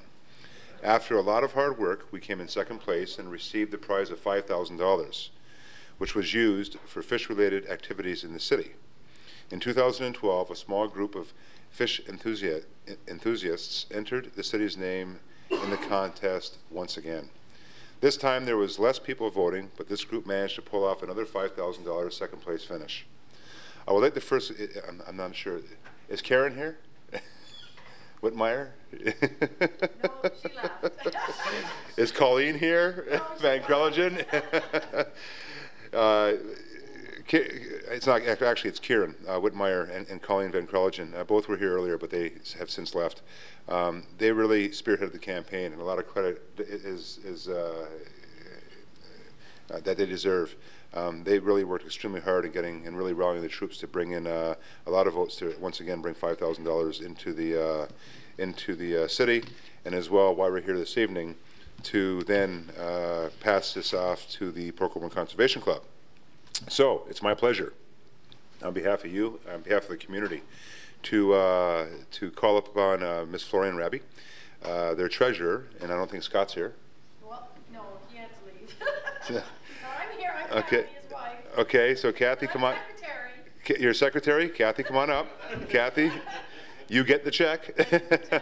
But it was decided that the $5,000 second place prize this year would be best used by the Port Colborne Conservation Club, and it would be for their fish stocking, hatchery, and the kids fishing derby activities. I do want to also add that I've been informed just as recently as today that the Van Krelligen family of Hymack is also going to be donating to the Conservation Club some docks for fishing as well. Well, they're not donating the dogs, but my husband and Carl are working together. Right. They found them on Kijiji. Right. With some of the money that we're getting from here, we're purchasing them. Okay. And Carl's getting a big truck to bring them, Gotcha, which we're gotcha. sharing the cost of the trucking. Mhm. And then we're hoping to put them in the lagoon for the kids for fishing. Excellent, excellent. And he's hoping to get a crane donated for the kids derby to have that in place. Wonderful. So we're in the process. Wonderful. We're working together on it. Excellent. So we have here a $5,000 check for you. Now you can take this to the bank. Thank you. And they, I'll take this one and they will accept it. You were getting that one, but okay. But there's your $5,000 check, and I congratulate you for that. I also Thank you. congratulate all those that were involved to raise this $5,000 for you. Awesome. But you are correct. There's your real check in the I got it. in the envelope. I see you picked that up pretty fast. But by all means, you're more than welcome to say a few words as well. Okay, thank you Okay? very much. You're welcome. Appreciate it. We really appreciate this for the Derby and for the Conservation Club. Quite a bit of it is going to go into the hatchery this year. We've got some repairs we've got to do, and for the pickerel release. And if any of you guys are interested and want to come out and see how we do it and how we take the fry out and we put them in the pond, and then when they get a little bigger we siphon them out of the pond and then they're relocated in the Welland River. We're in the process of updating our website, but take a look at it and you're all welcome to come out. It's pretty cool. And the Kids Derby is running on the Father's Day again, which is the 16th of June. And I've already purchased the bikes for it. Most of you guys have all donated towards it, and the ones that haven't, I'll be knocking on your door soon. But it's a great kids morning. So, you know, if you've got any kids or grandkids, bring them out. So that's Father's Day in the morning. So they have a good time. So thank you again very much. Appreciate it. And thank you for everything you guys are doing. Thanks. Well done.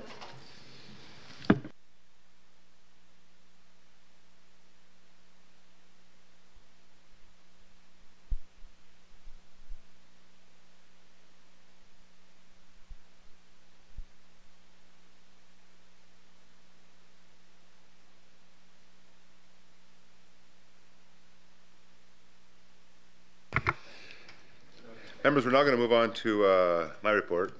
I don't have a report tonight. I'll bypass that tonight. I'll save it for the next meeting.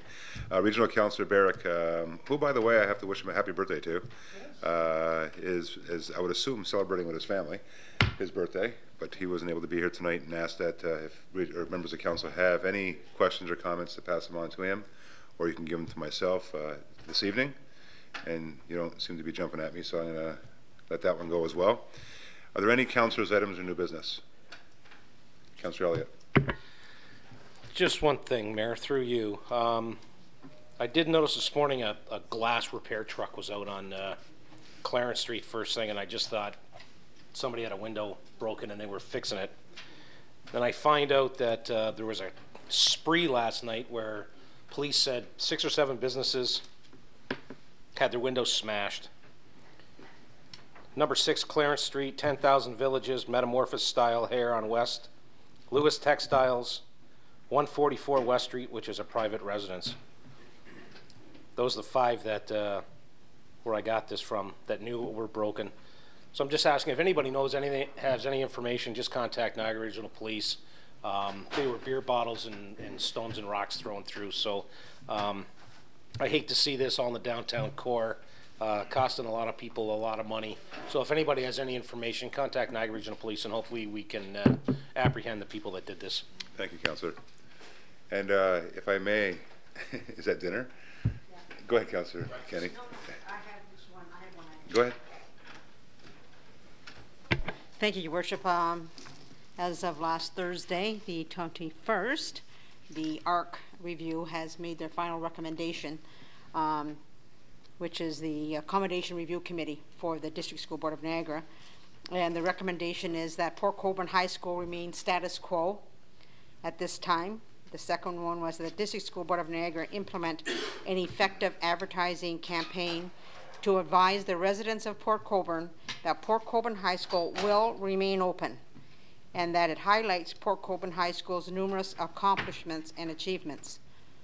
And B, that the District School Board of Niagara gradually phase in a boundary change to include Wainfleet residents in the catchment area for Port Colborne High School, and that the District School Board of Niagara conduct a program review to further enhance current program offerings to make Port Colborne the unrivaled secondary school of choice.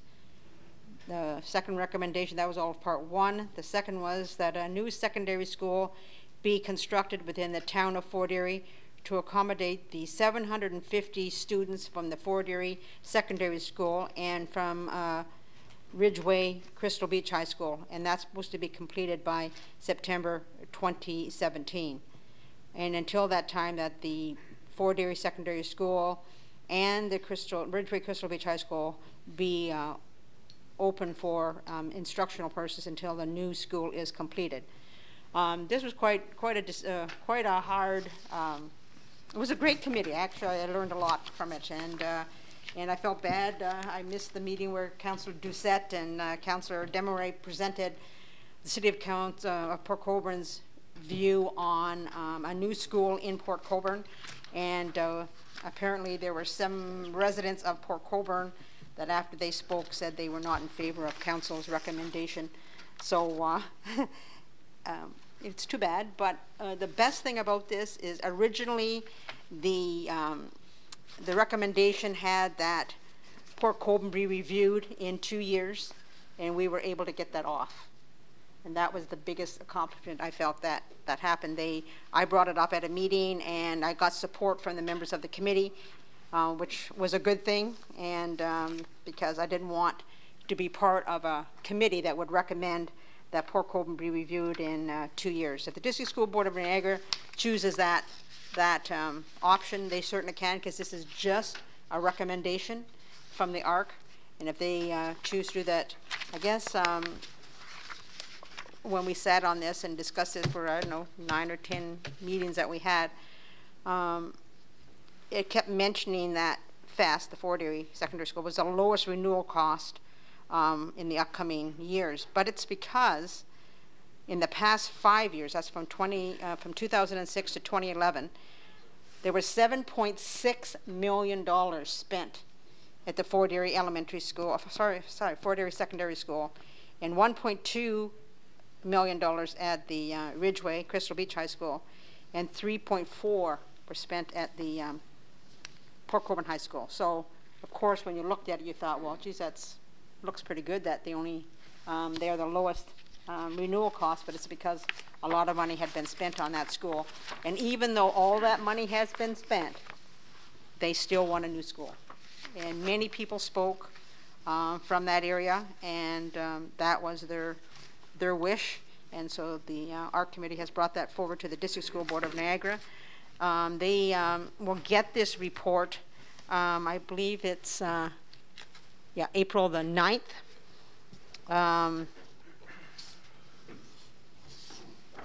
Sorry, I apologize. April the 3rd they get it. And that's a board meeting. They have a 60-day deliberation period, and then on June 11th, they'll either pass this on to the ministry or totally ignore it. So thank you for giving me the opportunity as to be the representative on this committee. I certainly enjoyed it, and it was great to meet with different both parent teachers that were there, that were on the board on this committee, and with trustees. So it was very interesting and quite the challenge, and we'll see, Your Worship, if they leave us alone. We'll find out. Thanks. If I may, Councillor, I'll reserve my comments because you know what they are, and I think members of council know what they are based on the emails that I've been sending out in the last couple of weeks, months, if not better part of the year. I'll reserve my comments for 2 years. I find it interesting that a recommendation can come out from a committee that states that they're going to do a full-blown public campaign saying that we're not going to touch Port Colborne High School, but I directly heard from the chairman of the board, Maves, and Cam Hathaway, that they will be including Port Colborne High School in the next accommodation review with the City of Welland in 2 years.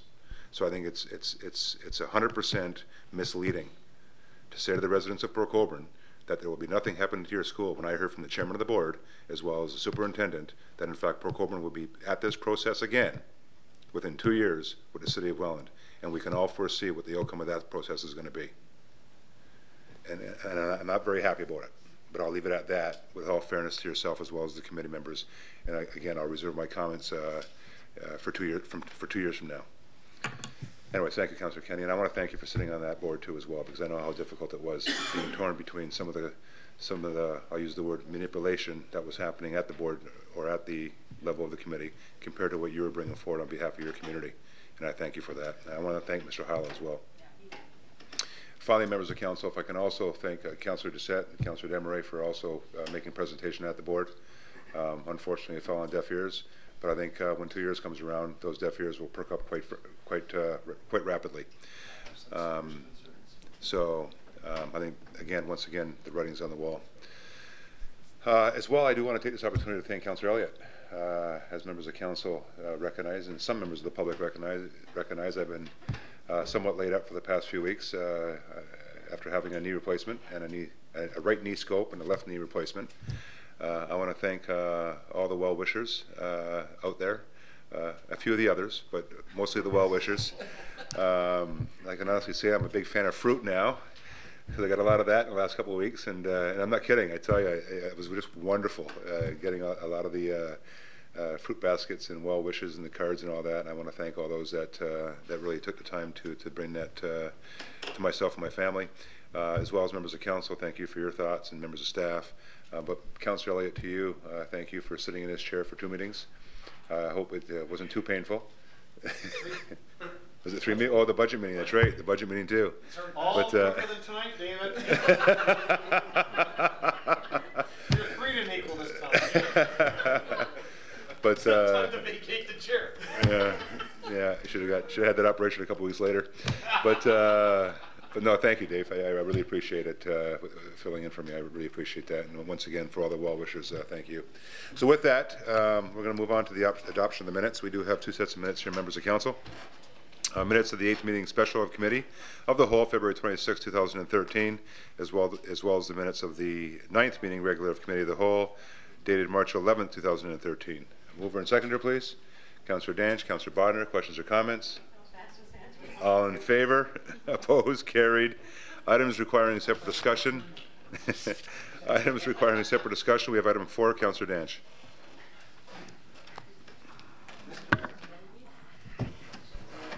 Hold on, Councillor Danch, if I may, point of order? Yeah. Councillor Could Danch. I put a motion on the floor that we go past 11 o'clock? Because it's 10:58 right now. Yes, thank you, Councillor. Let's do that now and get it out of the way. Seconder, Councillor Elliott. Yeah. All in favor? Opposed? That would be carried to go past 11. Thank you. Councillor Danch, floor is yours.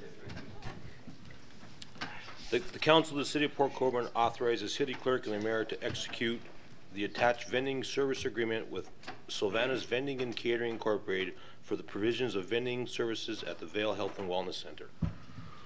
Thank you. So I have a seconder to that, please. Councillor Steele, questions or comments? Councillor Danch.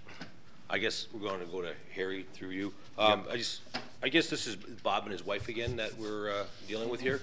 And just in all honesty, are we getting all our eggs in one basket here? We've got him running the subway in there, and now they're looking after the vending machines and stuff like that. I just wonder if maybe I'm thinking in the summertime if we're going to be able to get like a hot dog guy out there in the middle of the field, or if they're going to be able to have the soccer games and stuff like that, if they're still going to have that opportunity to raise some internal funds for their own use and not just have one guy looking after everything. That's really my only concern. Mr. Hakeem. Through you, Your Worship, to Councillor Danch. The provisions in the agreement as far as Subway restaurant as well as vending, they were part of the original RFP that went out. So it was awarded to them. The Subway lease agreement was negotiated separately, and they are the sole food provider within the Valley Health and Wellness Center, within the facility itself, excluding the bocce club. As far as vending services, it's the same arrangement, more or less, that they're going to provide vending services on site within the envelope of the building itself, nothing else. Outside of that, soccer will be able to operate their own services, and there are other provisions that will allow groups to deal with Subway, and if they're not satisfied, to deal with second and third parties. However, just to clarify though, this has nothing to do with Subway. This is with their own company? Yeah, well, this is with the separate company, separate from Subway. It is a separate agreement that we negotiated with them, with Sylvana and Bob Rochou. Schwab Brochu, but it's under Sylvana's Sylvana and Catering Incorporated. It's under a separate company. It's not under Subway. Great, thank you. Okay. Councillor Doucette? Thank you very much, Mr. Mayor. Just through you to Mr. Akeem. How quickly can they have anything in there? Because you wouldn't believe how many people have asked me where are the vending machines since they're not open, and people want something. It's just interesting that there hasn't been anything, and I'm getting it every time I walk in there, and I'm in there a fair amount. So. Okay, Mr. Hakeem. Through your worship to Councillor Doucette. Well, prior to this agreement, they've gone out and actually purchased their machines, so they're not getting machines on a consignment basis. So they're actually purchasing their machines. So it might take a little bit longer, but I think it's anticipated in April at some point. Okay, thank you. Further questions, comments? Councillor Kenny? Sorry, I just had to ask, was this a separate tender, Harry? Is this a separate tender for this? Does this go out to tender for the vending machines or not? Through your worship to Councillor Kenny, this was part of the original RFP for the entire food, service, and vending arrangements at the Valley Health and Wellness, and this was several months ago. So it was all tied into one RFP. Okay. Further questions or comments? All those in favor? Opposed? That'll be carried. Thank you. Moving on to the next item, item 6. Item 5. Gotta put my glasses on. Councillor Steele. Thank you, Your Worship. I'll move that the Council of the Corporation of the City of Port Colborne approves the encroachment renewal request for the patio in front of 230 West Street, only with the following conditions. The encroachment permit will not apply to the proposed hilltop patio on the east side of West Street. Insurance of $5 million, coverage including liquor liability in the city and the St. Lawrence Seaway Corporation named as additional insured, certificate to include a 30-day cancellation, notice of cancellation. Unobstructed pedestrian corridor, minimum 1.54 meters must be maintained. Patio to be removable. Patio to be seasonal, June 1st to September 30th inclusive. Patio fencing material and installation requires the inspection and approval of the city. Owner to notify city prior to patio being removed or installed for sidewalk inspection. Patio to be temporarily removed upon 7 days notice from the city for maintenance activities on the city's road allowance, and approved lighting to ensure visibility at night. Approval from the St. Lawrence Seaway Management Corporation, and that the encroachment agreement for the 2013 only with renewal subject to the review and approval of the end of each year. And the last part? Oh, that the request for the hilltop patio be deferred so further study can occur. Sorry. Thank you, Councillor. Do I have a seconder to that, please? Councillor Elliott. Questions or comments? Councillor Steele. Thank you, Your Worship. Two things. First is at the very top where it says of the renewal, but this is actually in front of the building next to the current patio through staff. Is that not correct? Mr. Aquilina. Through Mr. Ray, yeah, that is correct. I believe that the bylaw officer inappropriately cited renewal. Yeah, so if we could, Yes. friendly amendment to move the word renewal. Thank you, Councillor. My second question is with regards to the dates of June 1st to September 30th. My understanding, and staff, if you can correct me if I'm wrong, is the current agreement that we have in front of Canal Side is May 1st to September 30th. Is that today's dates on that agreement? Mr. Aquilina. Through Mr. Mayor, to be honest, I don't know exactly the exact dates of that. Okay, if I could have council agree to make those the same dates as opposed to two separate dates. I mean, okay, so the first one I think is continuous patio should be open if the I same can make time. that as an amendment, please. So you're moving that as an amendment? Yeah, if it's May 1 to September 30th or May 1 that's to fine. October 3rd, whatever the dates are, if staff can do that. Okay, Councillor Kenny, you're seconding that? All in favor? Opposed? That will be carried. Thank you. Back to the main motion as amended. Go ahead. Greg was going to ask for something different. Different date. Yeah, I know. Okay, sorry. That was my next question. Okay, sorry. Okay, go ahead. Thank you, Your Worship. And just lastly, with regards to that, I know the proponent is asking for a different date. The only reason I asked that to be changed prior is due to the fact that we should tie it in with an agreement that's already in force, in essence, for the same operation, so that if there's a change to be made before we pass it, the proponent can come forward and bring those dates, just so we can tie everything in under one. Thank you. Thank you. Now, I'm assuming the proponent wants to speak to that then. So Council, you're okay with that? Okay, Greg, come on up. Thank you, Your Honor, and fellow councilors and city staff. The only thing I want to address is changing of the dates. Rather than coming back to council next year, or when renewal of my patio that exists right now is already going on. I was hoping we could have it April 1st instead of May 1st, as we do get some nice weather in April, and I was hoping it could be extended to November 30th. I doubt I'm going to get much business after October to November, but that does allow us to have the odd person that wants to go outside to have a drink and have a smoke at that time when it's colder weather. But at least from April 1st, because the weather is nice from that point on. Okay, thanks, Greg. Any questions of the presenter? No questions? Councillor Steele. Thank you, Worship. I have no problem starting April 1st, but I will go to October 30th. I think November with the snows and everything coming. I believe with the snow, I don't want to have city staff and the proponent getting into arguments about fencing that's up. If we could do it as of the end of October, but I have no problem at the beginning of April. Okay, do I second to that? Councillor Elliott, any questions or comments further to that? All those in favor? I'm sorry, my apologies. To the main, that's an amendment. Okay, so to that amendment, there's no further questions or comments. All those in favor to the amendment? Thank you. Back to the main motion. As amended? Go ahead, Ashley. Thank you, Mr. Mayor. You will notice on our council agenda this evening that we do have a bylaw authorizing entering into the agreement. As a result of these amendments, the agreement forms part of the bylaw, so I will need to withdraw that bylaw and bring it forward to the next council meeting. I just wanted council to be aware. Okay? Thank you. Members of council, back to the motion again. That's fine. As amended, all those in favor?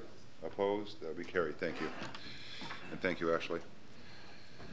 With no further items, members, on our agenda for this, thank you, Greg. Thank you.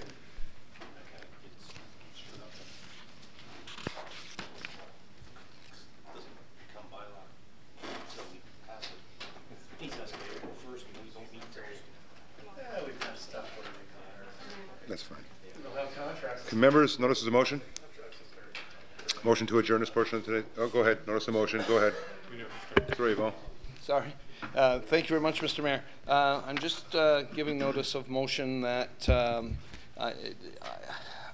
I'm going to request, and I've been asked by the Seniors Committee to request that the put a motion on the floor that the Transit Committee study the fact of giving some kind of transportation, bus system, taxi system, whatever it is, to Ward 4.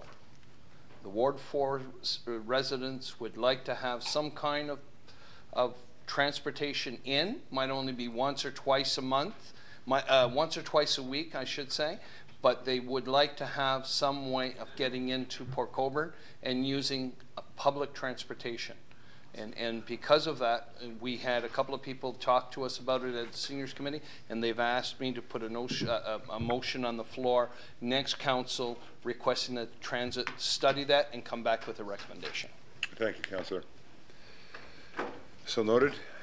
Members, motion to adjourn. Councillor Steele, Councillor Kenny, all those in favor? Opposed? That will be carried. We will now move on to the council portion of our agenda. Madam Clerk, are there any addendum items? Thank you, Mr. Mayor. Yes, there's just one addendum item this evening, the withdrawal of the bylaw associated with the license agreement for the Canal Side Pub and Eatery. Thank you, Ashley. Members of council, a motion to confirm the agenda, please. Councillor Doucette, Councillor Danch, questions or comments? All those in favor? Opposed? That will be carried. I do have disclosures of interest. Any disclosures of interest tonight?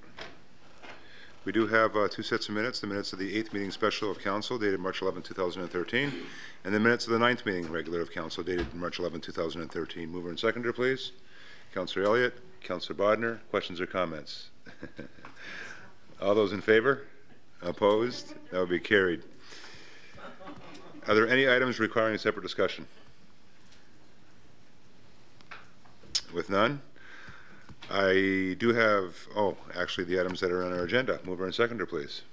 Councillor Kenny, Councillor Butters, questions or comments? All those in favor? Opposed? That will be carried. I do have two proclamations that I'll be looking for a mover and seconder for. The first one being World Autism Awareness Day. Whereas World Autism Awareness Day will be recognized for the first time in Canada on April 2nd, 2013.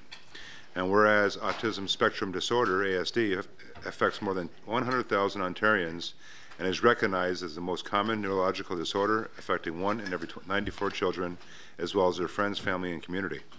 And whereas ASD is a spectrum disorder, which means it not only manifests itself differently in each individual it appears in, but its characteristics will change over the life of each individual as well.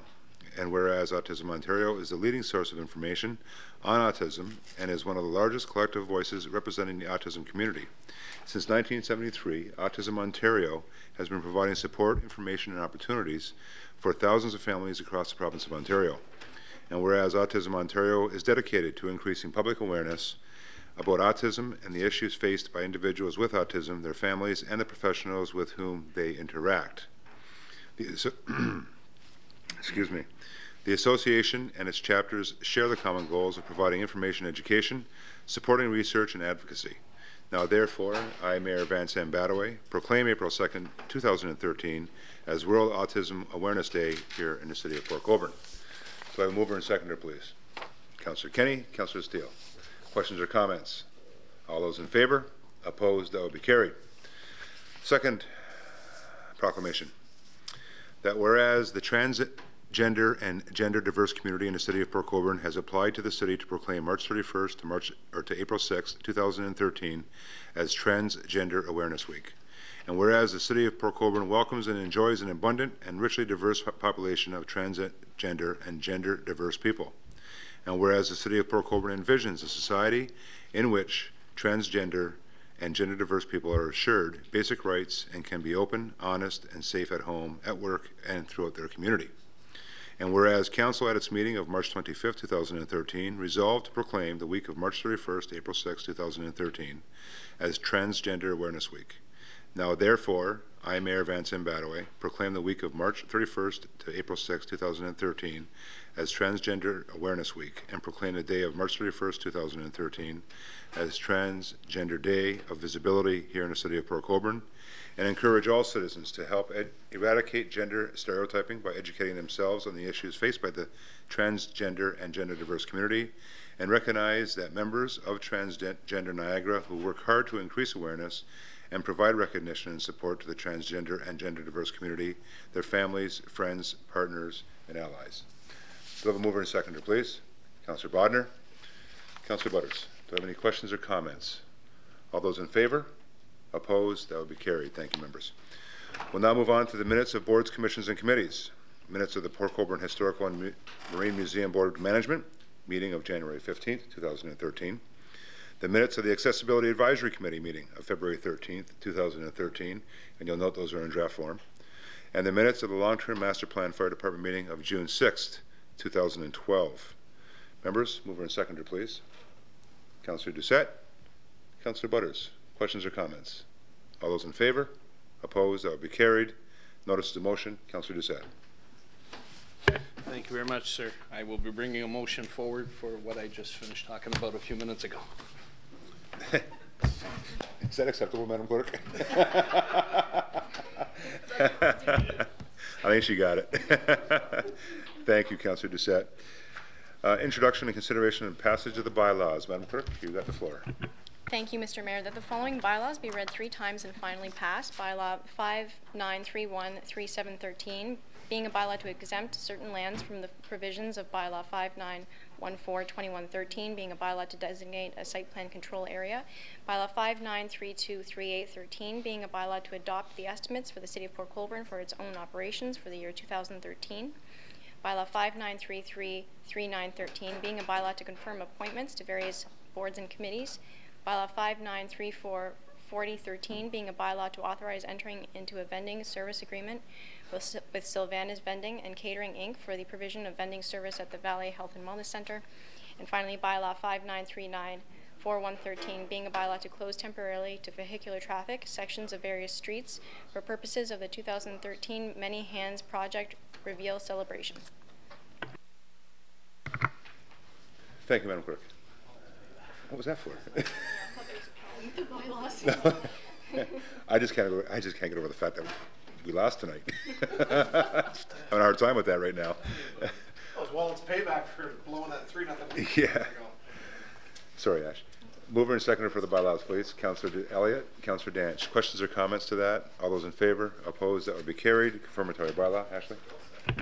Thank you. That the following bylaw be read 3 times and finally passed. Bylaw 59364213 being a bylaw to adopt, ratify, and confirm the proceedings of the Council of the Corporation of the City of Port Colborne at its special and regular meetings of Council March 25, 2013. Thank you, Ashley. Mover and seconder, please. Councillor Bodnar, Councillor Doucette. Questions or comments? All those in favor? Opposed? That will be carried. Motion to adjourn. Come on. I just want to announce our next meeting first. Quickly. Our next meeting, for those members of the public, is April 8, 2013. Committee of the Whole, Council, 6:30 here at the Chamber.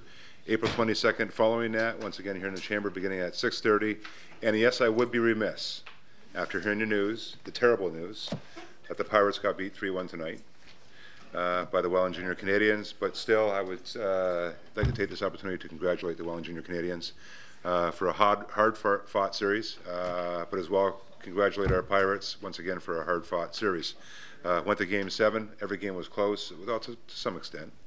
The last one wasn't very close, but nevertheless, a very hard-fought series, and we wish all the best to the Junior Canadians against their next.